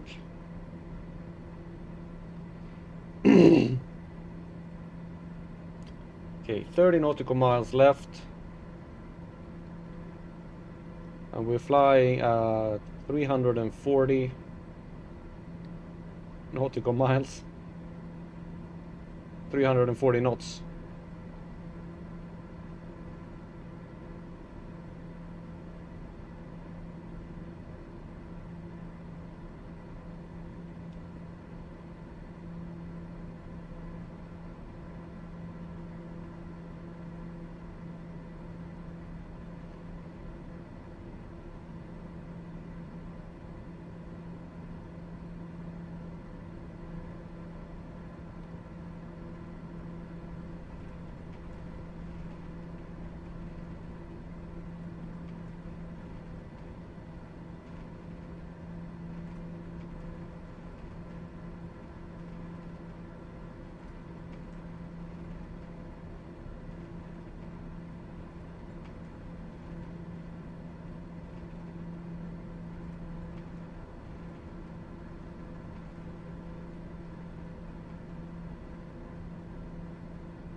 I don't think I need that much.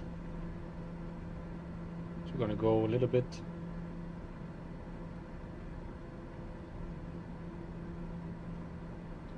This is, well, it's a river, or it's a reservoir for this dam. The dam is located here. This is like the big reservoir for it. Big reservoir.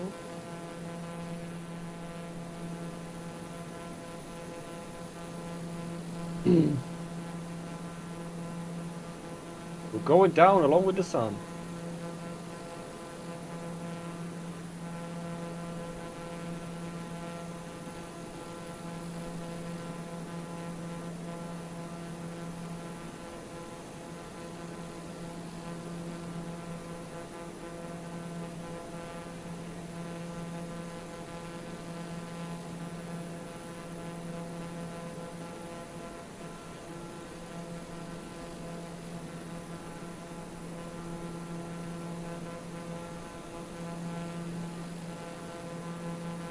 That's a nice view.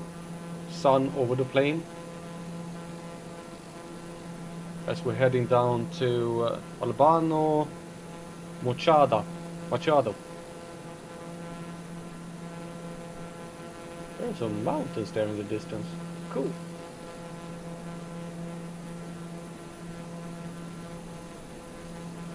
Yeah, we are on a high plateau here.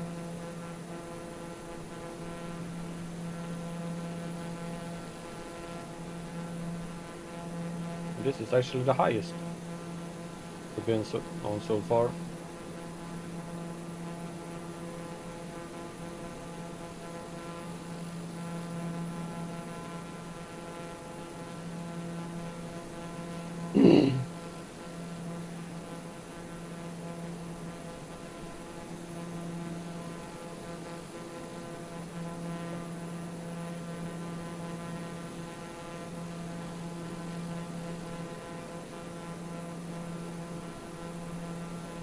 The winds are blowing at 120 with 8 knots.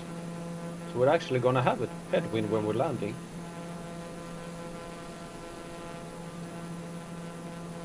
Which was not what I thought it was gonna have.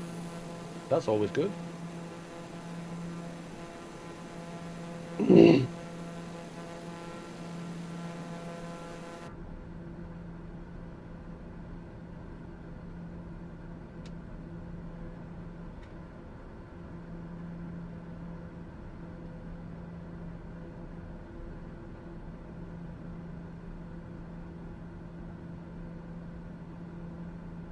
You can't see anything?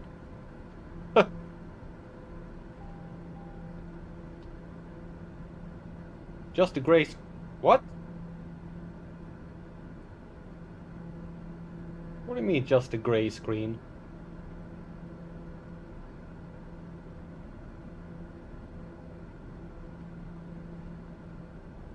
No, I'm looking at my stream now and it's perfect. Nothing weird with it.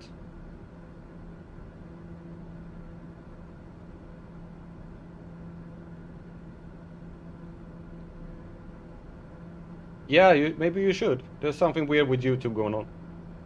You see the stream fine? Yeah, I think it's something with your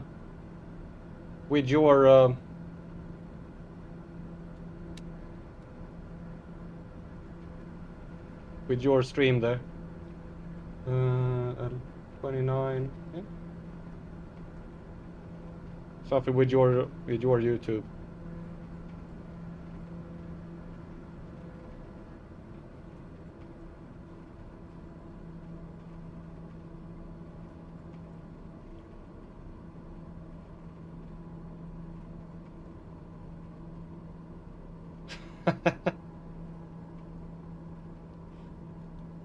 Okay, 10 nautical miles.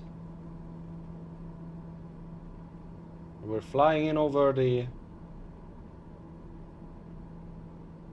Yeah, we should be going in pretty good here.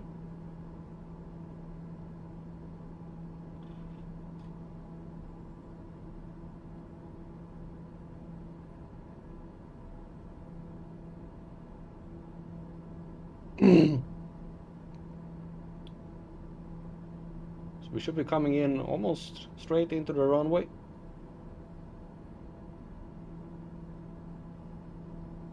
Over the bush, over the hills and far away.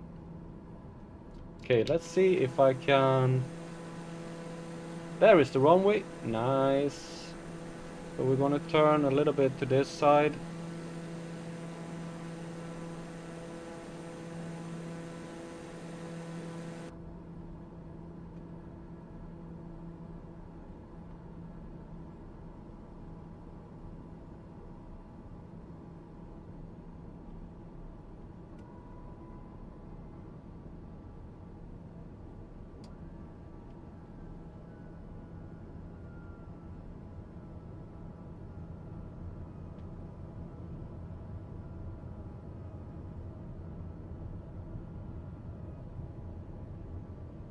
Yeah. It is.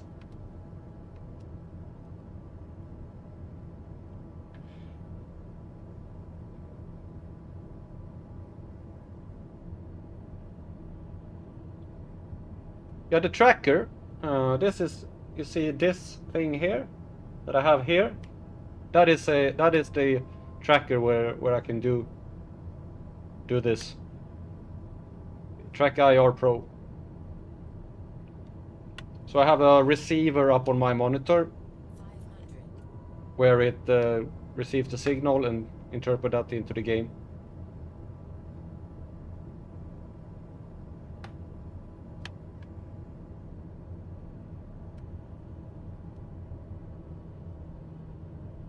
We actually have a pretty strong tailwind here. That's not what it said there.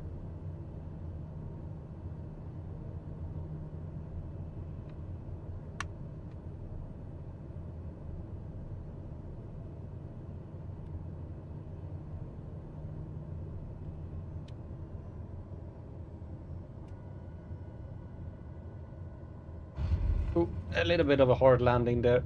It was fine.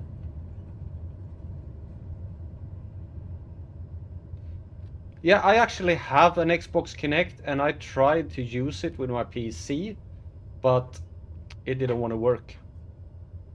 Flight Simulator. I actually haven't used it on Flight Simulator, but it's pretty bulky compared to the track IR, and I'm not sure it works as well. I tried to use it with. There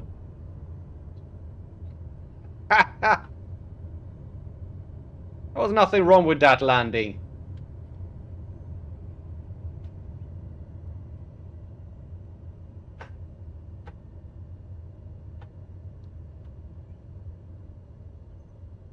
Ah, okay, yeah. Well, since it's actually Microsoft, it should be able to work with it. Okay, we have.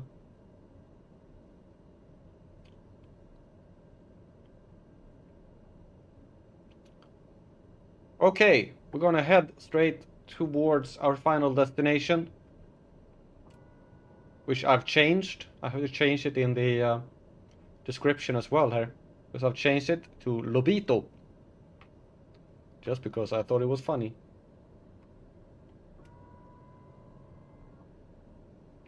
Okay, let's set the altitude.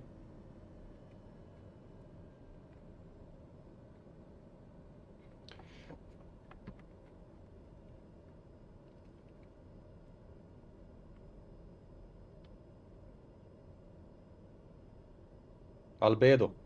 Albano.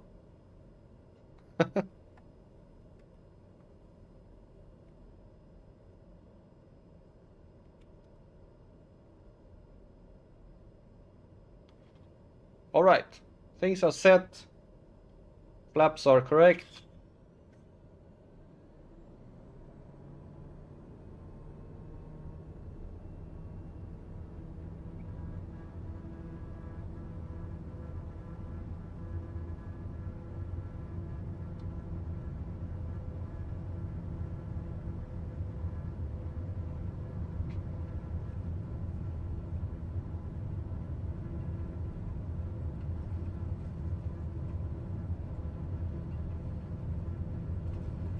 We're flying straight towards the sun here.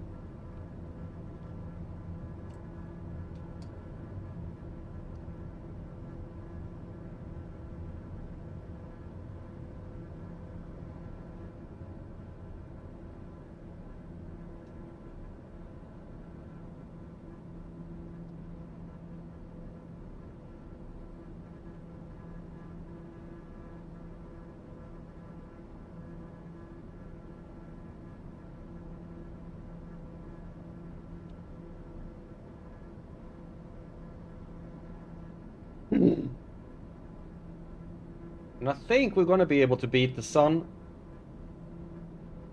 and land in sunlight. We'll see. Can't get that one.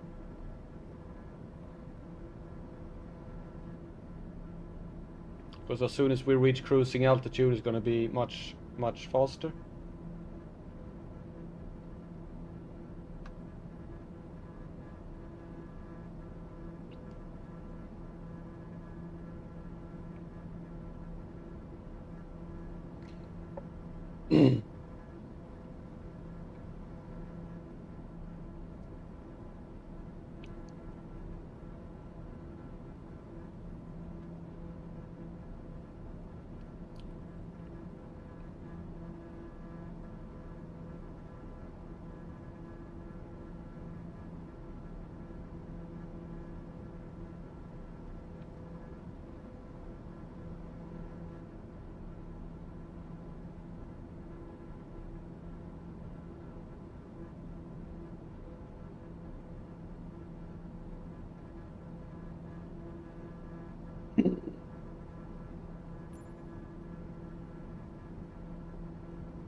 We're flying straight towards the sun.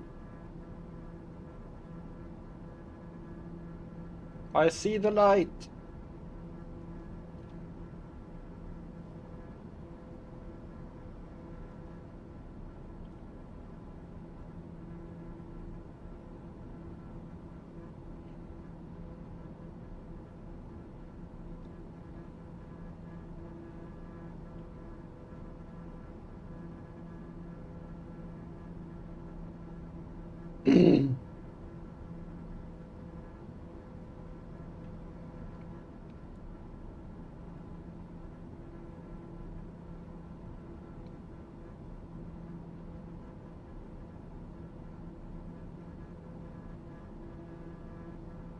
I need to.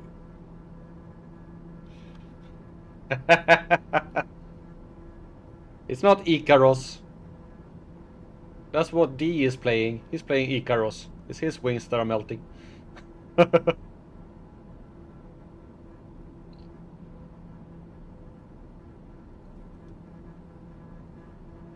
have some small villages and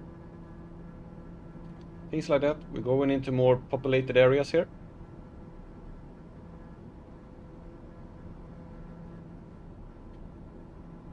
As we're flying over these sort of mountains here. Look at that. That's cool. Nice.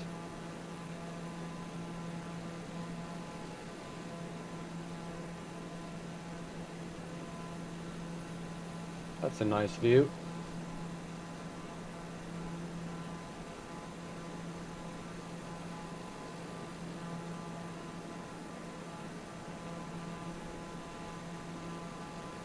And my wings are perfectly fine.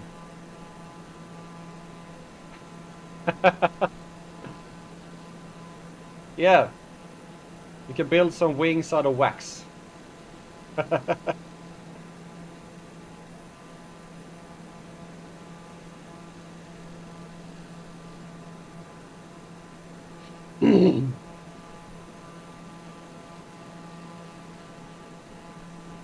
This is a nice view.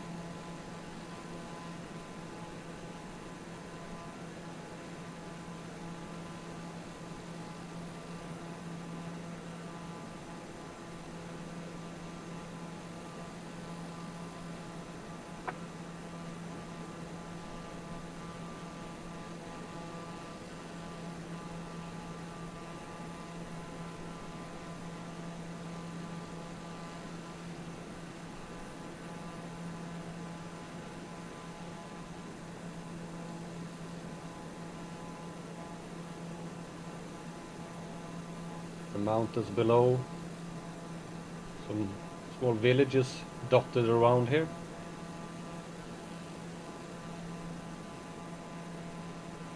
So what do you think? Are we going to beat the sun or not?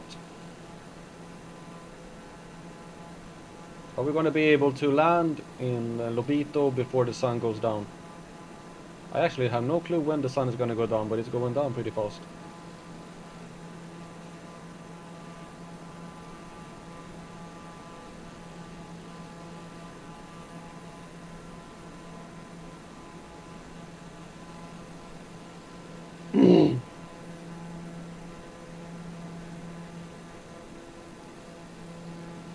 And it was promised thunder and lightning when I started the game.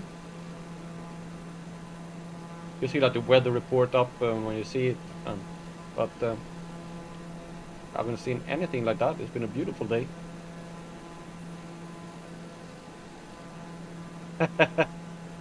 Okay, so you think I'm gonna land in darkness? Oh, okay. We'll see.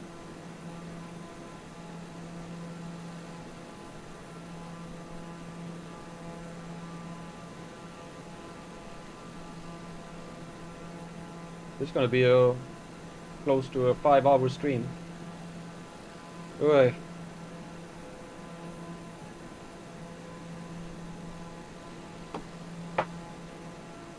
To be honest, I don't think you can actually see stars.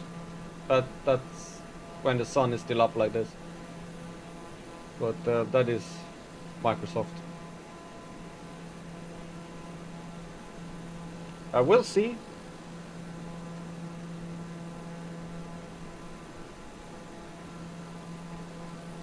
Probably not.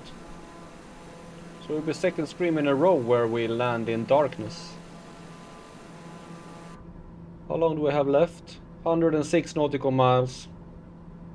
And we're still climbing.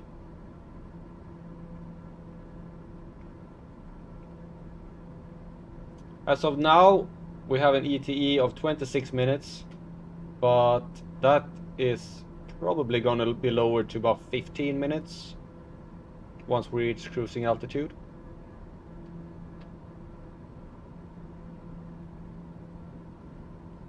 So we'll see.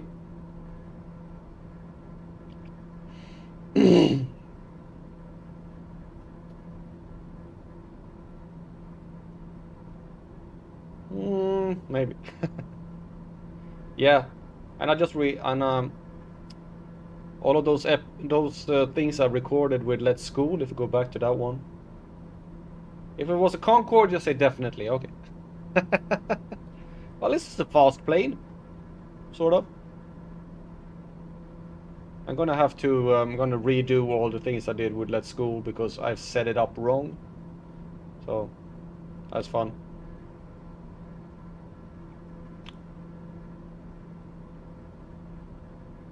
Well, I am going to climb up to 30,000 feet. Which one has updated? Which one?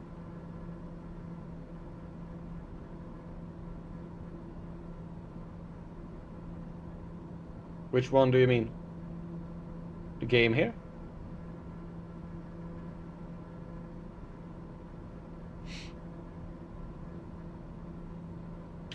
No, it has. It calculates it on my current speed. So once we reach cruising altitude, it will start going down quite a lot. But we still have 4,000 feet to climb. Or 6,000 feet to climb until we reach cruising altitude. I'm gonna see if I can actually reach cruising altitude. 19 feet. So we're going down 1,000. 29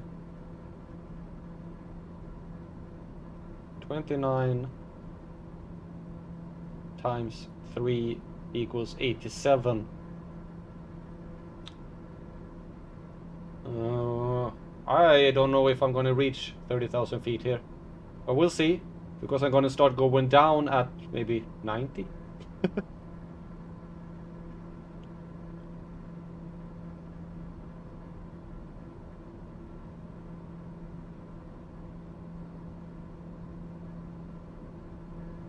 I'm just gonna climb up to 30,000 and gonna be like this, whee, and then go down again.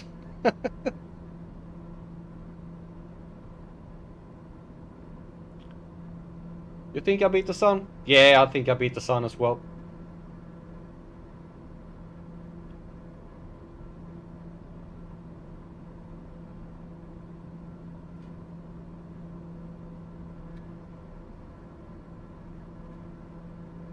We're gonna set that to 28 instead.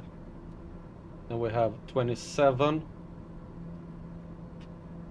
27 times 3 equals 81.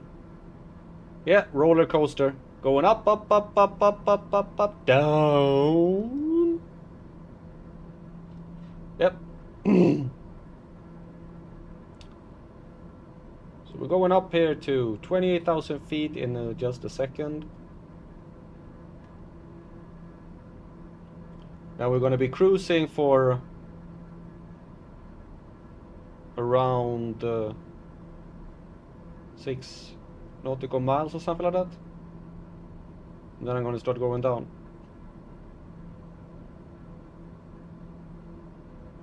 There we go, 28,000 feet.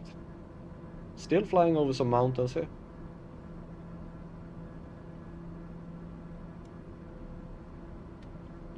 So now I'm gonna set my...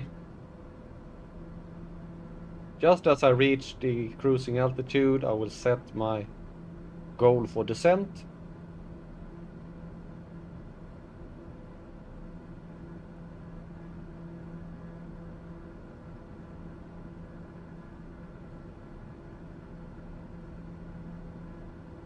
Which is gonna be 1,000 feet.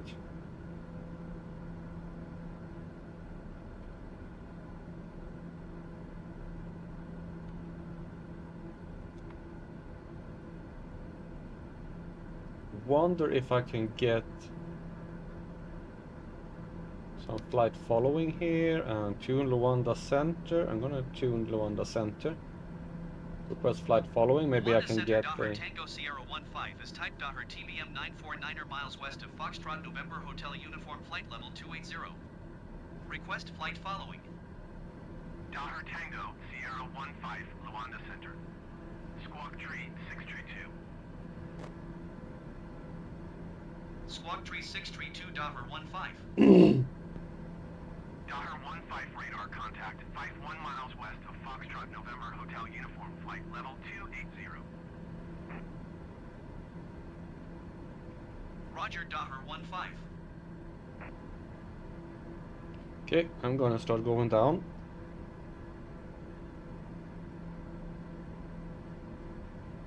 And gonna go nearest airport. And it's FNCT, that is that FNCT, Benguela. Tune tower, can I get some 80s? No. Why can't I get 80s? I want the information. You worthless piece of... Not gonna say that.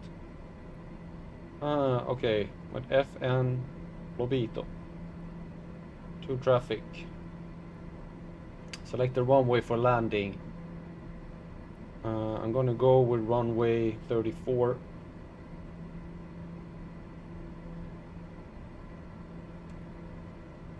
Now it's full stop. We're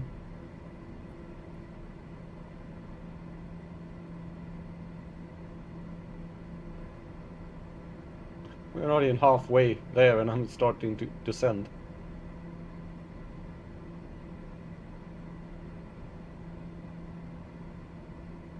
The one we're going to doesn't have a tower, but this one does. So this is the one we're going to. This one has a tower. I wanted some 80s, but apparently I can't get it. There is no way of knowing which what barometric pressure it is, because they don't want to tell me. I could make a little bit of a meanie here. Yeah, I can do that. I can tell him I'm landing at him just to get the barometric pressure. And then cancel the landing. So we're going to number 3, Tune Tower, request landing. Tower.her Tango Sierra Because then we will 1569 probably get the miles east to barometric flight level pressure. 245 to land. Daughter Tango Sierra 15 Yeah, Tower. 2989. Thank you. That's what I wanted. Decimal 89er, wind 277 at 5. Make right base runway 20. Fly right base runway 20. And now I'm gonna cancel the 15. landing. And cancel landing. Tower.her 15 Thank you. cancel landing intention. Daughter 15, your cancellation is received. I just wanted the barometric pressure, and that was the only way to get it.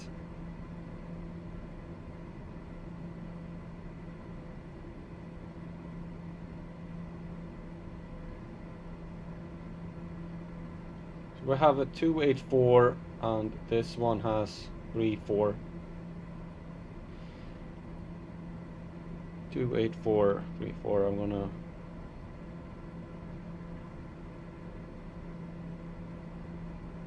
It's a beautiful landscape here beneath us now.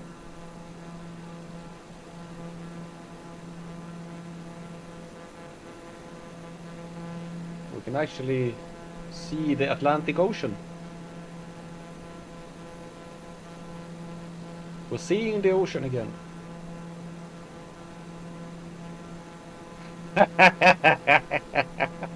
What? No! If you can't give me information, I get the information.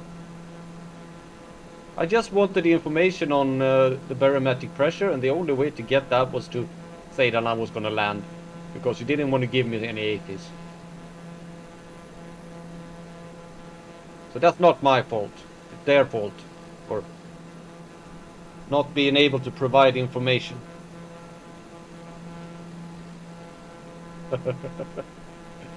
I'm not naughty. I'm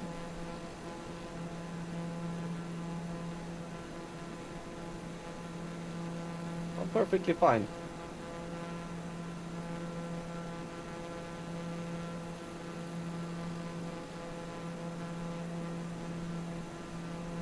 No, it doesn't.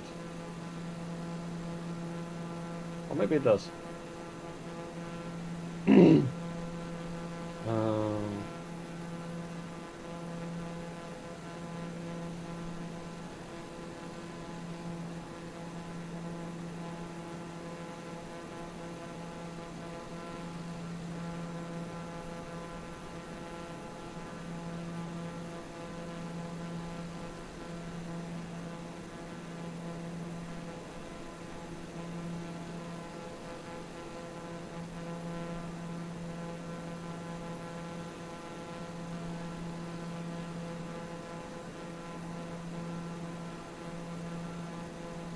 let's see.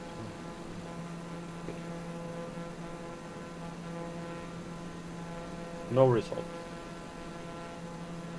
Okay.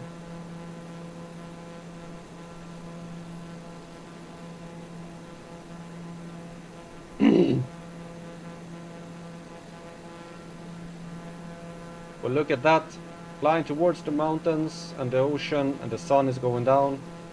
And we are, once again, chasing the sun.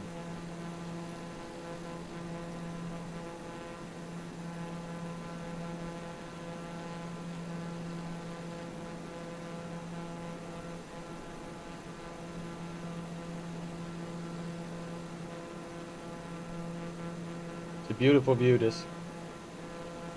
See who is correct? D or Calland?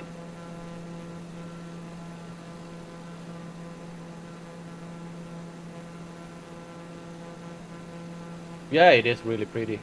When you get views like this, it's amazing.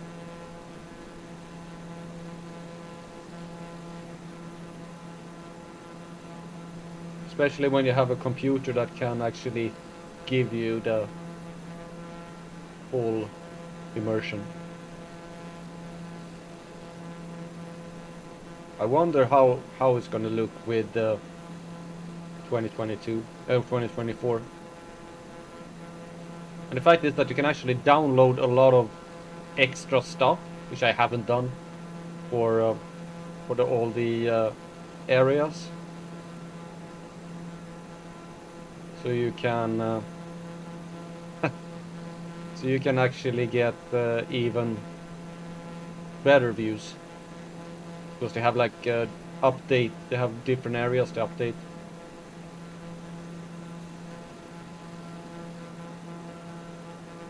But of course that costs money as well.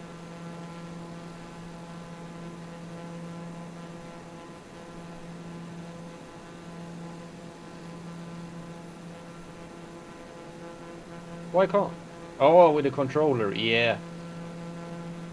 I guess it's kind of... Well, I know those who play it on controller. We have some...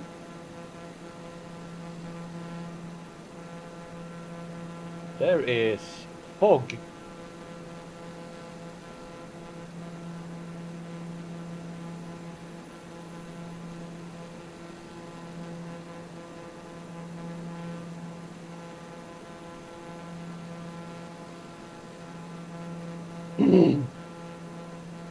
It's almost like the ocean comes up all over here. Wheel menus for everything. Oh. Maybe it's easier to play the controller on the PC, I don't know.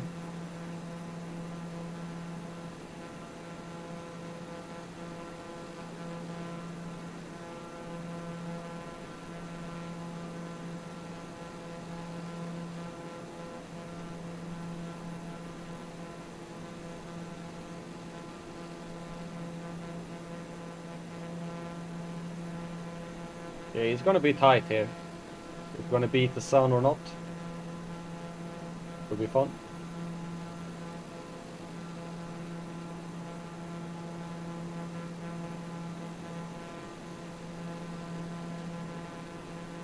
And I'm choosing the smallest airport of the three here.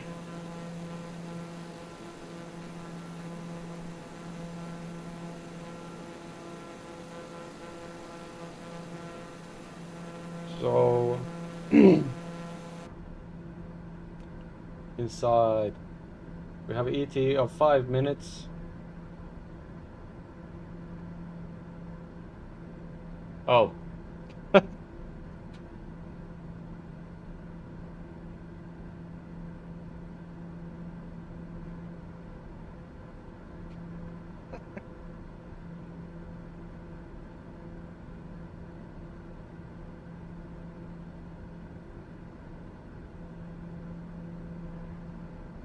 The airport should be somewhere over here. I'm gonna turn a little bit to the left so I can line up with the airport.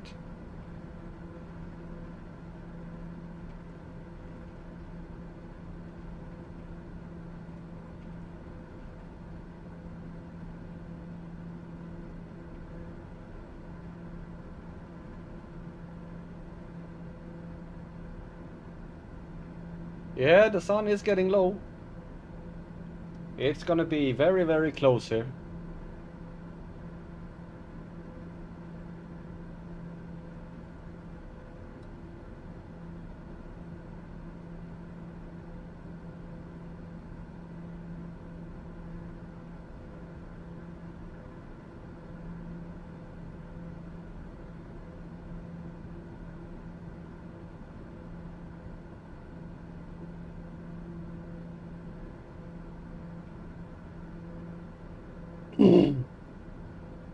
But it's a beautiful view to land in.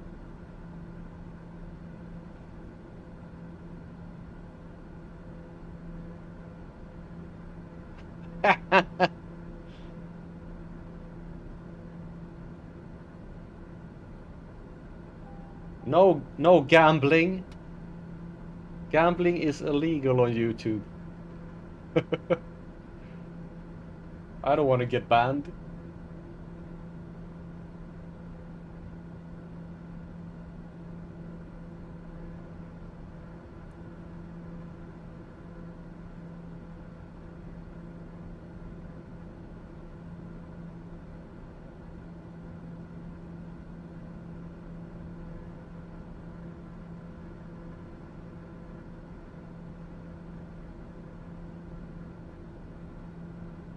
I am a little bit nervous of that ridge over there that I'm heading for. But on the other hand, I think I'm gonna have to turn right before it.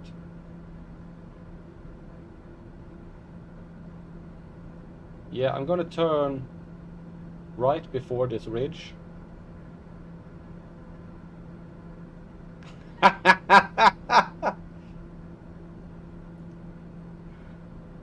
Okay, if the sun, well, the sun wouldn't start going the wrong way, it would be the Earth that starts going the wrong way, and that I would be very nervous about.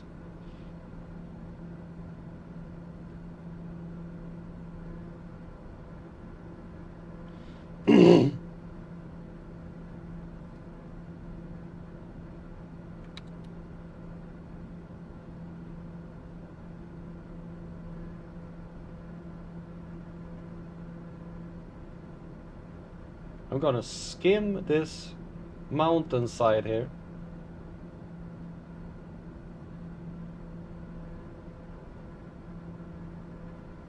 You see there on the, yeah.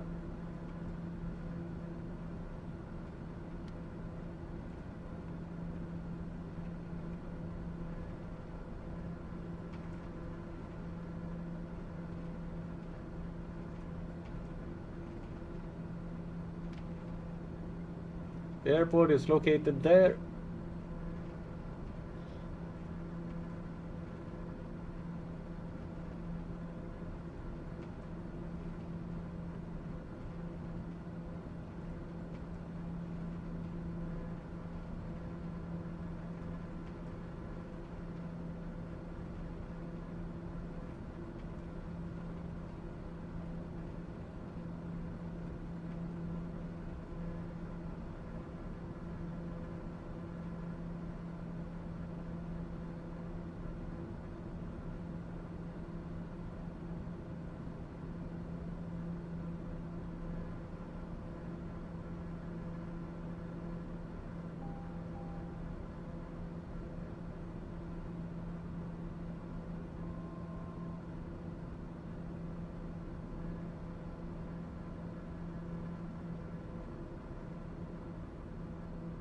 Okay, slow down.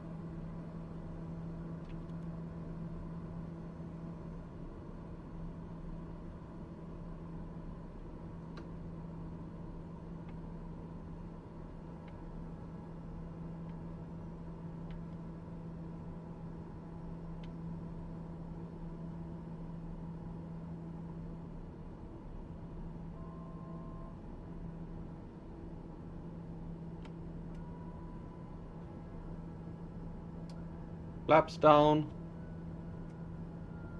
Autopilot disconnected. Gonna have to line up with the runway here.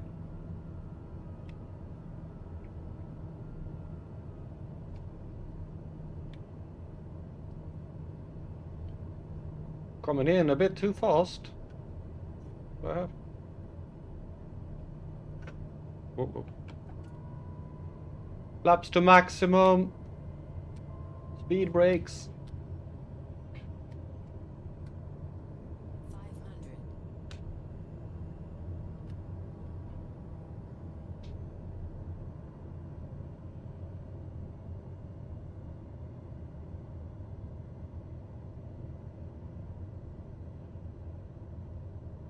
And we're all going, and it says Mr. Calland did win the bet. So it was a good thing you didn't bet on any money on it, D.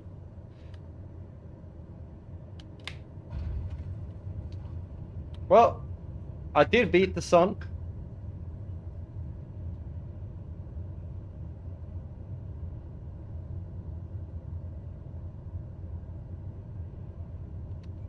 So,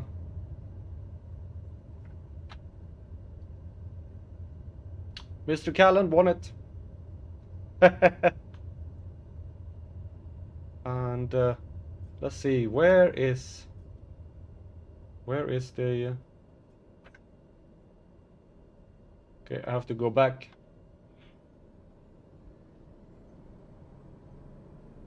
Well, that was the last airport of this stream. thanks for flying with Tailstrike Air, and hope you wanna watch me fly into Namibia on, it will be either Friday or Sunday. Haven't really decided yet.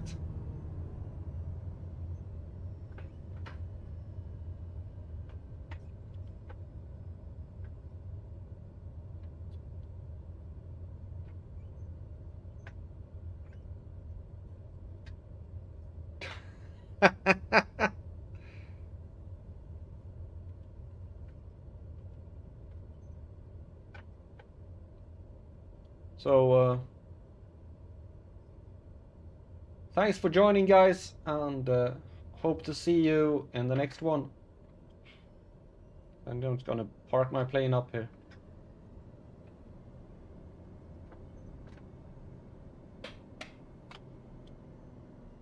Yeah. Have a nice day, and hope to see you next time. And that'll be it. As the sun is setting over Angola, we're finishing this stream. Have a nice evening.